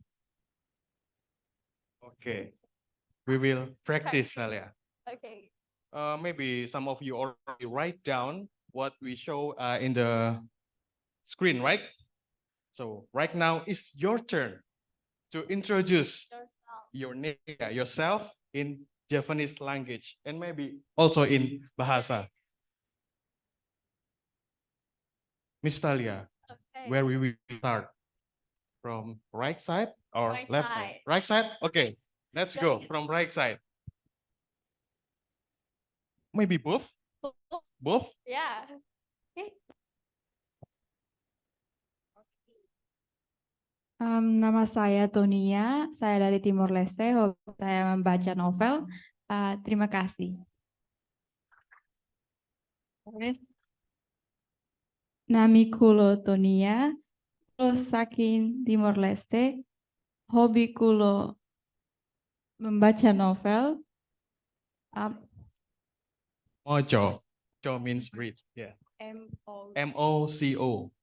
Mojo novel matur nuwun.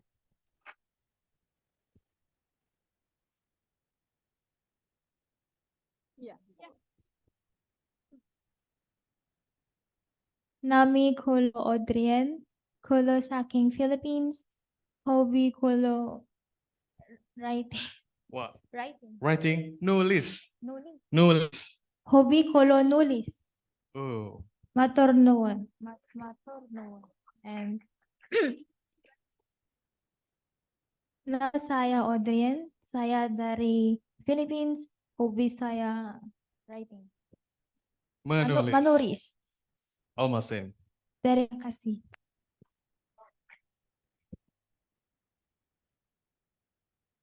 Perkenalkan, nama saya Lucia. Saya dari Indonesia. Hobi saya menyanyi. Terima kasih.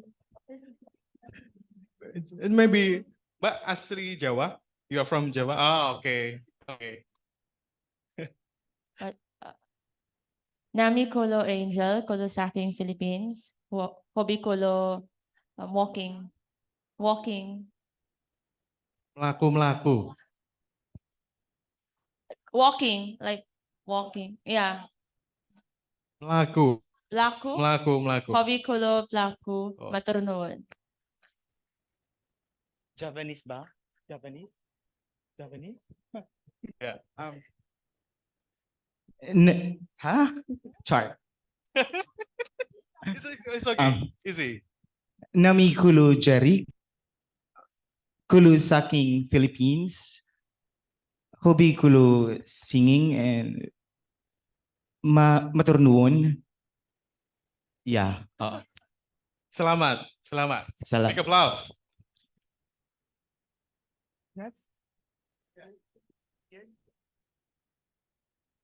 Sorry.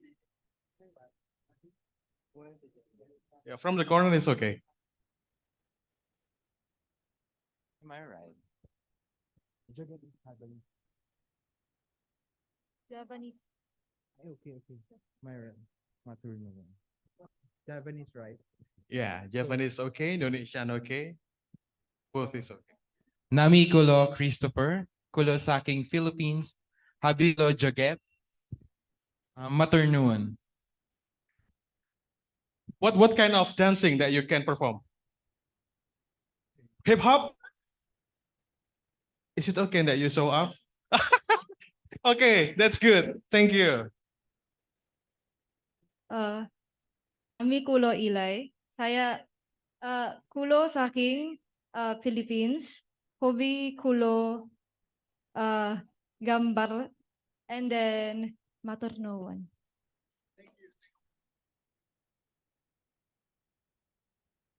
Nami kulo Febia. Kulo saking Timor Leste. Hobi kulo traveling. And maturnuhun. Timor Leste, so thank you is obrigado, right? Obrigado.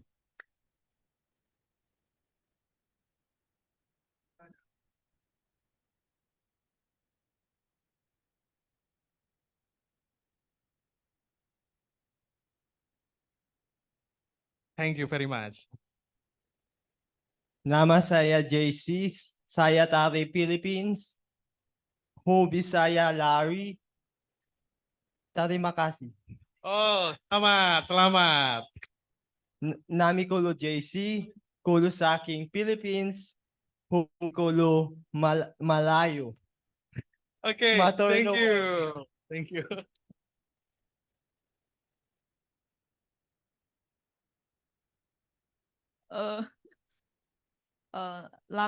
Lama saya Fengchan.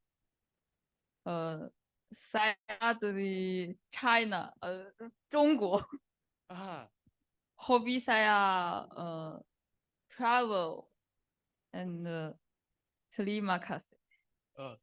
谢谢, right? 谢谢, 谢谢, yeah, 谢谢, 谢谢. Nama saya Yonggu. Saya dari Korea. Korea. Hobi saya traveling. Manutubun. Terima kasih. Terima kasih. Kamsahamnida. Awesome.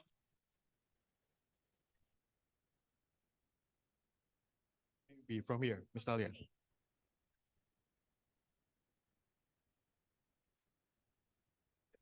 Nami kulo CJ, kulo saking Philippines, hobi kulo nyanyi, terima kasih. Oh, you speak like native. Awesome. You speak like native. Awesome. Yeah, like Japanese. Terima kasih. Selamat, selamat. Nami kulo Mark. Japanese. Kulo saking Philippines. Habi kulo mengendari motor. Oh, awesome. Mengendarai motor. Maturnuun. Indonesia. Nama saya Mark. Saya dari Philippines. Hobi saya numpak motor. Wow. Terima kasih. Selamat, Mark. So what kind of bike that you usually ride actually? Harley Davidson? Only rider. Rider 150. Too, I like riding bike. Yeah.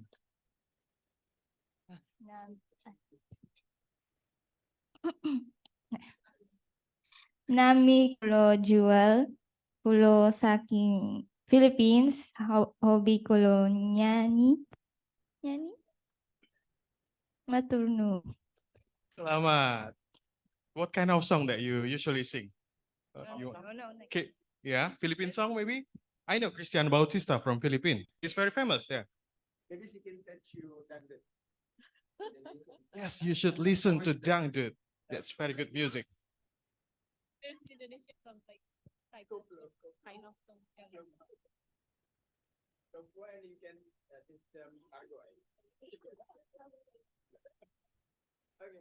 Okay, nice. 남이클로 회원, 클로 사킨 코리아, 하비클로 올라라가, afternoon and yes. What sport? Gym. Gym. Wow. Uh, Strong. Strong, brother. nama saya hewan, saya dari Korea, hobi saya olahraga. Terima kasih. 감사합니다.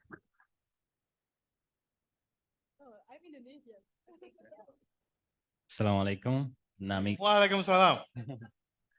Nami Kulu Sayed, Kulu Saling Afghanistan, hobi Kulu fitness, dan Sun Mas. Nama saya Sayed, saya dari Afghanistan, hobi saya olahraga, dan terima kasih banyak. Awesome. Shukran, shukran. How long you stay here in Indonesia? You speak It's very like on and off 4 years maybe. Yeah, I can speak Really? bahasa Indonesia maybe Wow. better than you. Wow. Awesome, awesome. Thank you. Sugeng siyang nami koloral kulo sa aking Philippines habi kulo dolonan basket maturnuon. Amat. Oh, wait. Oh. Yeah, maybe. Okay. Nama saya Ralph, saya dari Philippines, hobi saya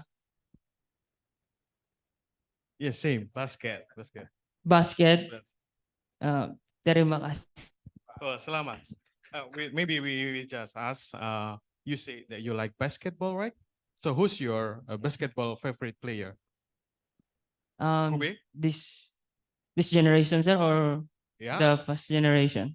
Any generation that you like? Kobe Bryant. Kobe Bryant. We love Kobe Bryant. Yeah. Yes. Thank you. Selamat. Everybody do. Everybody does. Yeah.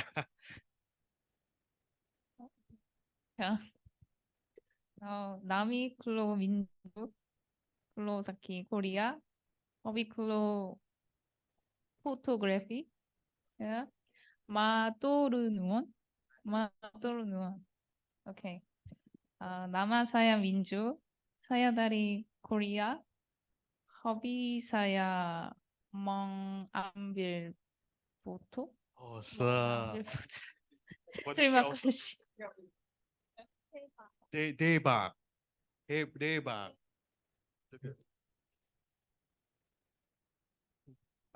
What picture that usually you hunting? Like in the mountain or yeah? No. City? Animals maybe? No, people. First, yeah. Awesome. Nami kulo Angelo, kulo sa aking Philippines, hobi kulo turu maturnuon. I like your hobby. Everyone like your hobby. Nama saya Angelo, saya dari Philippines, hobi saya tidur. Terima kasih. What do you usually do when you sleep? I dream. Okay. What kind of dream usually like appears in your dream? Really? Okay. So sorry, your name Juan? Angelo. So Angelo said his hobby is turu. So turu means sleep. His hobby is sleeping. I like it. Thank you. Thank you. Selamat.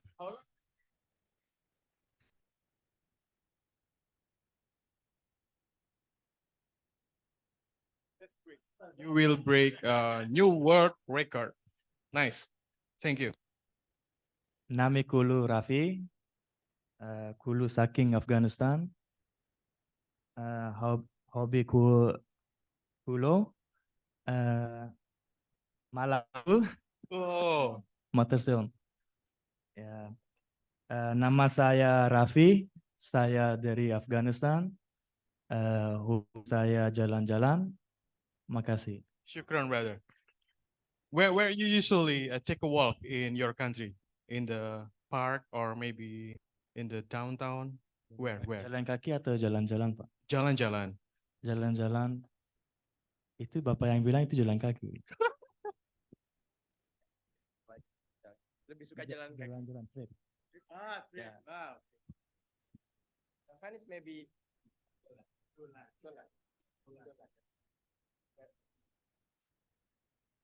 Like traveling.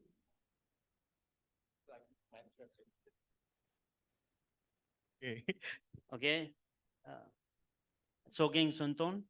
Nami kami. Sugeng. Sogeng Sunten. Sonten. Yeah. Nami It's still siang. Oh, yeah. Sogeng siang. Very good, Yeah. brother. Okay. Yeah. Nami kulu Darwish. Kulu asking saking Afghanistan. Hobi kulu olahraga. Matur nuwun. Ya. Nama saya Darwish Tahiri. Saya gak bisa bahasa Jawa, tapi bisa bahasa Indonesia. Sedikit bisa. Awesome. Ya, saya orang Afghanistan, mahasiswa di sini. Hobi saya olahraga, boxing, muay thai, lari-lari. Ya, jalan-jalan ke tempat wisata juga. Ya, ini aja. Banyak Oke. sekali. Ya, So banyak many sekali. hobbies ya. Iya, Very ya, good. ya, banyak sekali. Terima kasih. How do you learn in Indonesia? How do you learn? Saya bicara di bahasa Indonesia atau di Inggris? Bagaimana bisa Oke. tahu? How you know? Ya, saya belajar dari masyarakat, orang dari bapak-bapak di pasar, jalan-jalan. Oh iya, saya suka ke jalan-jalan ke pasar. Ya, ini berapa Bu? Ini banyak mahal banget ya. Ya gitu. Ya, aku lapar.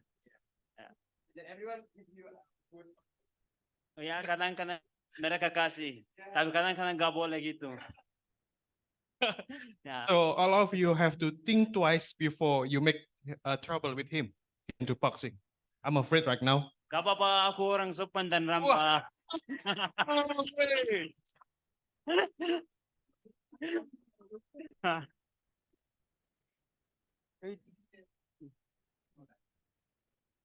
Ya wes. Thank you. Shukran. Name kulo James, kulo saking Philippines. Habi kulo Mengendaray motor. Motor noon. Selamat. What kind of bike that you usually ride? X-Max. X-Max. Wow. That's an Indonesian favorite motorcycle also. Yeah. X-Max. And because it's expensive. nama saya James, saya dari Philippines.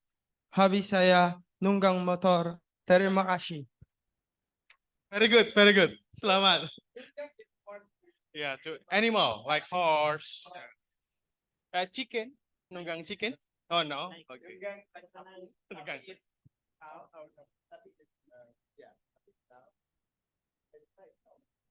Yes, same.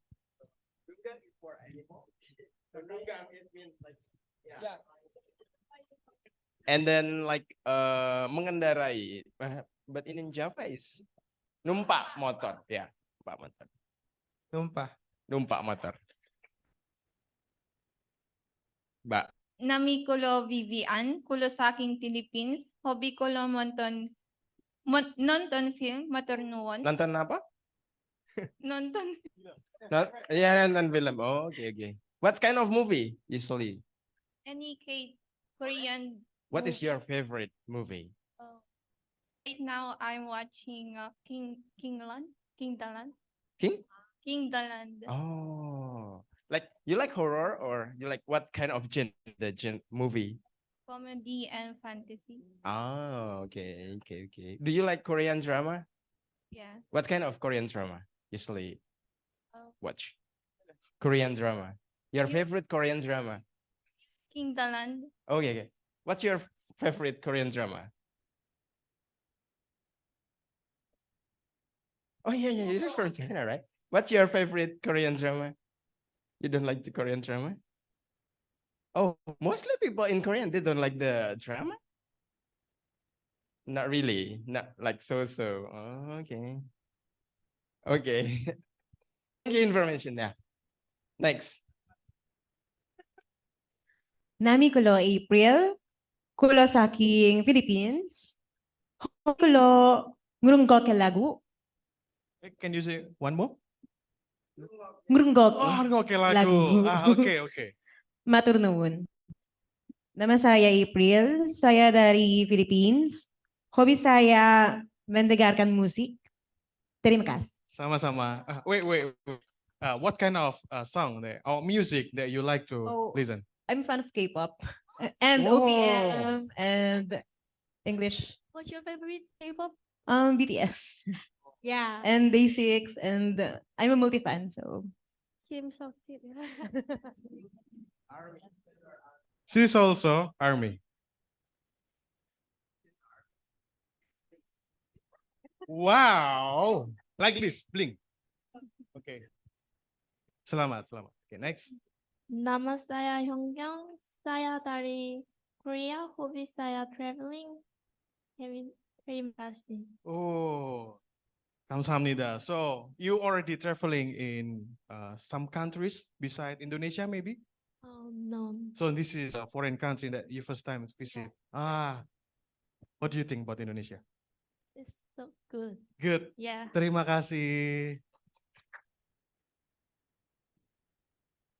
Nami kulo Yaomengdi, kulo saking China, hobi kulo mozo, Wow. madunun, and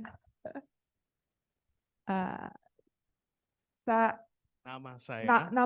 nama saya Yaomengdi, saya dari Baza. Oh. No, saya dari China. China. Hobi kulo. Hobi saya. Hobi saya Baza. Terima kasih. Cheers. What kind of you say that your hobby is photo, right? Yeah. What Mozo. motto? Mozo. Photo, right? Photograph. Baza. Reading. Mojo. Mojo. What kind of book that you usually read? Maybe. Novel, maybe? Yeah, novels. Science fiction. Wow.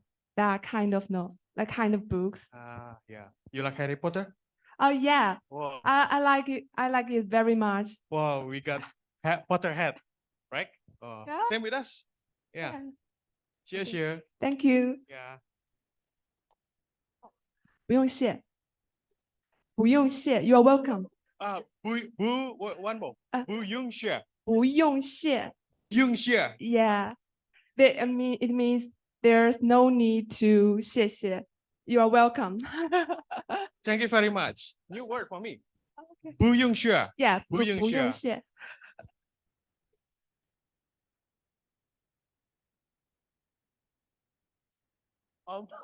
不用谢.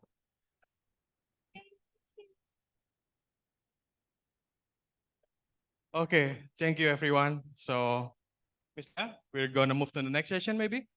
Okay, let's go. Oh,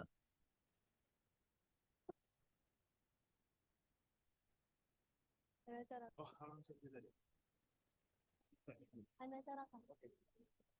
Hana. Okay.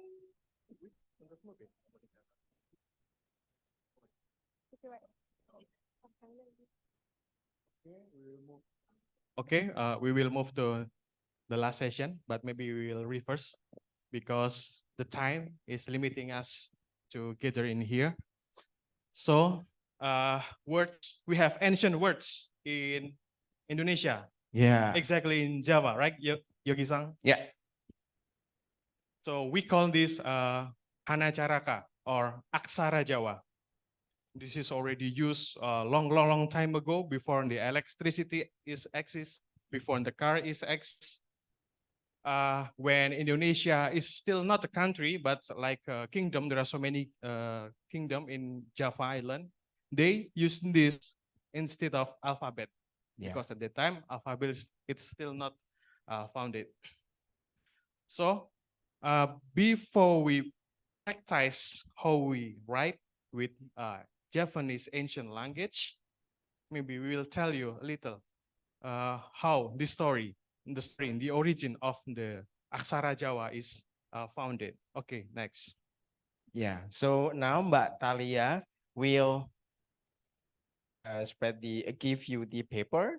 So the paper will be, you will learn how to write your name in Javanese special character. And then that paper will be as a present for you and then bring back to your country. So it's make it very good. And maybe it's better doing like this like landscape. And then just write your name now, like in Javanese language. That's your name in Japanese, like maybe you can CJ or Chris, Mark, something like that. Okay. So yeah, make it very clean. Maybe while Mrs. Talia is like sharing the paper, I will tell you. Yang the topic. Indonesia mau nulis juga nggak apa-apa. Yeah, you cannot participate because maybe I'm sure the Indonesian itself, maybe it's hard. It's Very They hard. cannot. Yeah. Oh no. We use special spidol. Spidol. What is spidol? Spidol. Pen. Yeah, special pen. This is expensive pen. Yeah, it came from It's very, very Japan. expensive. From Japan. Yeah. Talia. Okay. Yeah. Okay.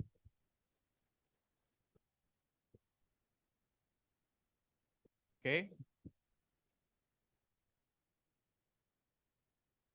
This is just the illustration is not Not yet. real. This is just a demonstration. Yeah. On screen. So long time ago, Java Island was ruled by one king. But back then, when he was, he's still not king. He's just ordinary people. But beside his ordinary people, he is very strong. So some of people is following him as his follower. And his name is Ajisaka. Ajisaka. And at that time, Javanese island was ruled by the big orc or evil king. His name is Dewata Cengkar. His kingdom is located in central Java at that time. No one can beat him because he's scary, he's very strong, and every people was living in the set. Okay. And because many people in Java Island was in suffer at that time, Ajisaka is challenging the king to fight. And after that, the king is accepted the Ajisaka challenge. So Ajisaka, he doesn't fight using hands, he doesn't fight using leg on the body, but he's fighting with his what is it, Yagisa? You call it the scrap? Yeah. Yeah. He's fighting only with the scrap. So he came to the king and asking for, king, I want a little land. And the size is only as much as my scrap. And at that time, Ajisaka is putting down scrap. Maybe it's not big, like a 4 square, just like in the floor case, like this. And after that, the king, are you kidding me? Take it as much as you want. Then after that, magically, surprisingly, the head scrap is getting bigger and bigger and bigger until it pushed the Prabu Dewata Cengkar, the Dewata Cengkar king. And then he push until he throw to the outside of the island. And the scrap by the story, it's covering all the Javanese island. So because the king said, take as much as you want, and at that time, Javanese island is belong to Prabu Ajisaka or Ajisaka king. And because the king is defeated, he's turned himself into white crocodile. Oh. And the myth is still exists right now. If you go in the South Sea in the Java Island and you see a white crocodile, that is Dewata Cengkar, the evil king. They say some of them it still exists until now. Okay, like this the picture. Oh. Okay. And because the scrap is not ordinary head scrap, he's asking 2 of his follower. He's asking the small one, the fat one, I'm sorry, but I forgot the name. He said that, please keep this headscarf. No one can take this headscarf except me. After that, he said, okay, sir. But Ajisaka, years by years, he's forgetting the promise to the fat one. Followers. And he's asking the other one follower to asking, please take my headscarf because I need that. Yeah. And that time, and the tall guy is asking to the small guy and the fat one, King Ajisaka need his headscarf back. Please give it to me. And there is some misunderstanding in here in this conversation.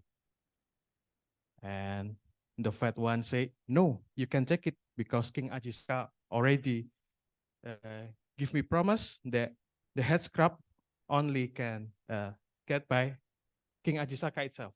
No one can get. And the tall one say, no, this is King Ajisaka order because there are some misunderstanding. Both of them is fitting because two of them has the same strength, same speed, same intelligence. So both of them is dead. And after that, because King Ajisaka regretting of this tragedy, he is commemorate themselves into Aksara Jawa. So just alphabet, it start ABC, but in Aksara Jawa, it start from Hana Caraka. Ha, start from Ha. Start from Ha. This is not ordinary the position. It has meaning. Just like you see in the front. Ha. Hana Caraka. Data Sawala. Pada jayanya Maga Batanga. It has meaning. From the first, Hana Caraka, it means there was a story. And then Data Sawala, it means at that time. And Pada Jayanya, it means both have same strength. And the last, Maga Batanga, both of them dead. Oh. So that's the Portrait. origin. Yeah, the origin of this story of Japanese ancient language.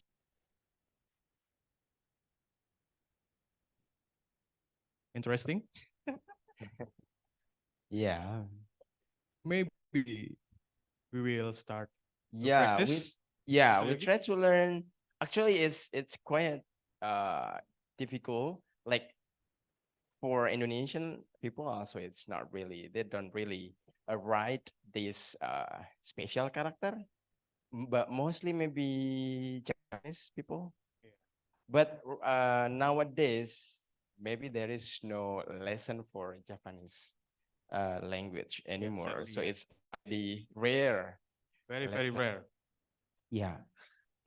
But it's look like Thai, right? It's look like Thai. Yeah, I think maybe same. Almost. Because- And Indian also, right? Yeah, because like Thai kingdom and Indonesia kingdom at the time are same. So like the Thai kingdom, it came from Sumatra, and then they they went to Thai. They call it Siam, and then yeah, so almost the same with Thai character, and then Javan character, Indonesia character. Yeah, yeah. Okay, let's try. Let's try. Maybe we can try to writing all of this in your paper, okay? Yeah. And after that, maybe we can learn how to write down your name in Japanese ancient Yeah. word. So that paper is for your name only, like the white paper. You can write your name on the paper, but if you want to learn like the lesson, you can write in another paper, like not the special paper. No, that will be ruined. Yeah. Yeah, your name is like very big, like make a big name. Yeah, because we will try to make this very special after that, and then we will give it to you in the end of the summer course. Yeah, please make it very, very good. Yeah.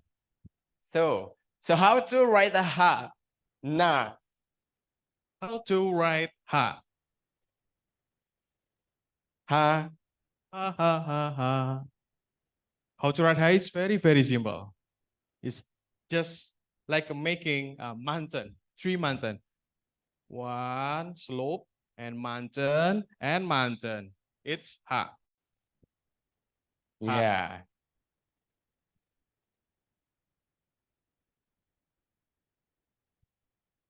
Ha. We'll try once more. How to write ha?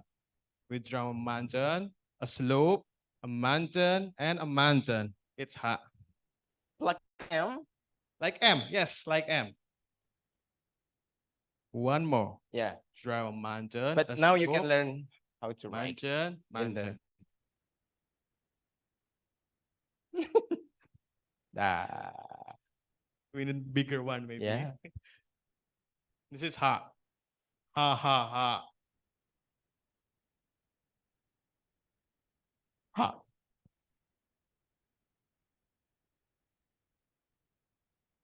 Do you have paper? No. Okay. Yeah, just write ha. But not that in the on that paper. Another paper. Panitia ada kertas buat nulis, belajar nulis? Ada? Ah, next one. Nah. Next one. Na. Nah. So please, you remember your name, right? And then please just write after that your name. So if your name is Hana, so Ha and Na. Hana. Hana. For example. So Ha. yeah, just a nickname. Na. So Daddy will teach you how to write. Na is also easy. You just draw and a little circle and once more. Na. Na. One more. Na. Na. Na.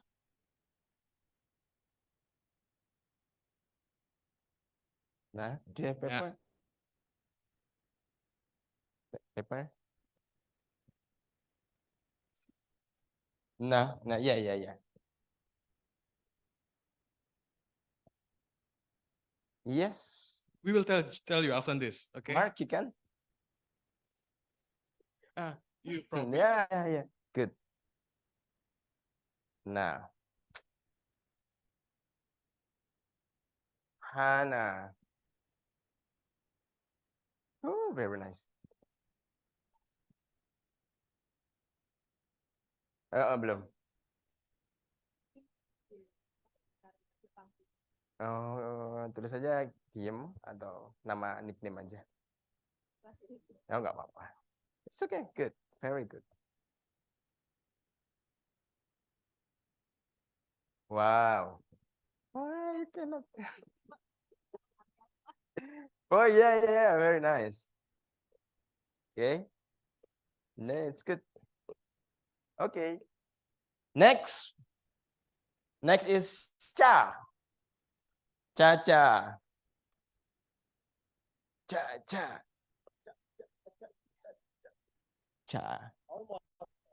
Same with Na. Yes, almost like Na.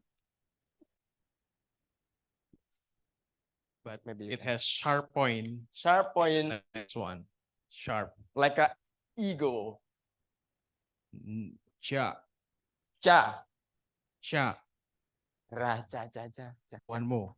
Cha. With the sharp. Yeah. No, a little bit sharp. Yeah.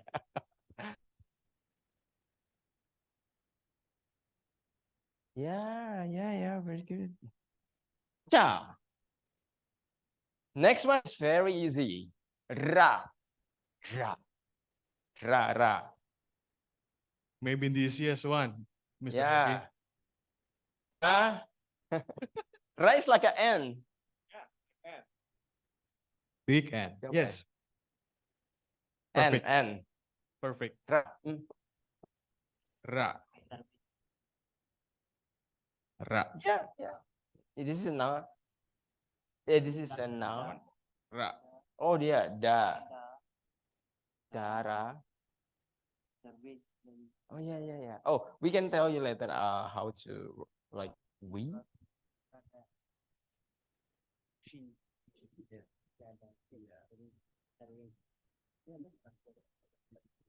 Okay.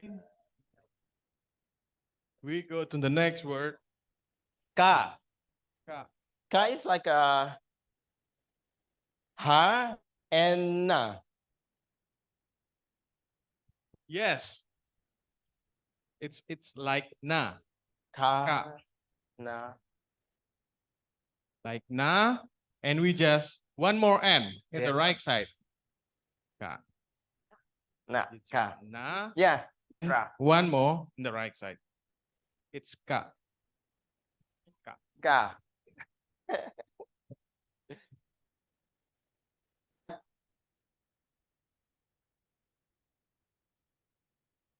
Next one.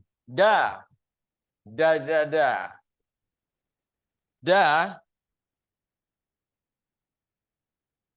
Da.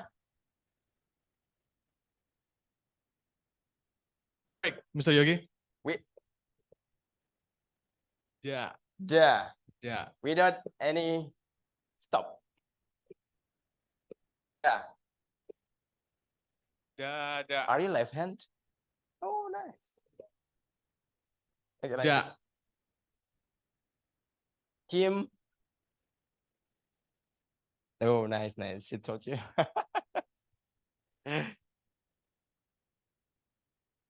Z. Yeah. P. Okay, we move to Oh, belum. Tadi next kita ajar, ada. word. Next one is ta. Ta. Ta. Ta. Ta. Yes, almost like oh, we haven't write it yet.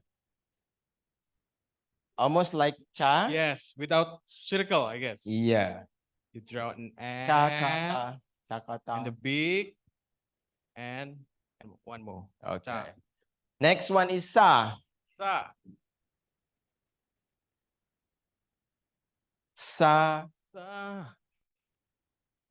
And you draw circle in the below and you draw and one more. Sa. Yes. Jelan ya. Apa? Mas. Mungkin guide-nya bisa bantu. A buddy. Maybe the buddy can help maybe. Because the whiteboard is so small. Maybe we can try one more to write down sa. Yeah. You make And hands. then next is wa. Wa. Wa.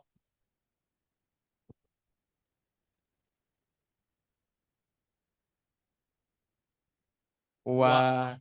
It's easy, very easy. And you make a big. Wa same with cha, but without Wa. Wa. Wa. Can you write wa? Your name? How to read this one? Wait. No, wait. I go to teacher. Ini bener ah? You have something like Okay. Timor-Leste? Yep. Okay. King. I will tell you later. We'll tell you. That is a very secret, buddy. Next is la. La. La. La is almost like ha, but the opposite. Almost Position with ha, is but the the opposite. oh yeah, it's opposite of ha. But don't try this at home. But people say that if you make opposite, it will be curse. So you cannot say in another way of hanacaraka, like karacha da da da da. So you cannot say that in opposite way. If you want to try, maybe you cannot go to Korea Same like ha, but that's the opposite. Next is pa. Actually, it's very simple. It's Well, easy. It's very simple. Pa. You can write your country within it, and Pa. then you can write your name. You can write your girlfriend's or boyfriend's name. Make a mountain, make a slope and a mountain. It's pa. Yeah. And next, da. I like da. My favorite is da. Why his favorite is that? I don't know. It's Favorite, quite but I don't know. Yeah. It's like a W. Yeah. Easy. It's Da, very easy. da, da, D-H-A. Da. Da. Da. And ja. So actually, how to say da and da is different. Da. This is we say ta, ta. Using tongue, ta, Da. ta. Da. Da. Okay, next. Ja. Like N and R. Da. Da. Ja. Ja. And R. Ja. Okay. Next one is very, very simple. Yeah. Like you make a tree mountain, mountain and slope and a mountain and slope and mountain. It's yeah.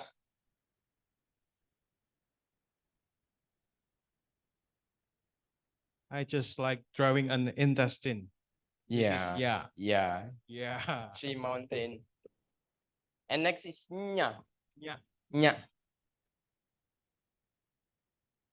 Pada. Da. Da. Yeah. Da. Nya. Yeah. Yeah. Yeah. It's just like drawing an N with a point and little M and one mountain and mountain. That is yeah. Yeah. Next, ma. Next.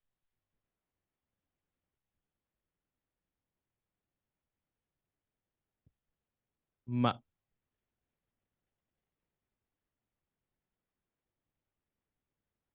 Ma. Like drawing an E and N. Ma. Yeah, moon, maybe. Moon. Okay.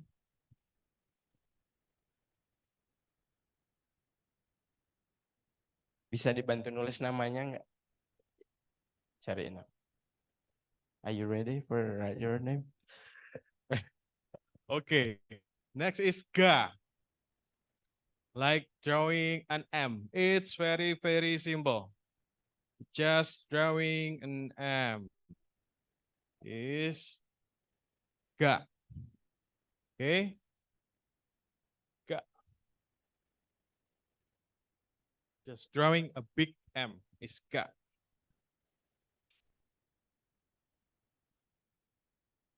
Ini bisa bantu menghapus kan?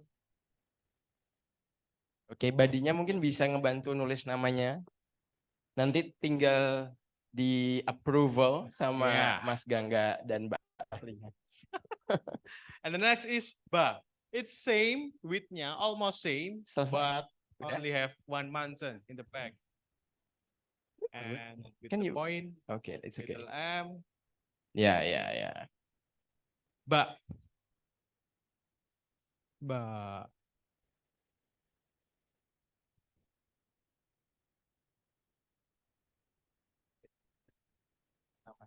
Oh yeah.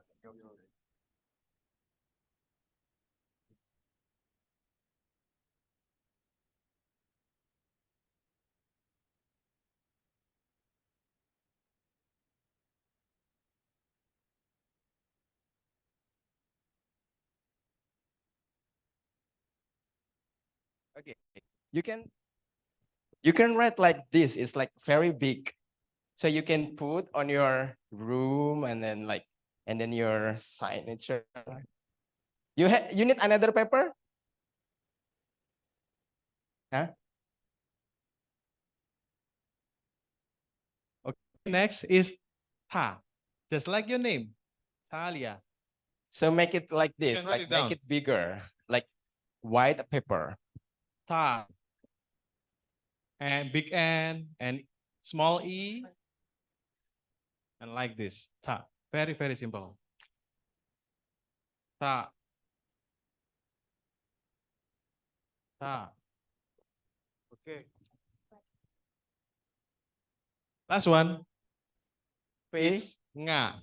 Maybe you can write like this, very like make it bigger. Yeah. Nga. So Almost same ta, yes, but this is my different name, point Yogi. here. So maybe you can Nga. make this, but very big.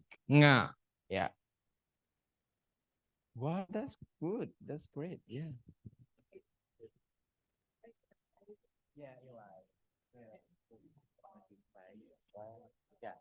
To make it very big, like very good, and then you can bring this to Philippines.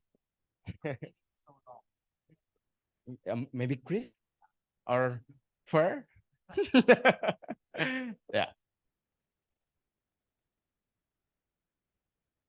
So make it like this, yeah, guys, like very big. Buddies, there is there is going. Okay, make it like this. Make it bigger, white on your paper, because this is will be your present and bring to your countries. And remember our face. Like this, make like this. Oh, your writing is so good. So if anyone need another paper, new paper, you can ask me.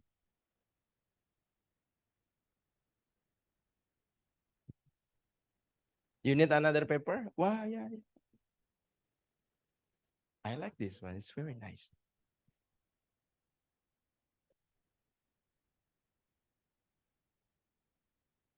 Yeah. Okay, maybe in the body. Yeah, yeah. Hello, buddy. Like very big, very good.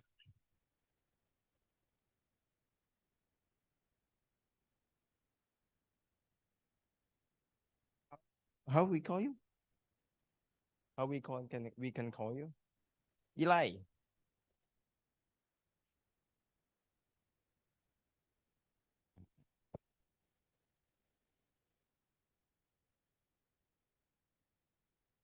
Febia. Your hair is very good, like Matilda. Nice. Do you know Matilda? Do you know Matilda? Oh, You can see in the screen, maybe you Philippine are can wondering teach. the vocal. Do you know F, Matilda? It's okay, it's okay. We can.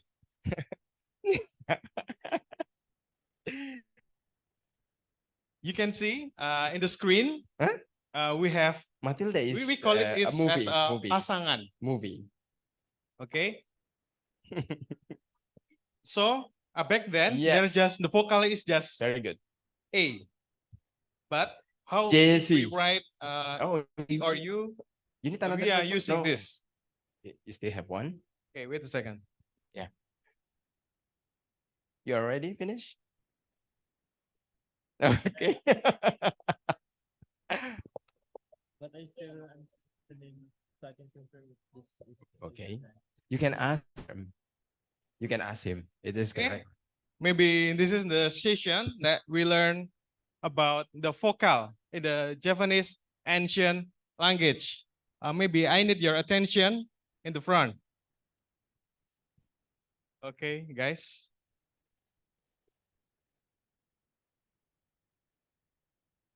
Hi, guys. Guys, attention, please. Okay. The first one in the front, in the upper one, it's called wulu. When you want to write, for example, is ha. Wait a sec.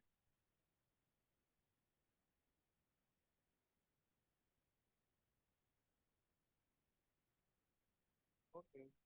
Thanks. When we want to write e, we are just writing ha, ha, and you give wulu. Wulu is the small one in the upper of ha, like this. This is he. He. For example, maybe if your name is PP, you just write pa, and you just give wulu. It's P. P. Another example, you want to write na. This is na, you give wulu, it will be ni. Okay. You get it? Okay, nice.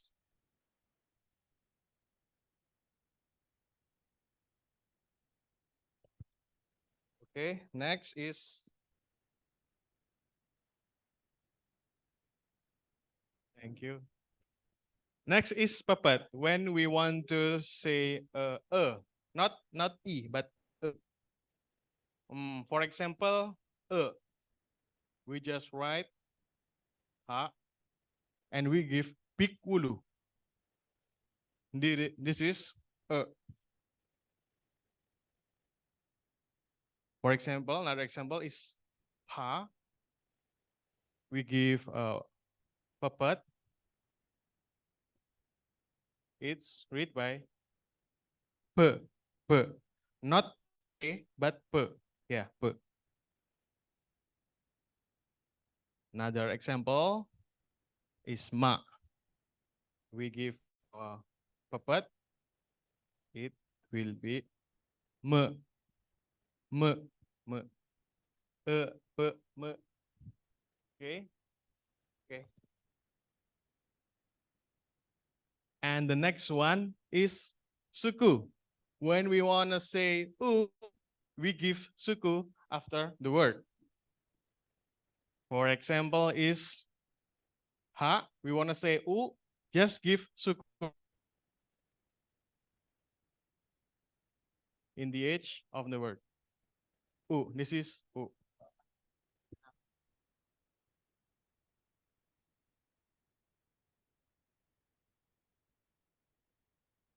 And if you wanna write nu, you try nu, na, and you give a suku in the corner. Nu. Hah? Enggak perlu pakai sandangan karena ranya nggak mati.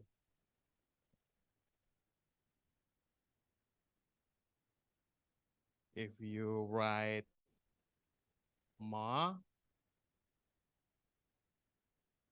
you give bulu, it will be mu. Okay, thanks.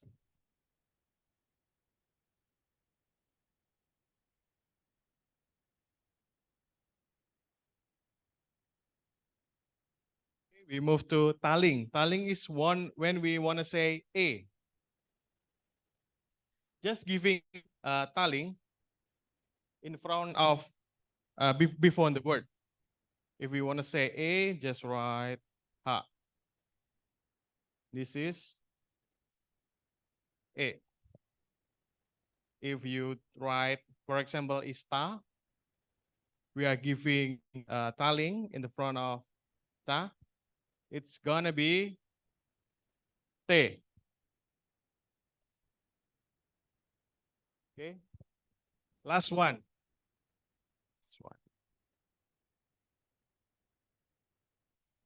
Last one is taling tarung. For example, we draw ha. And we give taling tarung.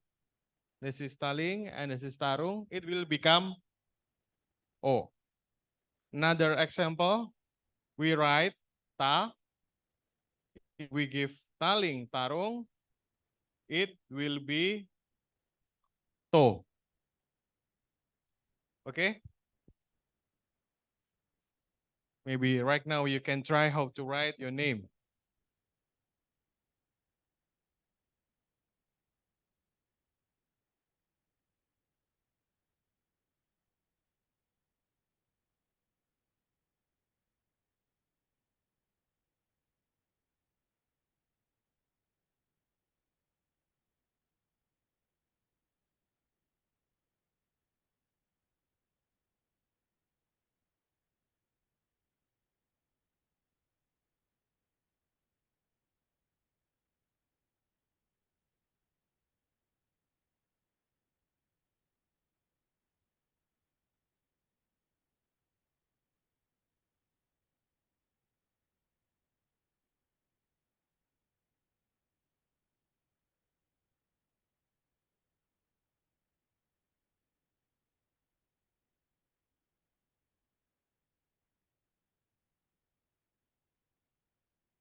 the modification of the Javanese ancient language.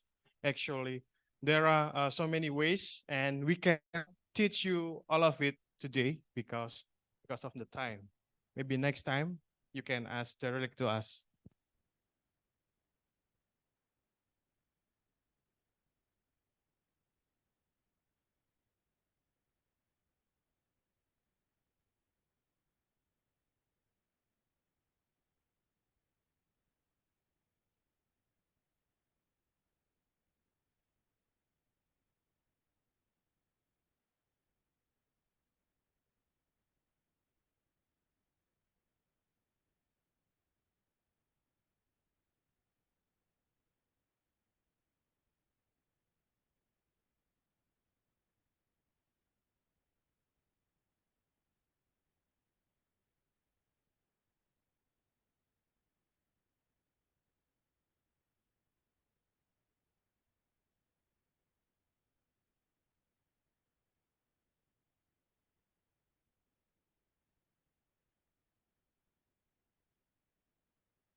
Okay, guys. Okay, can you sit back to your place? Okay, thank you very much for all your effort to make this happen. And then thank you, Pak Gangga, Mas Gangga, and Mbak Thalia for please giving applause to Mas Gangga and then Mbak Thalia. Because actually I don't really understand about Japanese language to write these all things. I don't really understand, but he knew well. So yeah. So when I was in Japan, I was with Ganga as well, and he teach us also about how to write Japanese to Japanese people, and then how to speak Japanese to Japanese people. So he knows Javanese language very well. So yeah, please give applause to him. So thank you for all your effort, and then the knowledge. Maybe I want to give one person to say something about this class. Maybe Didi, can you say a thing? Yeah, please giving applause to Didi. Like, like how you feel when you write it down, your name. Yeah, please come here. And then maybe you can say thank you to Mbak Thalia and then Mas Gangga after you read. And how you feel it? Okay, I'm a little bit nervous, and yes, when I write those letters, they are made of smooth lines, and I think I just like write on a slide maybe, and it's a very happy feeling. And when I like draw a painting, when I doing this, or when I finish my name, Didi, and I just want to show off to everyone that I have just finished a masterpiece on. but it's so happy to have this experience. Thank you, and thank you for the teachers who have taught me, and I will remember this. I will remember this maybe in my whole life. Thank you. Thank you so much. It's yeah. After that, we will choose 3 best of drawing, and we will giving a present to the best writers, to the best drawer. So after the class, maybe 20 seconds. Yeah. So yeah, just wait for the best masterpiece, right? Okay, we will choose 3, the best painting of your name. And after this, you can continue the class, or where will you go after this class? You will go back to the hotel, or do you want to go with me to the shopping mall? Of course. What do you want? Cheap. It's easy. Huh? Okay, and then once again, thank you, Mas Gangga and Mbak Thalia for teach us the Bahasa Indonesia and Bahasa Jawa, Javanese language. I'm sorry. Actually, I'm not a Javanese language teacher, but if you want to know about the plant genetic, I can teach you how to make a plant genetic, but I'm really Javanese language teacher. So I just giving a place for Mas Gangga and Mbak Thalia to teach all of you how to write a Javanese and speak Bahasa Indonesia. I hope in the final time, in the final season, you can introduce your name in Javanese language and in Bahasa Indonesia. So if you want to bargain, if you want to buy something in the wet market, you can say to the seller like, can I make a little cheaper or murah or mahal, something like that. You can go and then make a bargain with them. Okay, and then maybe I will meet you again, guys, to the field trip to the village. So I will go with you to maybe planting a rice and then go fishing, something like that, go to the village, but maybe next week. Yeah, maybe next week, after all the class. finish, and then let's go hang out. Okay, is any question or do you want to say something maybe? No? Maybe from me is enough. Thank you very much for your attention and then all your effort to us. I giving back to Mas Rehan to finish this class. Thank you very much.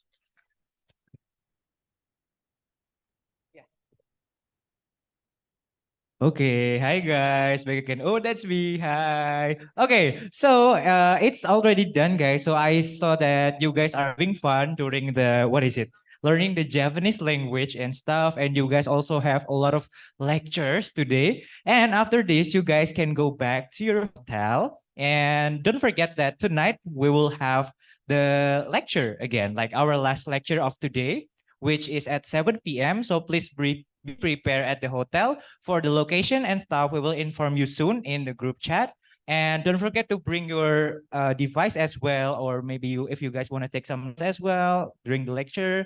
And yes, so that's all, guys. I hope you guys have fun during the session and see you guys tonight. Goodbye. Have a take rest.